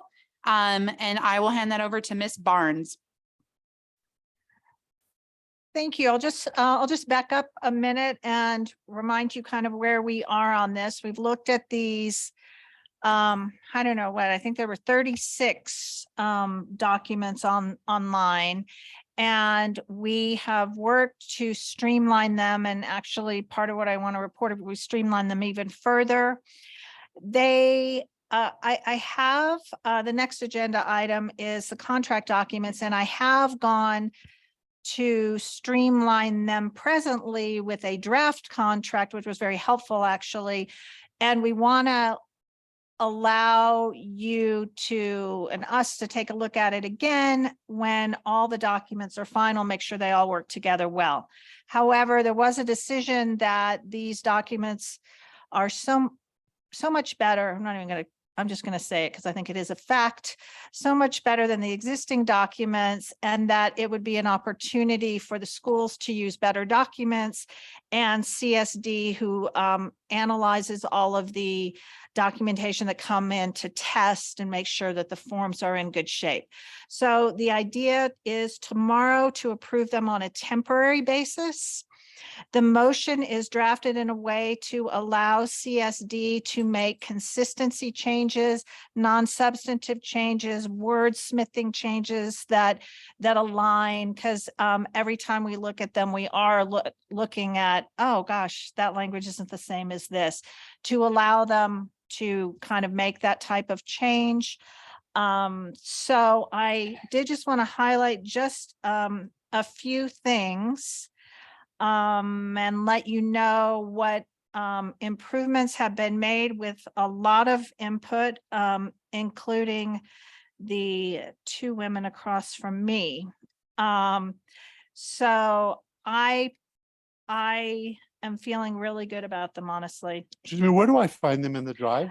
They are in the documents themselves. If you wanted to see the drafts themselves, they are in tomorrow's folder, ready for you to approve, because it made the motion. I You see. see, the overview document, Commissioner Carrillo, is that I'm looking at right now, is in the working session folder. I'll just highlight some of the key changes that I thought were important. We worked hard on the educational program and grade level change. There was a small subcommittee that worked on the grade level change. That's a key document. And I feel like we have kind of a layered and nuanced approach to grade level, because there's a lot of times that you all do want to look at that in more detail. You're still looking lost. Well, I see, I've opened the thing that just basically has what's in our agenda, right? In terms of the, So in the Google Drive, did you want to look at the overview document or the specific ones? well, do I need to? I mean, we're going to go through language with wordsmith. It seems like we've already done that. I think we've already done that. Got it. I'm happy I'm to good. open any one that you would like to, I could show you in detail. So the overarching level is, I'll just go through them kind of one by one. The name change and mission statement are one document. Name changes done, like there's a lot of name changes you're not going to have anything to do with, but if you have an art school that changes their name to the STEM Academy, you may have questions, only because it implicates the mission. So they are one document, but I feel like we've got that highlighted. We have a lot of times where the CSD is going to make a determination as to whether it's on your consent calendar and you could pull it off, or they feel like it's substantive, they'll put it on the regular agenda. They already are very good at that assessment. So that kind of thing is in that form. Educational program and grade level change are important ones, and we've worked on them. Particularly the grade level change, and then we went back and made some changes to the educational program to bring forward and have the school bring forward the important things that they're telling you about that. At the same time, one of the grade level changes is sometimes there's a very simple grade level change and they don't have to give you 750 paragraphs of information. I thought that this was a very important change. The school relocation form was we had put it as a notification where they just notified you. And CSD highlighted very effectively for me that a school relocation change could actually have a very substantive thing, and it should be an amendment. And they identify an address in the contract, and you will often make a decision about a location of a school. That has been moved up to the level of an amendment. And I thought that was a very important, good catch. The notifications, there are now 7 notifications, which is things, and this is consistent with the next agenda item, which is documentation that CSD should have on file with the school. You should know it's on file with the school, but they really are just notifying you of that change. So there is one form now for head administrator, business manager, or procurement officer. They have to submit, if they change all 3 of those people, they have to submit 3 forms, but there was no reason for 3 separate forms. Yet again, another sound change, I think. Foundation membership, we may look at that. There was a press release on the Great Academy and the special audit that may allow us to look at that form a little bit more in depth. I will, and maybe other things more in depth, but certainly I've been waiting on that foundation form to push what we might be able to do. Ms. Barnes, commissioners, I forwarded that information to all the commissioners today, so you should have it in your inbox. And there is a folder on school specific items. I think it's folder 8. I'll look it up. I uploaded it to that document. I uploaded it there as well. So thank you, Director Chavez. It is uploaded in folder number 6. There's an entire history of that school in that folder, including this. So I am happy to answer any questions.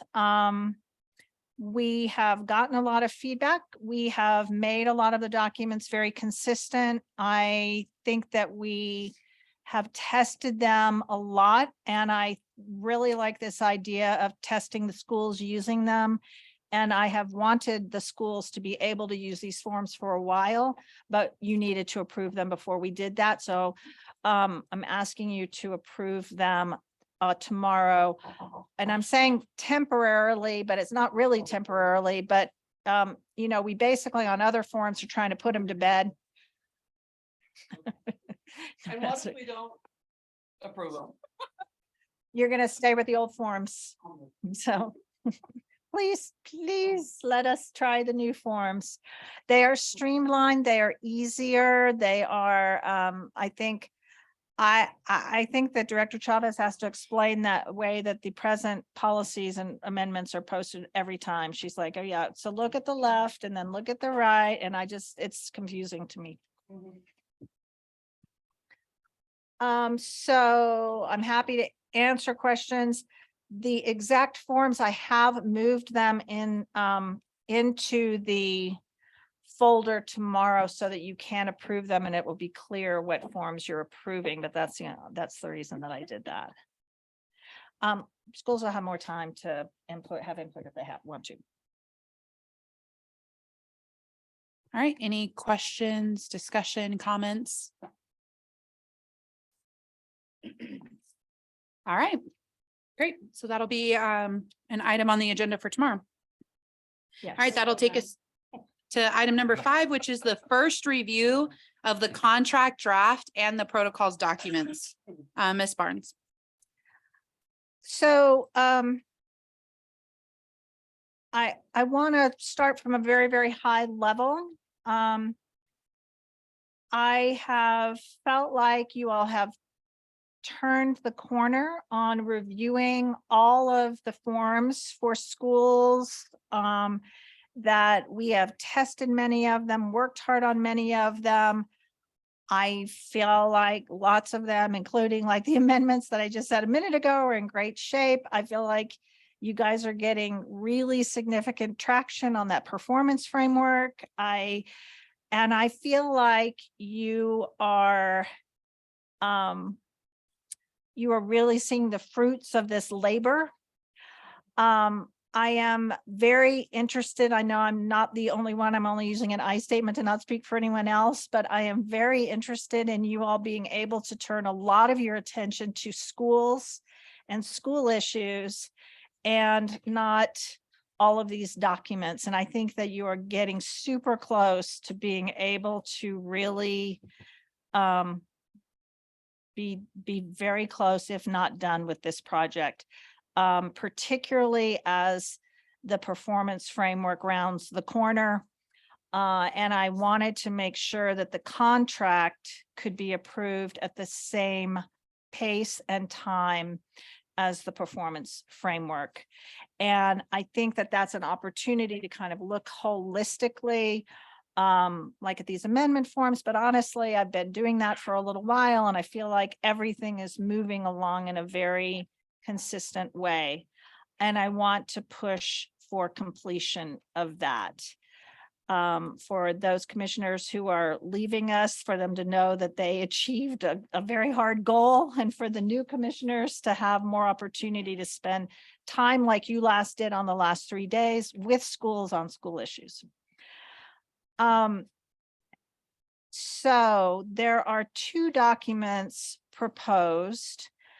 One, and I'm not going to spend, I want to introduce it today. I am really happy to talk to anyone about it, but I'm not, and I'm happy to go into as much detail as you want today, but I'm more looking at an overarching way.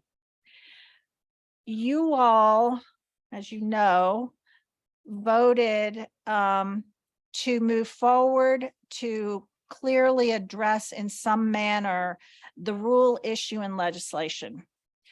And that issue is going to move forward under that vote, and that agenda item is moving forward in that vote and agenda item on a separate track, which I believe is the most appropriate way to do it, with PED leadership, with legislators, to go look at that issue separately.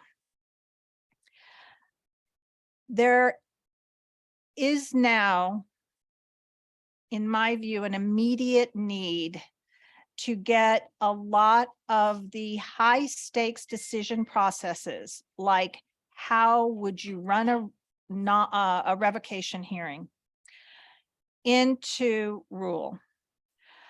So actually, Chair Burt challenged me to try to find something, as you all know, that's been a difficult issue to do, how to find a way to present a rule that could be done collaboratively with PED and try to address issues that had been kind of objectionable to PED. And so I've tried to do that.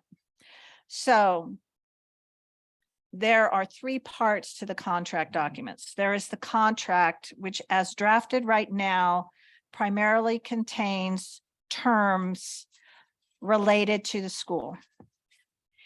It references in that contract that the forms, the amendment form, the renewal form, the documents that people fill out to bring things to you are finished, that you've done that work, and that you will post them in a separate place, and you have a process that you will follow to change them.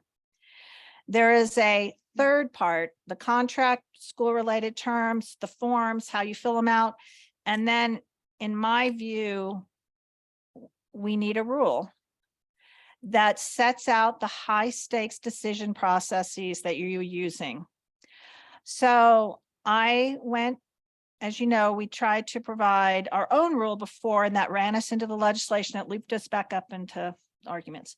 I went back to the existing rule. There's an existing rule on charters. It has been in effect for 15 years. It has worked well for 15 years. It has been amended a few times. I want to say few meaning 2. And I went and studied it And there is a section that sets out the authority, which is the authority we need. Those are the statutes I would have cited. There is a section on all charter authorizers. Works great. We don't need to touch it. There's a section on how the secretary does appeals for all charters. Don't need to change it. And there was one provision in this rule related to the PEC. I have expanded around that one rule. It's actually that one rule is Board of Finance, which is only yours because you are the only state charter authorizer. I've expanded it. I've added, I think it's 10 sections of your provisions.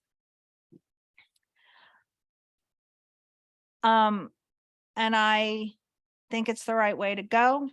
And I believe that the other lawyers feel that very strongly.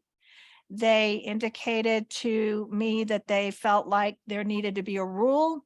And if not a rule, we needed all of those provisions in the contract. And in fact, they provided me with a draft that they wanted in the contract, and it doubled the length of the contract. I couldn't accept that, but they don't really want that. They want option A, which is the rule. So I've done it as a rule. The process would be to do, to start the rulemaking process, which takes a little while in January, and to approve these documents in March when you all approved your performance framework. So it'd follow the same thing. If this works out the way we all hope, we will have new documents for the new schools. The group that has been working with me has had these documents now for about a week. We're looking to approve them in March, so I think that that's a lot of time. I'm hoping to get their input, and actually have gotten input from several people, are not on that group, but several people already. And so I hope to publish the best draft rule, but the whole rule process allows you to make changes as you're going along. And so that is my proposal. So the contract is primarily school-related terms. All of the form work would follow the process that you've been using, which is now in rule. And then the high stakes decisions procedures are in rule. I'm going to pause here. I can tell you a little bit more in detail, or I can actually stop at this level too. Any questions or comments at this level? Commissioner Gibson? Well, I'll just make the comment that the more streamlined we can make the contract, because if you go back to past contracts and you try to find something and it's, just buried, it's difficult. And I think it's fair for the schools also. And it also gives that flexibility when, these items live out kind of outside the contract for things to change, and that the contract doesn't have to change. And, I've been a supporter from the very beginning of the rulemaking, so that I don't have any questions. I'm just in support of all of it.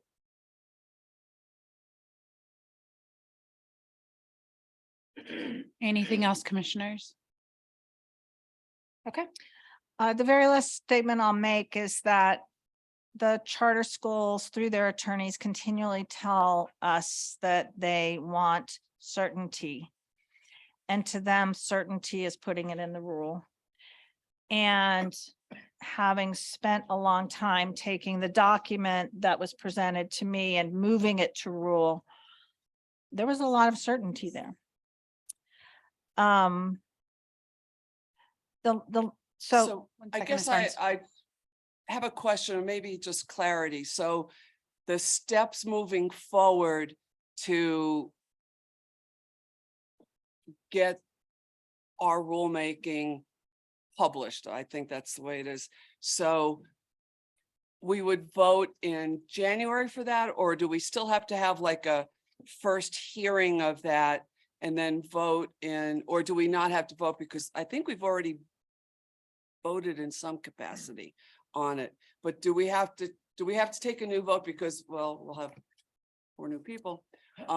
So I don't know. So could you just clarify Walk, that a walk you little through bit? that. I hadn't looked back to see if we had authority, if I had authority Yeah, still. I thought we I need to voted. look at that, because I wanted to reiterate, this is not a new rule. We are amending and not changing sections of the rule. We're just adding your provisions, which is one of the ways that I felt like was an attempt to work collaboratively with PED.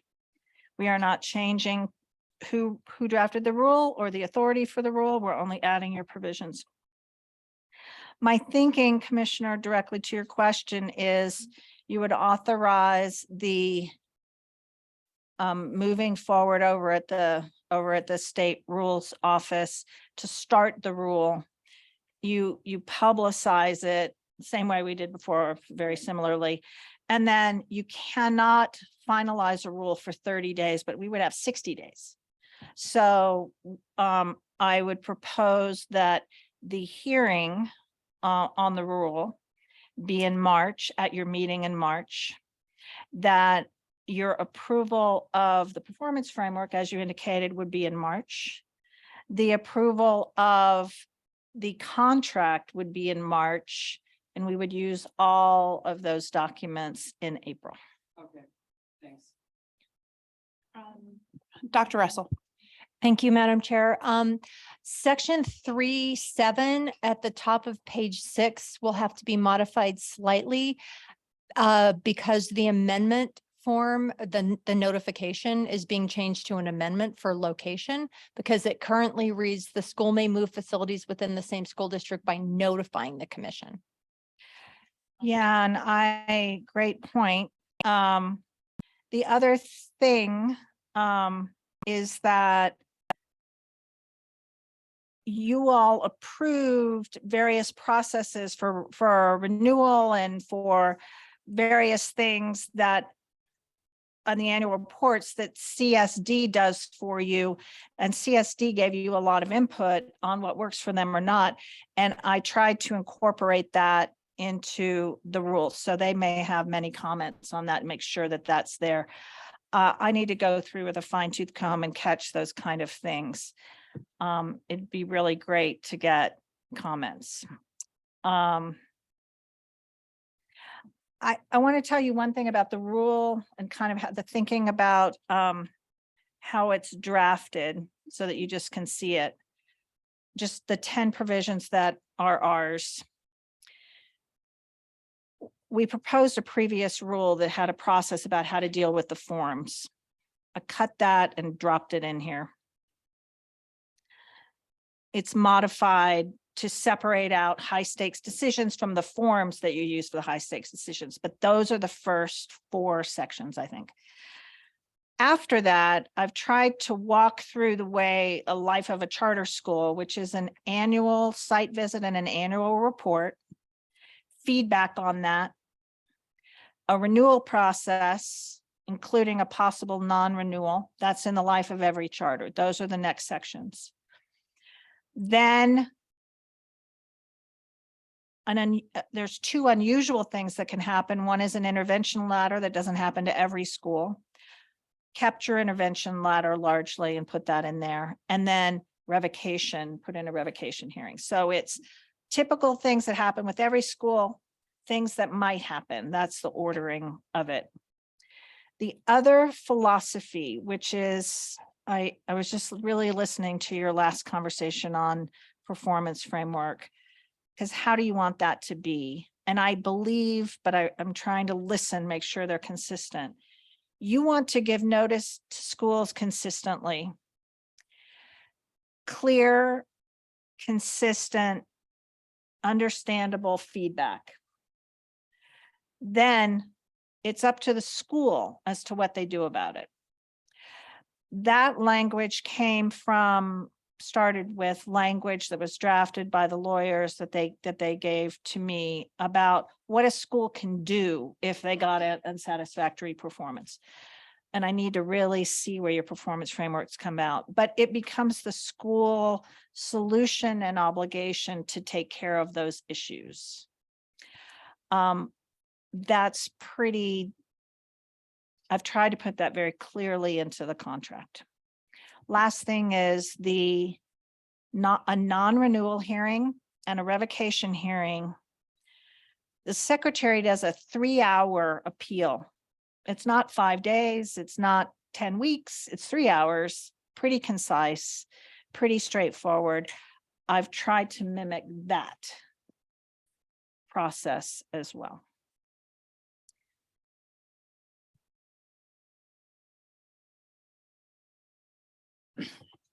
Commissioner Gibson?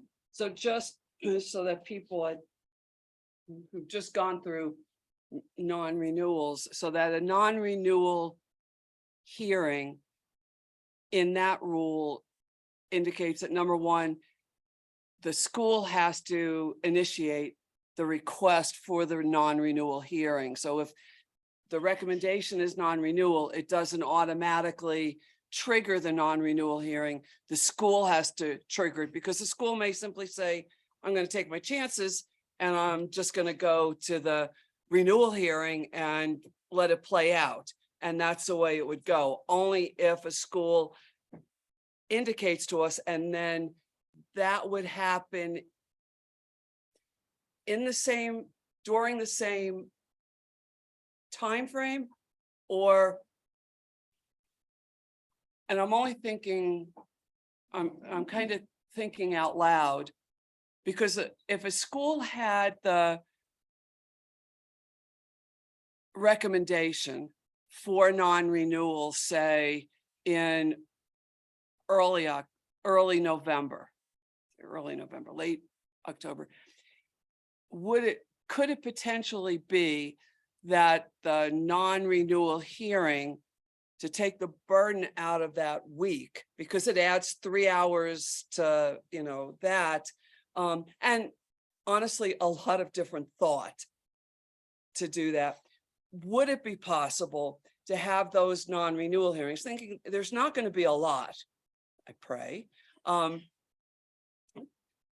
would it potentially be able to happen? And I don't know if we have to have this discussion now before we say yes to all of that or not, but would it be possible to have that non-renewal hearing like in November as opposed to December?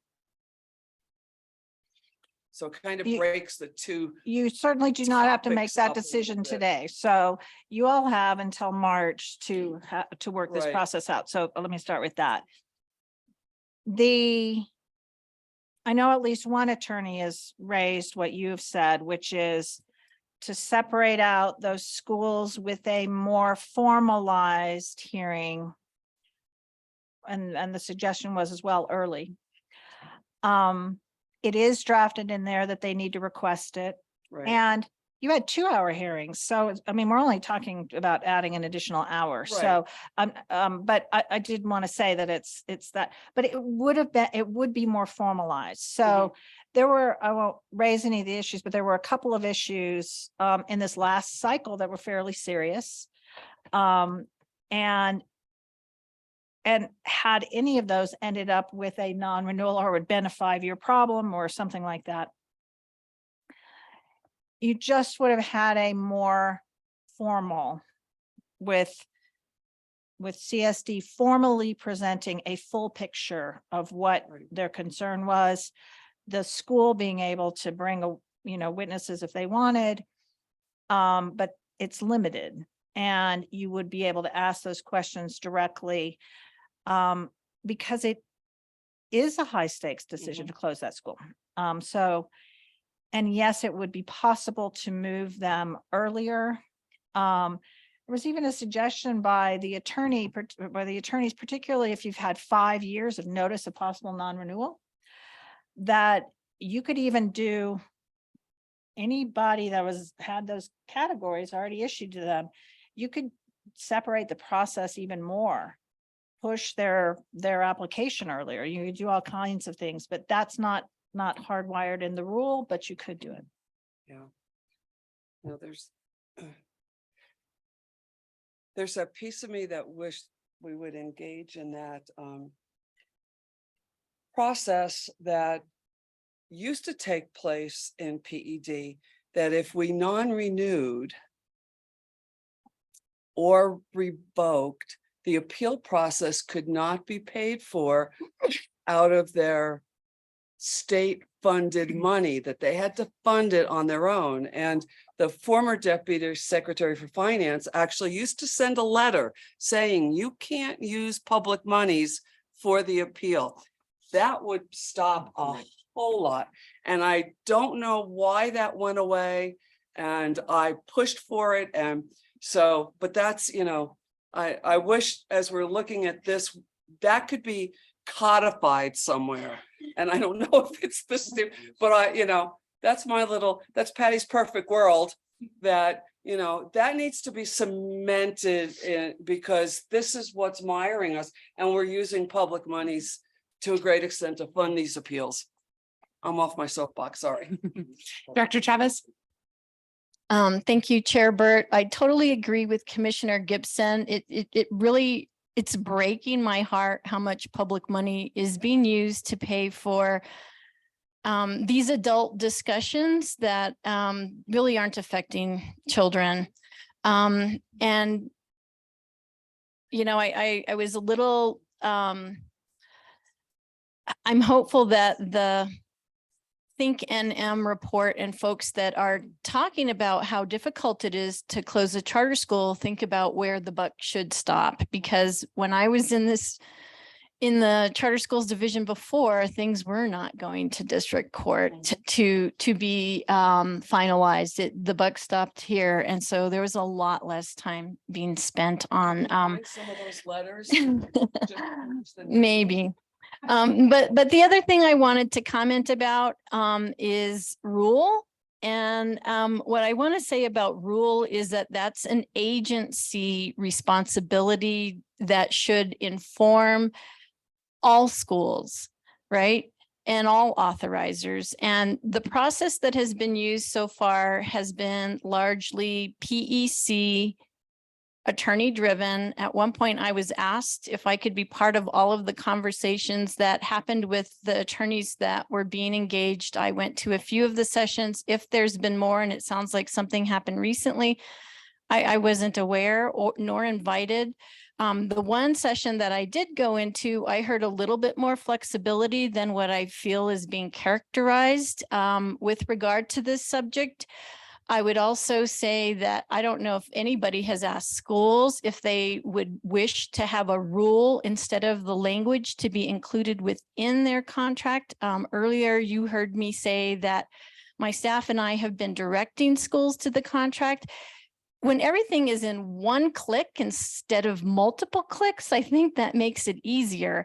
And then I would say that, you know, a couple of entities that should have been consulted as part of this process are the other authorizers. We have a very active and really strong authorizing body in Albuquerque with Albuquerque Public Schools. They're our partners. We've engaged with them on sharing practices, discussing what is quality charter school authorizing, and they have not been consulted at all. And I see the language that says just for state chartered schools, and I see the multiple pages that's in this.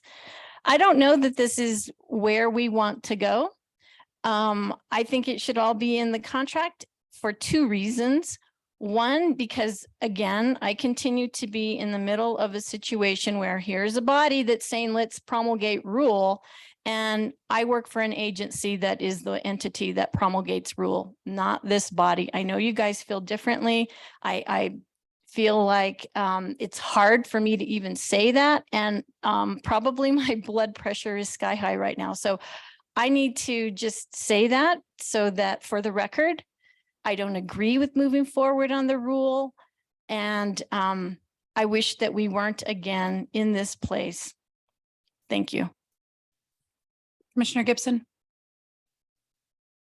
You know, it gives me agita that there's this angst over this, because I think it's clear. I think from input from Public Charter Schools of New Mexico, and I know they don't represent every charter school, but they do represent a significant portion of charter schools.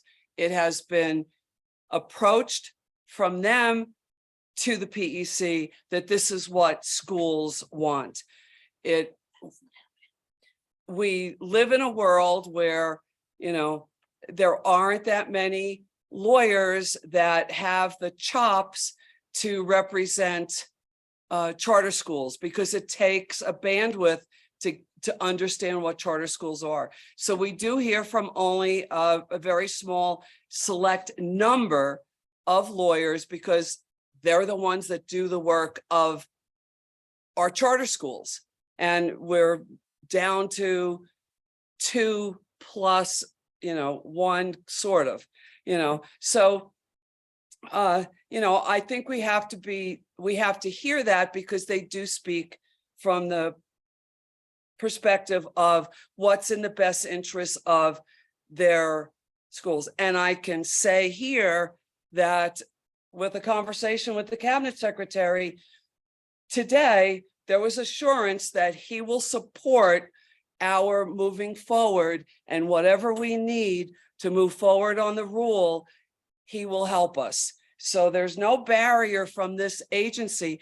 And there's a fairly valid argument that the PEC as an elected body is an agency. Yes. You know, there is. We simply have funding that goes through another agency, because we don't have that. We're tied that way administratively, but we are an agency. So it's a difficult spot we're in at times, but. Commissioner Robbins? Well, and this is a thing that I, on occasion, have been very adamant, and you've heard me. I want to work, and I think the PEC needs to work with PED, but the PEC is not underneath. It's not over the PED. It is not under the PED. And when the cabinet, and again, if the cabinet secretary or staff within PED takes the position that they should be able to control what this elected body does, I think that is wrong, because PED is an executive agency. We are only attached so that the PEC doesn't have to have a whole staff to do our work. And that way the PED can leverage the work of the charter school divisions, options for parents, to serve all public school interests in New Mexico. Otherwise, we would have to have our own HR department. We'd have to have our own finance area. We'd have to have our own IT area. I look at the Public School Facility Authority. They have 58 employees to fund that agency that just basically does, I say just, but does the building of schools. Pretty straightforward when there's all these code requirements that come from regulation and licensing and things like that, that they basically said it, and you have architects that have rules they have to follow. But there's an agency that the legislature set up with 58 employees because they cannot get support, because they are a legislative agency. They cannot get support, and they cannot even advertise for employees on the state personnel website, even though they're a state agency, but they're under the legislature. Therefore, they don't fall under the state personnel office. All their employees are exempt also. So if the legislature had elected in the constitutional amendment that was passed over 20 years ago, so, set this up as a subservient body under the oversight of the PED, they would have done that. And that's not the intent of the constitutional amendment that was made, nor is it the intent of statute right now. And I understand executive agencies like to exert their influence and control on things, but there are limits, and it's no animosity I saw Secretary Steinhaus earlier and said hi to him. It was a very cordial meeting. Didn't go in beyond that. But we have different functions. And, you know, when the secretary is able to overrule, or the secretary, if the legislature does it and it says, well, the secretary can remove a governance body, then what's our role? Why not give that role to the authorizer? If the secretary can overrule decisions of this body, then what is really the function of this body? Are we advisory to the PED, or are we an elected body representing our constituents? Now, I don't know about you, my term ends in 2.5 weeks, but I had 59,000 people who voted for me 4 years ago. 59,000. That's more than any state senator or state legislator in this state, believe it or not. Multiple times more than any state legislator or senator. Now, granted, I ran unopposed, but the fact is it was still 59,000 votes. I think I owe an obligation to that voice. And I think everybody on this commission, if we take our roles seriously, we need to take the position and support, unless we vehemently disagree with counsel. You know, if we want to get another opinion, that's fine. But I believe we have authority. There's a lot of things that our statute is silent on. You know, a lot of times, if you really look at it, you know, the administrative code is one thing, but most statutes tell you what you can't do and what the penalties are if you do something. Most statutes do not give you permission, and the Constitution of the United States even concludes, if it's not authorized to the states or to the federal government, it's retained by the people.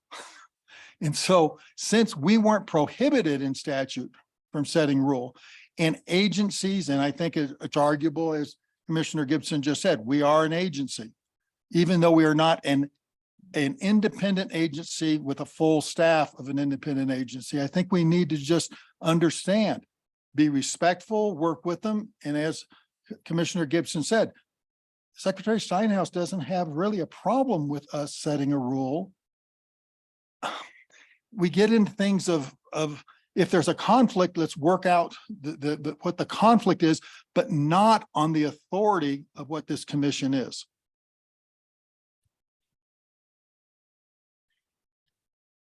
Commissioner Correa? So I get confused by this. Well, it just, so my understanding is, or not my understanding is this conflict lies in basically who has the ultimate authority over our decisions. No, No? no. Okay, okay, then, I mean, I'm good. no, I want to explain to me, because I've. Yeah, I been- think that's where Director Chavez is coming from. That's not where we're coming from. We're, That is the argument. No, she I made. understand. Okay, that's not but- what we are doing. the night. My end game is that my desire anyway, and maybe this is the way to do it. When we decide that a school's non-renewed or revoked, it's done. The decision rests with us. So that's not what, that has nothing to do with it. Nope, nothing to do with that. Okay. So this has been over a year now. Well, I remember when we first. Commissioner okay. Gibson, when her final couple months as chair was to start initiating these conversations. We've heard, and I know you and I have talked about this since Yeah. we were elected. We came in and we heard from schools, hey, we don't want things to change so much.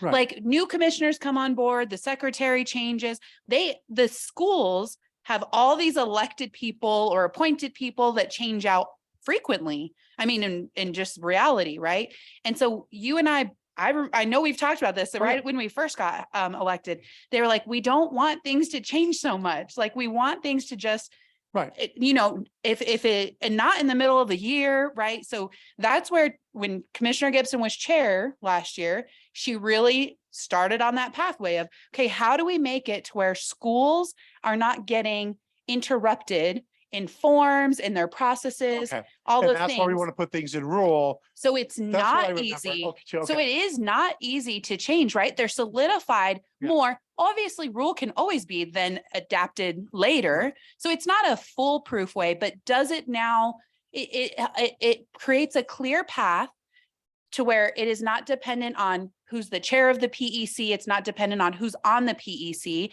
and it's not dependent on who's secretary or who's the CSD director as to what these processes look like. So it's a process, solidifying a process so schools have confidence that what they know is happening will continue happening and won't be changed based off of, because genuinely, Chair Gibson, she implemented, we're not making changes in the middle of the year. She implemented that immediately, right? She started doing that. When I became chair, I could have just changed that, right? Like Yeah, we don't based want off that of her, latitude. I committed to that as well.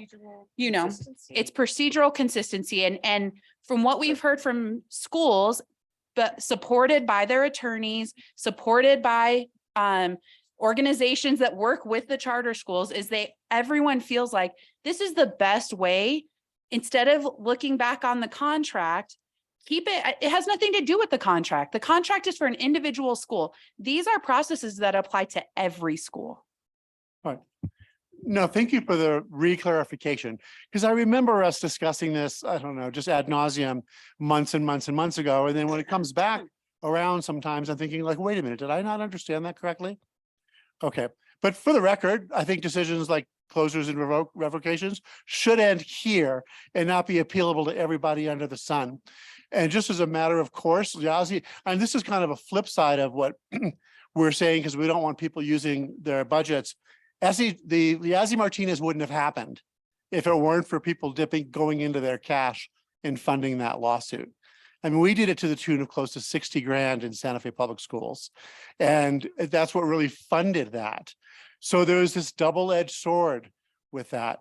Look at how much PED is funding for their legal counsel. And what they, to fight it, yeah. For it, it's. Exactly. Thank you very much for the clarification. Okay, yeah, and so I'm gonna say this is actually, I am so appreciative of this draft of what it is, because it makes so much sense. I love that, you know, she was able, which once again, I just want to make sure it's clear that we don't do things that are led by the PEC attorney. The PEC attorney reports to us and is told by the chair or told from the commission during meetings direction, and that's how things come about from the PEC attorney. So I just want to make that clear. We Yeah, do not I do understand. PEC attorney led things, So but part of it, okay. sorry. but I do think one of the things I love about this option and using rule that's already there, that already points to us, is it's using the collaborative authority we have, right? So it's citing the authority of the secretary, and then it cites the authority that we are an administratively attached agency to the PED. So it promotes that there's a collaboration in this rule making process between the PED and us, to where we can do it together and promulgate this and move forward. And I do think it makes sense that Secretary Steinhaus would be supportive, because it's like the ultimate form of collaboration. I think it's literally, this to me is exactly how administratively attached looks. It's like, it's a perfect example of administratively attached, you know, like this is it just makes so much sense. So I like having all of it into, I think this does what the intention was, which was to put processes, put the high stakes part into rule, keep it there until there's some statutory change to where we have to open it back up again. But otherwise we don't have to touch those things, and they get to stay. Everyone's clear. There's no modifying language of it every year and taking a look at it. It gets to stay, and we get to do everything else that's important around us besides this in particular. So then I want to, Commissioner Creel and Commissioner Gibson. just so my brain is wrapped around this, right? I remember when that first year and a half or whatever, we were doing a lot of changes with policy and procedure. But to me, what this does is takes it to the next level so that it cannot be so arbitrary. That's It right. locks it in. So thank you. That's correct. That's exactly right. Commissioner Gibson. Because, unfortunately, when you get changes and changes, people say, hey, I want it to go this way. And For the schools, what a nightmare. exactly. And I can honestly say, contract negotiation after contract negotiation, so many times the response is this should be enrolled. And so and it does. It's kind of like the contract in a way, because we can tell schools, you've got this contract, it's clear. We have a set of here of all policies and procedures and what we're going to do. And we direct schools and whoever else wants to look at it. Here it is. It's laid out here. It's clear. And people don't have to go to 12.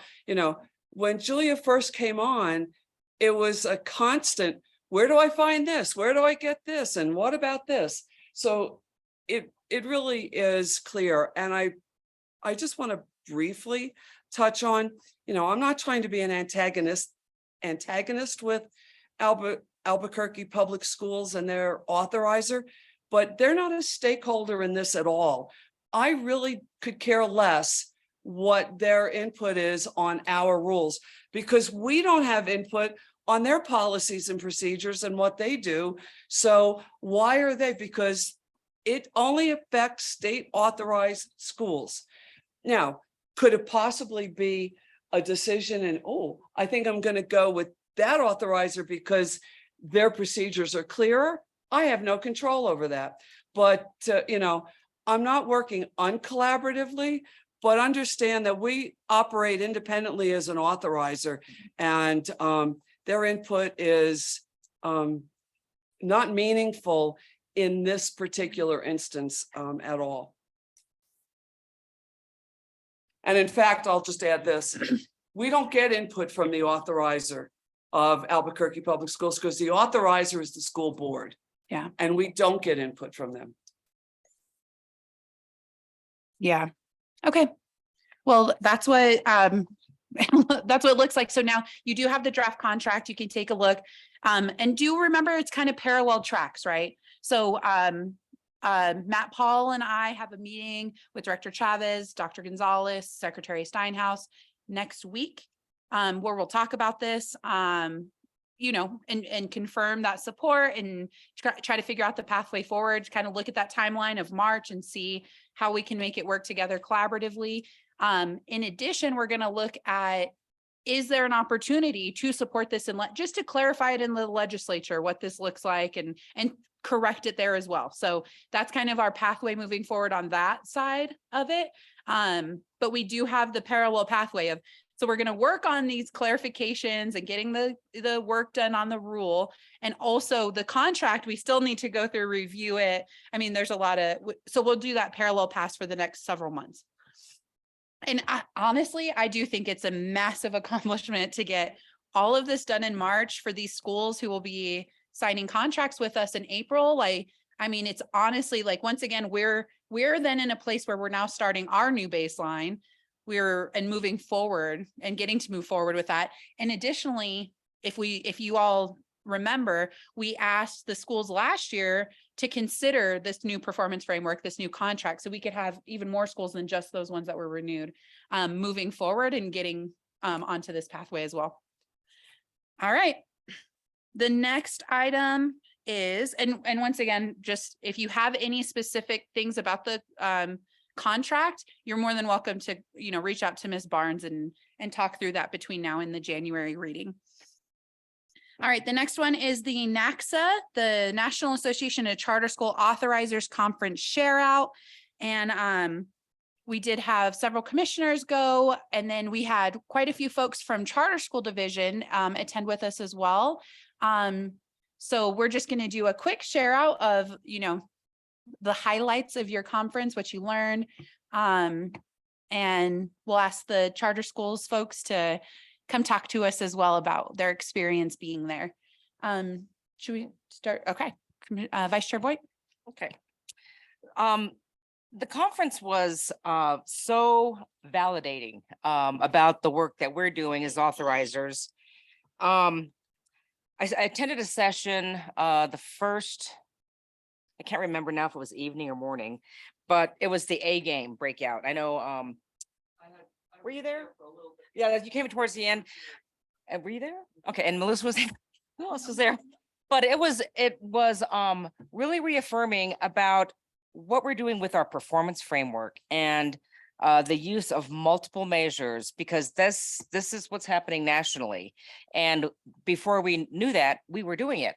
And so that's why I think it's really important for our commission, for the commission, to present at the next NACSA conference in Oakland in 2023 about our process, because it was cutting edge, it was progressive, and it wasn't something that we were mimicking from another authorizer. This was something that we created ourselves to do. And so I have felt since I've been on the commission that the work here is progressive, and I have been nagging all the chairs before and now that we need to get out there and present our work, because what we are doing is very forward thinking.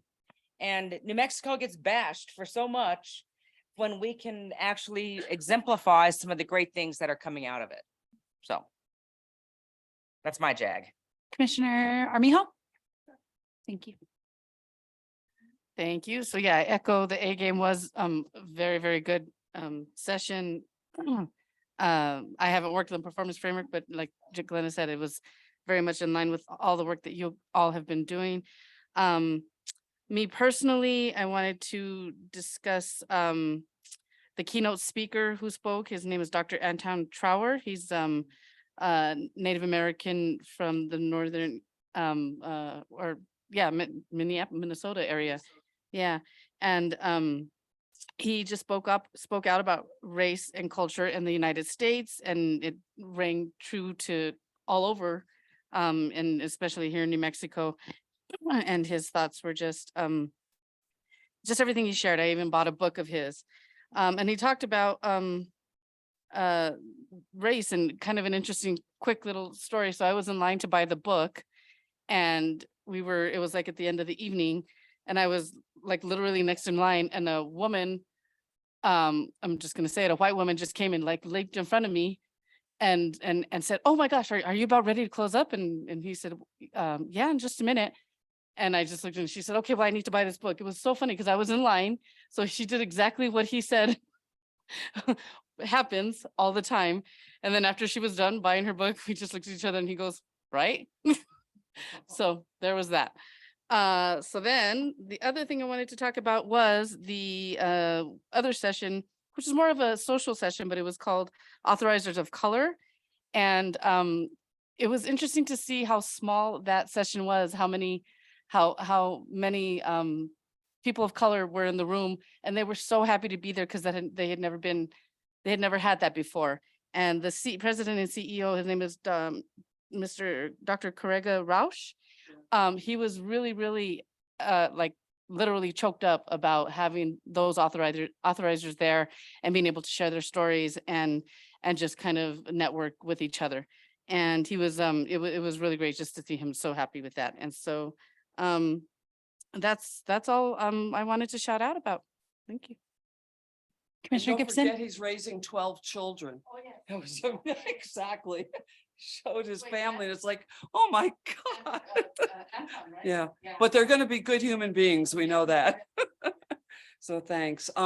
Yeah, I connected with the A game, the last live NACSA conference when we went to St. Louis, and then online through their sessions that they did through the virtual. So I am, eternally grateful for the work that they've offered us with not only with our performance framework, but the work that they're offering to authorizers around the country, because it is reshifting people's focus. And that, it's, I know for me personally on this commission, it's been a big push. It's been a big lift. So I do appreciate that. One of the somewhat informative sessions that I attended, because it kind of gives me angst, deals with what we have talked about with through some of our renewals and today. And that's that how do you make sure that schools are diverse? You know, and what do you do with lotteries? And, you know, we know that, you know, I hate to use the word quotas. You know, you don't want to go there, but how do we do that and make sure that schools, you know, make sure our schools are equitable, but also understanding that they need to reflect the community that they are in. So sometimes they won't be necessarily as diverse as others because the community may not be. So it's, you know, it's an interesting thought. Some states are actually putting mandates into lotteries. And I'm not sure I'm there. You know, I think it creates other problems. So, but just really interesting and just great to connect. And I agree. I think the more I go to these events, the more it's reaffirming that what we're doing is great, because it's not that long ago that we were bashed by NACSA. So it's nice to be out there in the in the forefront. So it was an enjoyable time. Thanks. Thanks. I think yeah, in addition, I agree. Like, I think one of the coolest parts were going to the NACSA's performance framework presentation and being like, I think ours is better.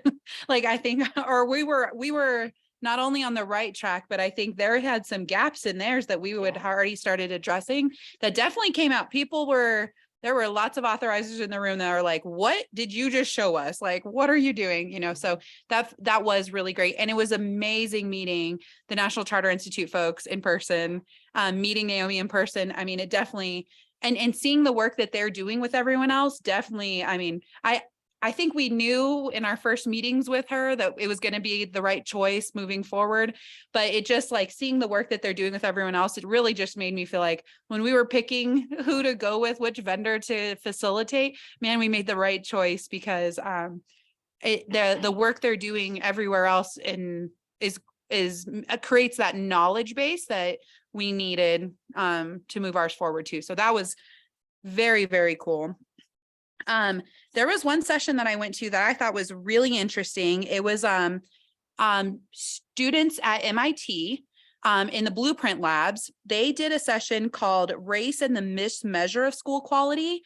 And it was taking a look at a different way of looking at achievement levels and growth in students and having it be more reflective of the student population and what it looks like. So, historically, knowing that ratings have tended to parallel who's in the school, that you could look across the country, and if you could look at the population of a school, you could probably guess their rating. And that's not they really looked at it and said, okay, is there a better way to measure?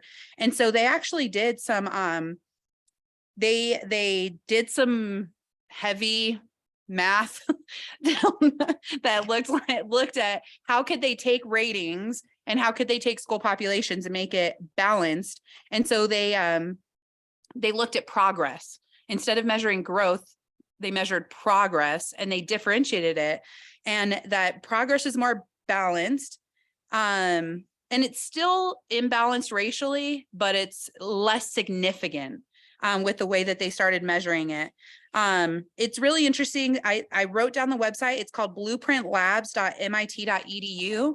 And they have several projects that are going on that are about statistics and education and outcomes and how it's related to the population of the schools. So if you're interested, that's what it's called. It's blueprintlab.mit.edu. And the one that I went to is called Race and the Mismeasure of School Quality. They are partnering with several districts across the country to look at, basically to run the numbers, right? Like, they have this theory. So how does it actually play out? And they're looking at schools in Colorado. They're looking at schools in different areas of the country and running that now. So I'm definitely interested in seeing, like, their follow-up to what they think is going to happen than when it actually happens. But I think those were the kind of sessions that made the conference so valuable, just to kind of get our brains thinking in a different way than what we're doing here every time, like, so focused in on New Mexico, and really expanding our horizons to how other people are doing and how they're thinking of measurement. So that was it. That was the session that I thought was just so interesting. All right, so I'll go to Director Chavez, have you go, and then if you want to call on your staff to share out as well. Okay, so CSD team members that went to NACSA, please let Missy know if you want to be promoted and you want to share out your experience. So I'll never forget when I found out that the National Association of Charter School Authorizers existed. It was probably around 2005 or 6 when as a charter schools program grantee, New Mexico was in Washington, DC, and there was a breakout session for NACSA. And I was like, oh my God, this is what we need. We're going to have state authorizing, and there's an entity that is defining what the role of an authorizer is and thinking about standards for quality authorizing. And I was absolutely thrilled and had the great fortune of then engaging them when the PEC got the authority to become an authorizer, and we started to create our performance frameworks, et cetera. So I've had the fortune of going to many a NACSA conference, and this one, and I've been watching NACSA's work over the years, and this one was really different. I'm hearing a shift change from being pretty straight line, we got to hold charters to this high bar or let's close them, to a recognition that context matters. Nobody's saying don't hold charter schools to a high bar. People are saying we want to be transparent, we want to have high expectations, but context matters. And I heard that message loud and clear at this conference. I would say that a couple of, which means that our work is more complex, right? Which means that our work is a lot more difficult because it's not a quick and easy yes or no. What might be happening in one school with a very, very different context at another school might have different authorizing decisions that you all make based on what's going on at the school, right? So as the movement has evolved, I went to a really good session that I thought, wow, I want to go home and immediately apply it. And that is, and I think that Julia was at that session as well. It was the indicators of distress session that was facilitated by West Ed and the National Charter Schools, the same entity that Naomi works for. And what they did was, I mean, you see all that we have in the performance framework, and that's not everything. Those are not the only conversations that we need to have with a school. If a school is cycling through head administrators, if people are jumping off the board and jumping on, constantly, there's like not just student transition in and out of the school, but leadership transition in and out of the school, that's an indicator of distress. And there's other things that we could be looking at to assess if a school is struggling in some sort of way. And so how do we have those conversations as an authorizing team that needs to bring to your attention as an authorizing body, any sort of concerns that rise up from that. So I thought that was an excellent session. I also went to a session on virtual charter schools. And my takeaway from that is that nobody feels like they have all the answers. Everybody's in the middle of how do we look at virtual schools? What are we doing? And we know we could be doing better. It was great because I also felt like people learned from each other. And there was one example of an authorizer that asks the virtual school, send us a video of a really excellent teaching environment in virtual teaching environment, and send us a video of one that is failing. And so that provides a visual definition of what the school feels is an excellent classroom environment and one that they would say needs improvement. And that would help us to have not just verbal language to, in our own opinion, but to have the school's idea for what they're working towards. There were other ideas that came out of that, and commissioners and staff, if you have not yet gone to the NACSA website right now, all the PowerPoint presentations are available and open to you so that you can, you know, at least read the PowerPoints of the various sessions that were there, and it won't be there forever. It's there for a limited amount of time. I think you can say. You can probably download them, but in terms of making one click, and I'm a fan of one click, and there it all is. Yeah, they're posted right now. So I'm gonna ask Missy to see who else would like to share, or Louis, if you'd like to share your experience at the NACSA conference, please, While Lou's anybody coming on down, that staff was is my welcome to. only regret. Other years, NACSA created an app, and the sessions lived in that app forever. You know, it was NACSA 2021, NACSA 2020. So you could keep that app and always go back. And this year they did that event thing, and it really, I don't think it worked well, and the information wasn't there. So sorry, Louis. Yeah, I had the opportunity to go to the NACSA conference in Minnesota, and Lucy and I attended the 101, the beginning of authorizing, and so my eyes were definitely opened wide to just get a glimpse of all the things you all need to consider when you're looking at schools and how, you know, how it all fits together. So that was a tremendous opportunity, and the meetings I went to mostly had to do with finance, just like I thought I might have a chance in those meetings compared to all the other ones that I would be like, I know you know what you're talking about. Can't say that for myself. And it was good to hear there are states that are small like ours in terms of not so many staff and trying to get a lot of things done, and some ideas on how you can get everything done. I did talk to a couple of folks that led that session. It was a panel. In fact, I even saw them at the airport. We were leaving on the same plane. I think we were going back to Denver, and we exchanged cards, and it was just, I think that was one of the, honestly, this is one of the best conferences I've ever been to. I mean, and I've been to a lot of other Title I conferences and migrant conferences and all sorts of things. But this, I like the pace, I like the camaraderie. The amount of people that just says, we want to help you. You know, we might have figured it out, or maybe you figured it out and you can help us. I mean, it was like instantaneous. That's usually doesn't happen after I go to a conference for 3 or 4 times.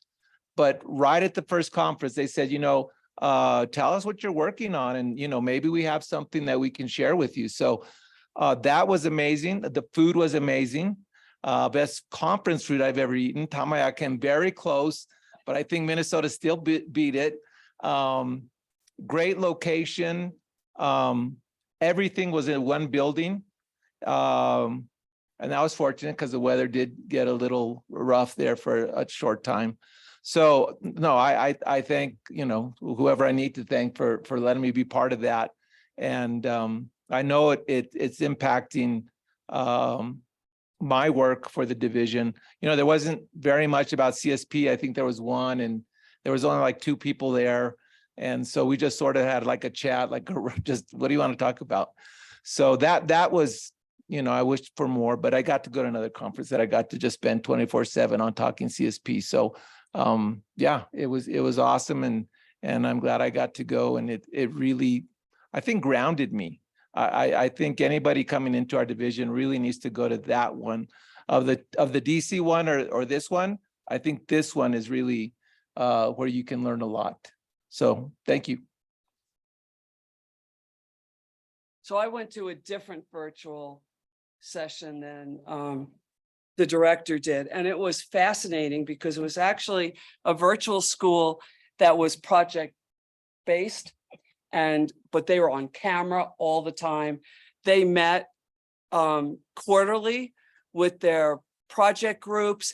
But the interesting thing is, even though you're the authorizer, anyone who wants to be a virtual school in the state of, and this was a school in Minnesota that did the presentation, the state established standards for virtual schools.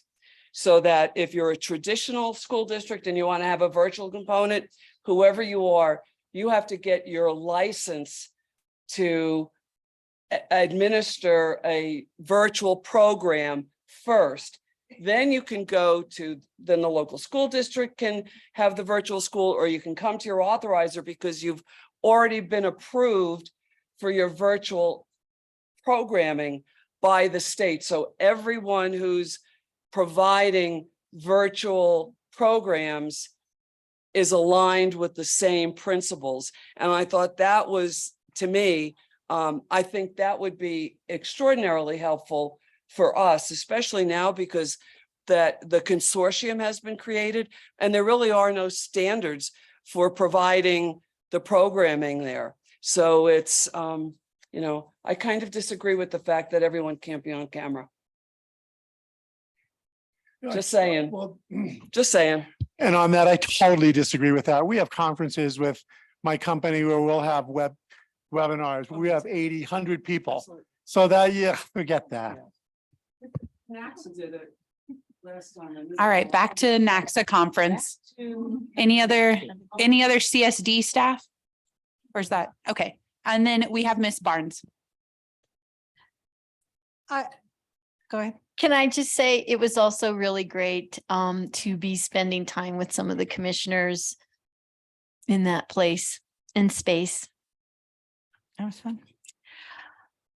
There are three things I want to echo what Director Chavez said about these indicators of distress. I would love to create a checklist of indicators of distress, particularly for use on the intervention ladder. I have done legal work for domestic violence, and they have a whole wheel of indicators of distress of people with them in the domestic violence situation that was so enlightening to sit down with a client and say, has this, and they would say, this one thing had happened to me. And you're like, what about this? What about this? What about this? And then you'd be like, this is super serious. And I feel like with charter schools and organizational entities that aren't working well, that if you use that knowledge of indicators of distress, that would really help and give consistency for CSD to be able to bring back. You could go through that with them and bring that documentation to you. So I was really intrigued by it. And it's being piloted in a couple of states. And I thought, and maybe just even in small parts of that state, but I thought that showed real promise. The second thing was the use of technology to organize a lot of the work. And I just found that incredibly intriguing and possibly very, very helpful to our charters and a real way to use technology for all of the management of so many things. And then the third thing, and I guess it kind of aligns a lot with what Commissioner Mijo was saying, but it was a tone of the conference to collaborate to the extent that you can with your charters and to approach charters from a position of respect. And they were really, that several of the ones that I went to, they were really saying that, and it was individual authorizers saying that they try to approach their charters from an attitude of competence, both competence by the authorizer and competence by the school. And it's easy, I think, and I've been trying to challenge myself on that to say, you know, that group of people doesn't even know what they're doing. Well, I'm not approaching them from a position of competence. And it's that kind of emphasis on respect from so many different levels for, you know, I think that Commissioner Armijo and Commissioner Voigt went to a lot of the looking at diversity, but it was also respect on all levels that I found to be quite profound. And really challenged me personally and potentially challenged the way I think would be great for all of us to think about that. So that people didn't feel intimidated coming here. So those were the three things for me. All right, that will take us to item number 7, which is the PEC budget for FY 2023 and FY 2024. And we're so grateful that Louis coming on down, and I'll hand this over to Director Chavez. Thank you. Yeah. So Louis is absolutely going to present. I want to let the commissioners know that in your folder for the work session today is an Excel document that he would be referencing. I also just want to, for the record, confirm to all commissioners that this is the most transparency. We're doing our best to provide you with as much information as possible. And also that this information was shared with the PEC subcommittee. So just wanted to make sure that all commissioners know that in statute, Charter 2% goes to the division. That's how it's worded in statute. And we are more than happy to be working with the commission in accordance with our memorandum of agreement for creating a budget that makes sure that both the PEC and CSD needs are being met. And so I'm turning it over to Louis, who is really the financial guru, and thanking him ahead of time. Thank you. Usually I push compliments away, but I'm trying to get better at saying thank you. So if you do have that document in front of you, I'm going to start like we did before from the top. We have reorganized it as was suggested. So the first section isn't called PEC. It's just the 1,000, because that's the funds that primarily are being used for this work here. And the 300s in that column B is just referencing that category predominantly is for contracts, and 400 is for supplies, for travel, equipment, the other registrations, fees like that. Those are in the 400s. No 200s, because there's no salaries being paid out of the 1,000s. You'll see that as a separate account in just a minute. So one thing I want to let you all know is that I believe in your report, the very first line, Mabry Hall full technical upgrade, 147,000 is in the pre-encumbrance column. But as of a few days ago, that is now fully executed. There is a PO in place and the work will begin. So I know that's something you've been waiting to hear for quite a while. It is done. Hit a couple more bumps as we got close, but we were able to figure those out. And so that 147,000 has been encumbered, and IT Connect has the purchase order to now finish their work and come in here and buy equipment, whatever needs to happen. I think Director Chavez will give you more of an update, like timelines or things like that, or I can let you know if this is the time. The next area, well, the rest of the areas where you see expenses, if you're wondering when that is through the end of November. So I think there's a couple of bills that have come in the last couple of weeks that are not reflected here. And in fact, just so you know, there was a sizable expense for travel out of state. You see that really there had been no expenses, but there is $7,267 that has been in the pipe for it to get paid by DFA. So you'll see that next time I present to you. In fact, maybe even more, because it'll include the Minnesota trip as well. Being an associates, PEC legal representation, like I said, those are up through, I believe, the end of October, end of November.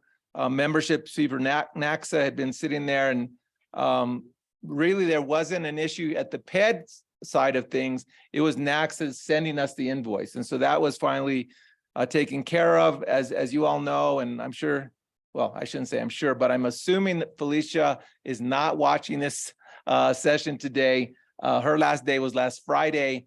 And so, you know, I always need to give her credit because she has been a huge support in helping put these reports together and learning so much in such a quick time. She did not leave PED. She's just in a different bureau. So all that learning is going to continue to benefit our agency. Any specific questions you'd like to ask or talk about in that 1000 PEC section? Okay. And doesn't mean that you can't ask later. Okay, next department, the 2130, that maybe is different than what you've seen in times before, where there was some 300s and 400s in that department, but we moved all of those funds out. So all of the 300s and 400s will either be in the 1000 or the 3205. So right now, 2130 is only for salaries and benefits. And you'll see that through, and I think this one is through the end of October, not November, 392,557, which is roughly 30%. So we're not too far off. And I think I know we're going to share some news later about where we are at with the positions in our division. Last section, the 3205. There is a little bit more going on here in terms of expenses. Southwest REC on line 25, as you know, that one is totally been encumbered, but we had not seen invoices coming in. Director Chavez reached out, got that moving again, 42,000 as of October, but then just checking, and there's another $20,000 invoice that was just submitted that was approved for payment. So we'll be up in the 60,000 range now. And I think it's going to go really fast the second semester because there's a lot of projects that are getting ready to move forward with. So that's really the largest expense in this bottom section.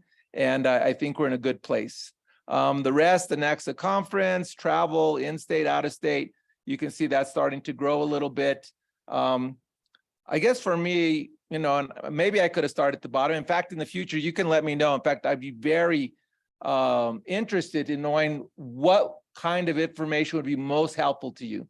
I know when I visited with the subcommittee, they said, well, could you show us this or show us that? Absolutely.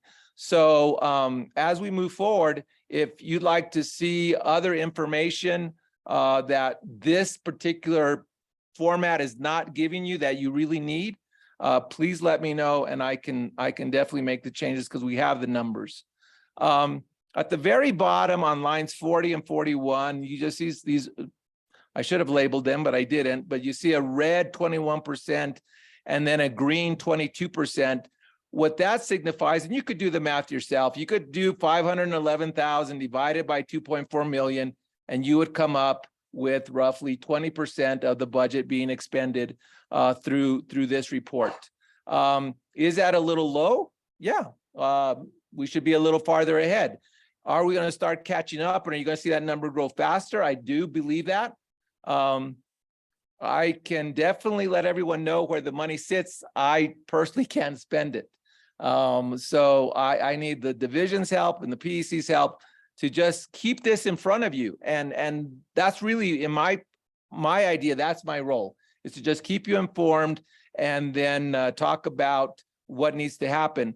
The 21% is softened a little bit. When you look at the next column over, column F, you see a 27%. So when you put those two numbers together, we've either expended 20% and also obligated, encumbered 27. So about half of the entire budget is completely spoken for. If I remember, Chair Burt said in the subcommittee, maybe Louis, what you can bring us next time, either to the subcommittee or to this whole group, are there some areas that really aren't moving that we should put somewhere else. Because it's gonna be a lot, well, it'll be more difficult if we try to figure those things out in May. And so if there's some things not moving and I visit with Director Chavez and Deputy Director Russell, I think we can bring some recommendations for that. Because you see quite a few in column I, the percent available, quite a few of them say 100% available. That means the funds haven't even been encumbered, much less spent. So I'll just put that out for you to think about. And I think I left this in your copy there in very small print, overall budget, mostly a reminder to me, but I didn't take it out so you can see it as well. The overall budget is sort of broke out. PEC section 19%, almost 60% of all this 2.4 million is for salaries, and then just about 23% for CSD. So, you know, the staff is a large part, but I feel like we have some really good news to share with you about how that's coming along. Any questions about that before I show you the second tab? Anything in general? Commissioner Robbins, then Commissioner Gibson. Yeah, real quick, and you may not know this, but on line 25, the Southwest REC. Yes. I mean, it's a contract. I would imagine, I mean, it's a 300 category, so it's a contract. What is that for? Multiple lines. That contract is helping, and Director Chavez could probably give you more detail, but when I look at it, I just look at the lines, the scope of work. And so I've had 1 or 2 meetings with Director Chavez and Deputy Director Russell, and how are you doing with these lines? Because what the PEC sees is a $300,000, but then in the budget itself, it's broken up by different categories. And in fact, 2 of the categories are for CSP, which isn't reflected in this 351. So the overall contract is over 400. But I think Director Chavez is ready with an answer. Sure. Commissioner Robbins, we use SWREC to very quickly be able to process short-term contracts with external contractors that have accompanied us on renewal and charter site visits. It's how we're going to hire a statistician to do a quick turnaround on looking at the data. Because there's money set aside to be able to do some research. We also use the funds to pay for Santa Fe audio and visual all the times that they come to ensure that we have a hybrid session. For the building rental at the CNM Workforce Training Center or Rios or whoever, wherever we have meetings, if we have to pay for something to assist in that money goes towards that as well. So it's all rolled up in that one line, even though it's actually multiple vendors, Correct. Multiple subcontractors. multiple subcontractors. Yeah, so REC is the It's not- vendor. It's not all going to the Southwest REC. No, they will invoice us after a contractor has invoiced them. They enter into the contract with, for example, Santa Fe Audio and Visual. Oh, so we didn't contract with Santa Fe Audio Visual directly? No. Oh, okay. And so I've been through one contract process since I've been here in the past 2 years, and that was for the attorney. And we wouldn't want to go through that process every time we want to contract with someone. This allows us to be more efficient and to turn the work around very quickly. Okay. Commissioner Gibson. Dozens of contracts. So, and once again, thanks always for this. I know when we met as a subcommittee, and I know it was kind of a big ask, is there any way that we can break down to the individual bureaus here where the, whatever it is, the 27% or whatever it is going, not, not to a person, but at least to a division, how that's, if there's any way of being able to do that. So with that question, let's go ahead and click on that second tab, PED admin. Yeah. That's what Commissioner Gibson is referring to. You'll see the October report, and then you'll see the December report as of 12/2. The PED has 35% left of their percentage, which was just over $1 million. So they'll probably be finished using theirs probably like February or March. And from that point forward, they have to go to other funds to keep funding those positions. So, but as far as Commissioner Gibson's question about getting a little bit more into the details, specifically with line 11, the 200s, which is the salaries, I have not made the opportunity to talk with PED about that information being available to the PEC. At this point, this is what they're comfortable. Well, this is what it is. And to get further detail, I think that would need to be another conversation. Commissioner Boyd? Okay, so just to clarify what Commissioner Gibson was asking, you're talking about the different bureaus within PED, their allocation of time and spending towards, Right. The if they- charter if they're saying they've schools. already spent out 36%. Right. Well, so that's like 747,000 right. that they will be expending time and salary towards from Title I, Special Ed, Assessment Bureau, Budget. all those. Yeah, Just break okay. it down. right. IT. Yeah, that was just curious. One of the big ones is IT, another big Yep. one is budget. Right. I don't know. I don't see where federal funds would receive portions Right. of these Right. funds. Right. That's true. That's true. But so I just- budget and, my thought is, Hold on one second, because we I'm have still other speaking. people. Yeah, and then we have Okay, Commissioner thank Robbins. you. next. And I was still talking, so. But anyway, I also wanted just to commend you, Louis, for this information, because this is the best and the most transparent of any budget report that the PEC has ever had throughout history and existence. So thank you. Commissioner Robbins and Commissioner Gibson. Louis, I also wanted to let you know my appreciation for this detail and everything. This is great. I'm somewhat surprised that the way PED is choosing to spend the SEG funds, in the sense that, the run date of 12/2 showing 36% available. So they've spent, 64% of that line item, not in half a year. They've done that in less than 4 months. So it's just the way that they're budgeting and they're using the funds. Usually you say, okay, we have these positions, it's going to cost so much, and you allocate it out for the year, rather than saying, well, we'll pull down these funds first, and then we'll pull down these funds, and then you usually, this position is paid 10% here, 20%. I mean, it's just odd. You're not controlling that, but it looks very odd, because you sit there and say, wow, they're basically going to expend their entire $1 million by, like you said, by February. And that's just really odd to do it. It's like, what's the rush? Because, I look and I hear that PED is, something like 20% vacancy or something like that. And it's like, but boy, they're pulling down these funds real fast. So it's an odd observation. You're giving us the numbers. What they do is what they do, but it's just a very unusual observation to see that type of a breakout of the timing of spending. Thank you. Especially on salaries. All right, anything else? Okay, one thing that I wanted to I meant to bring up in the subcommittee, and then I remembered a couple days later, which was annoying for myself, but I was like, well, we'll be here anyway. I'm interested, since I do know we do have the unencumbered funds that we have some open options of what to do.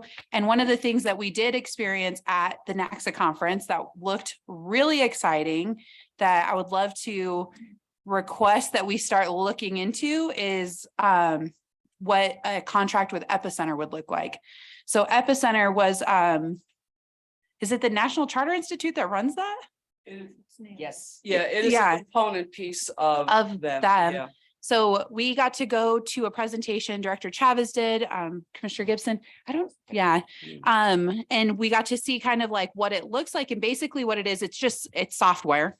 It's software, but it's specific for charter school authorizers. So it was built from authorizers for authorizers, and it's a way for schools to be able to report their data to the charter schools division. So based off the performance framework, like they know performance framework, right? They're charter school authorized. They know what that is. They know what it looks like. If you go for like a different vendor, they're not going to like understand the process as much. So it's like based off of your performance framework, it gives the school like a portal to be able to take each indicator, take each document and put it into a specific area. And then it runs data analysis for CSD to where it's a little bit more efficient and comprehensive. And so I did talk to Commissioner Gibson about it. And so we were like, I really think that we should look into this. And it really makes sense to try to do it very quickly with us having a new performance framework.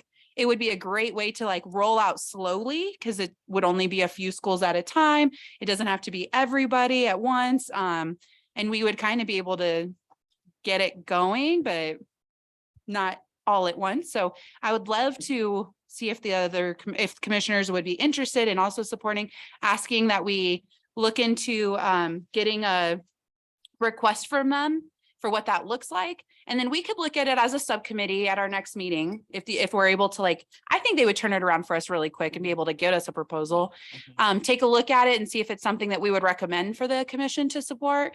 And then maybe we can even ask them to like present to the commission at the next meeting. So I'm going to make that request. Yeah, Commissioner Voigt, then Commissioner Gibson and Louis. Back to you, Louis. So I've had a glimpse of it because we've started our financial framework, and they have brought data through the platform of Epicenter of some of our existing schools. And from what I've seen of it in this very short time, it seems like it will be beneficial for the schools, for CSD's streamline of work, and for all the information that can come through. And then when you start thinking about schools in distress, this would be an early warning sign. There's a way to track early warning symptoms that could come through Epicenter. I didn't go to the presentation at NACSA, but I do, after looking at the platform, I think it would be a great investment. It doesn't seem that expensive. And I think that it would help out the CSD staff a lot with early warning signs and being able to track different qualities. Commissioner Gibson, I can't remember if Commissioner Robbins had his hand up or not. No, okay, Louis and then Director Chavez. Yeah, thanks. And I agree. They gave us a ballpark when we asked them, how much would this cost? And it was like, I thought it was per school and that was like going to be the total cost. So it's like, oh, we're there then, because it's not going to be a burden on this budget at all. I'll admit that I wanted to do it at the call, but I wanted off the call. So I'm just going to own that at this point in time. But I think it's really important, that glimpse that the financial framework that we got at it. I think it's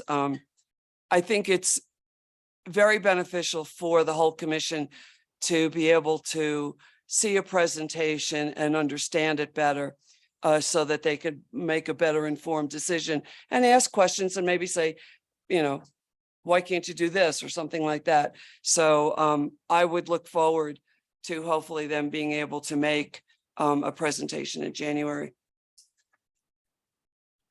So just two general comments. One from the time I was at a charter school for 8 years. In fact, I'll say real quickly, one thing I forgot to say about the conference that I also enjoyed was getting to see a state charter from New Mexico presenting. Errol Wilkinson, what are you doing here?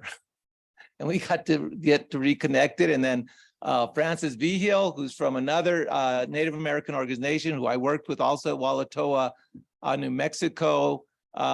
Charter movement was well represented and it was well attended on what was happening. So that was really exciting.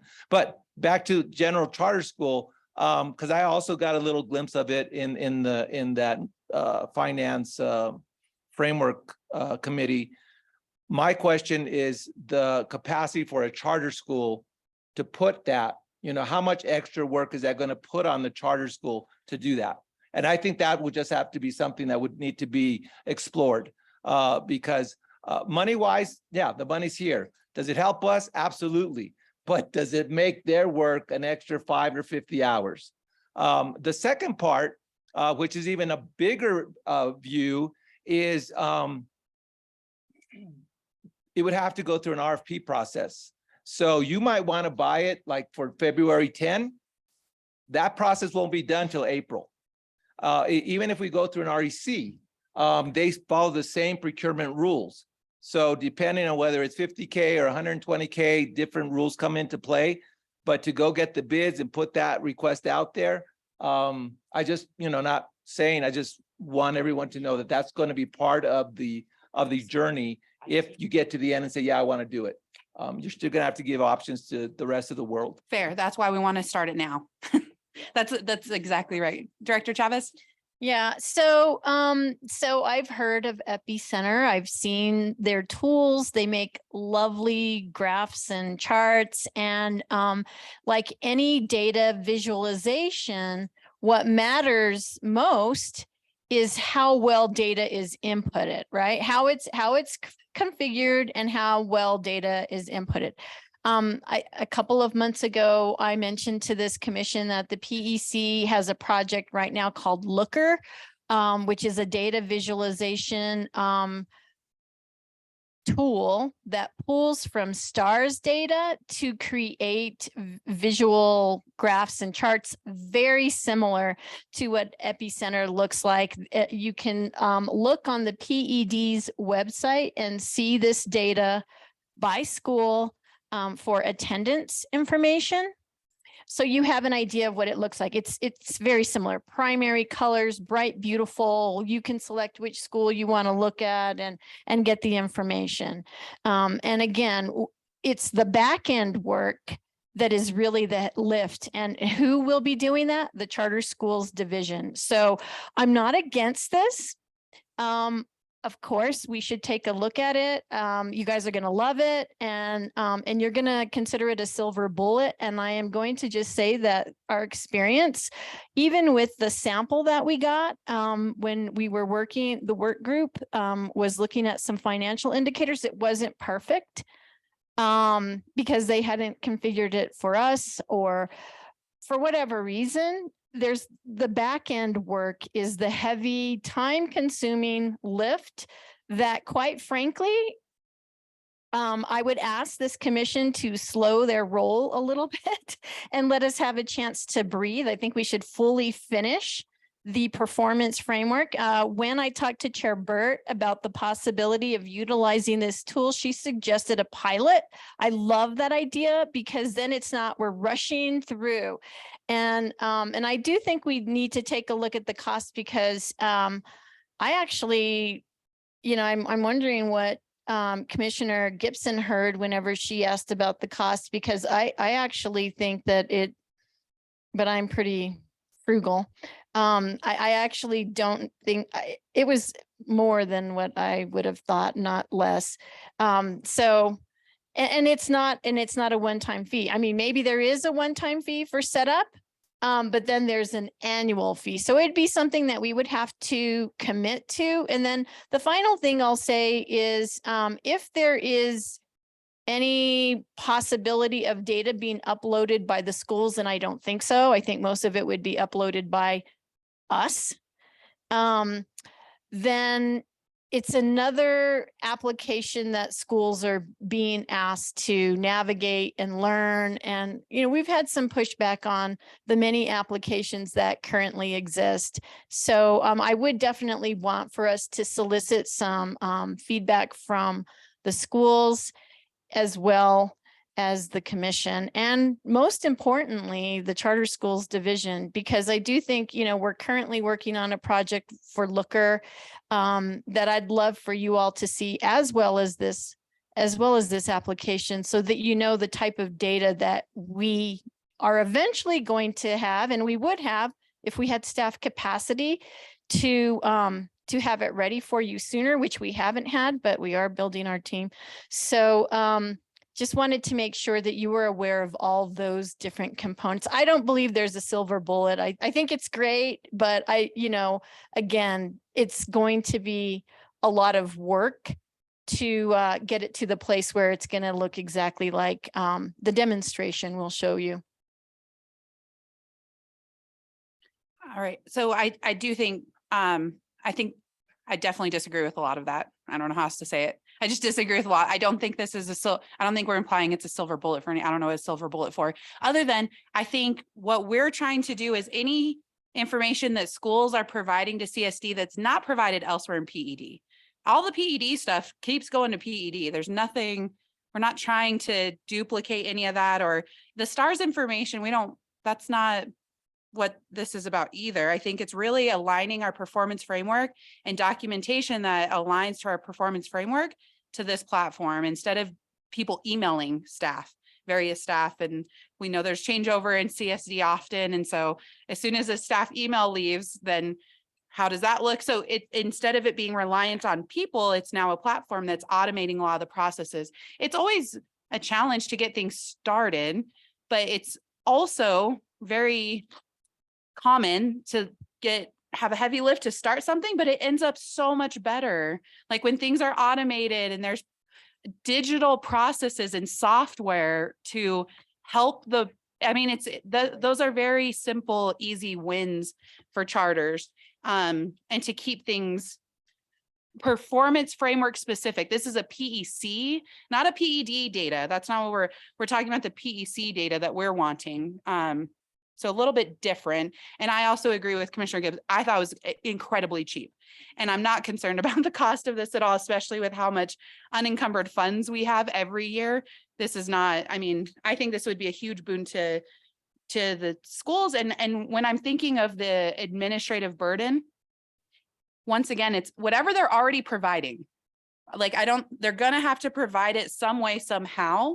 So they can either email it to you, or they could put in this portal at any time they want. You can look at it anytime you want. It's not in your email that you have to drag over to the Google Drive or our drive. And like, it's in a portal for everyone to access in CSD and then be able to pull reports when we need.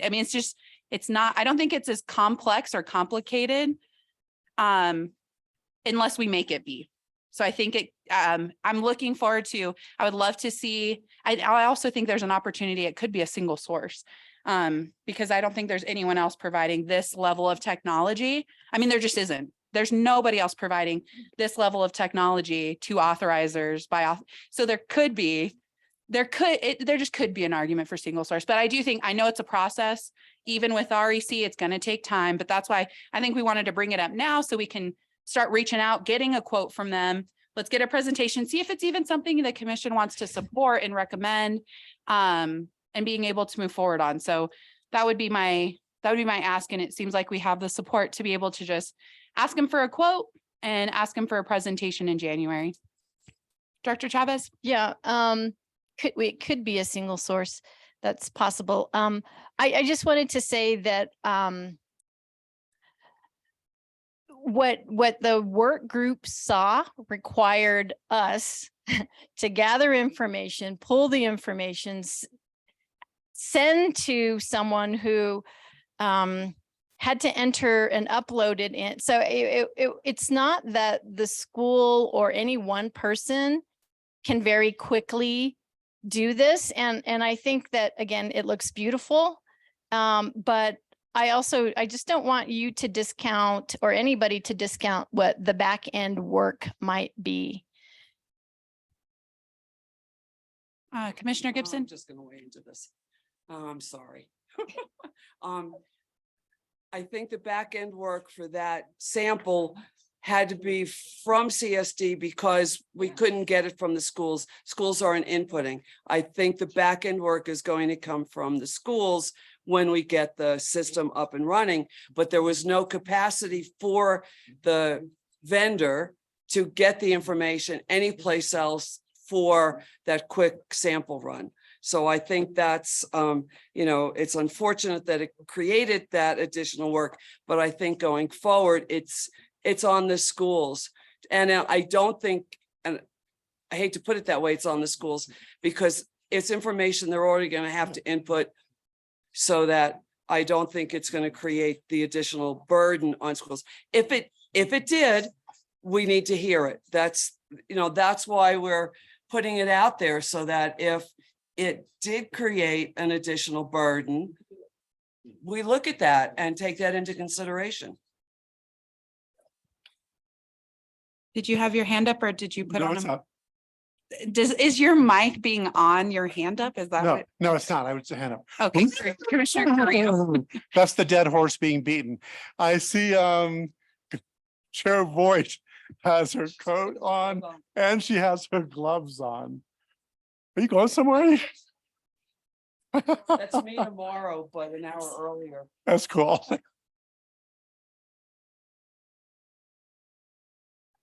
That's it? Okay. All right, great. All right. Thank you once again, Lou. We really are grateful. Thanks, Thank you. Lily.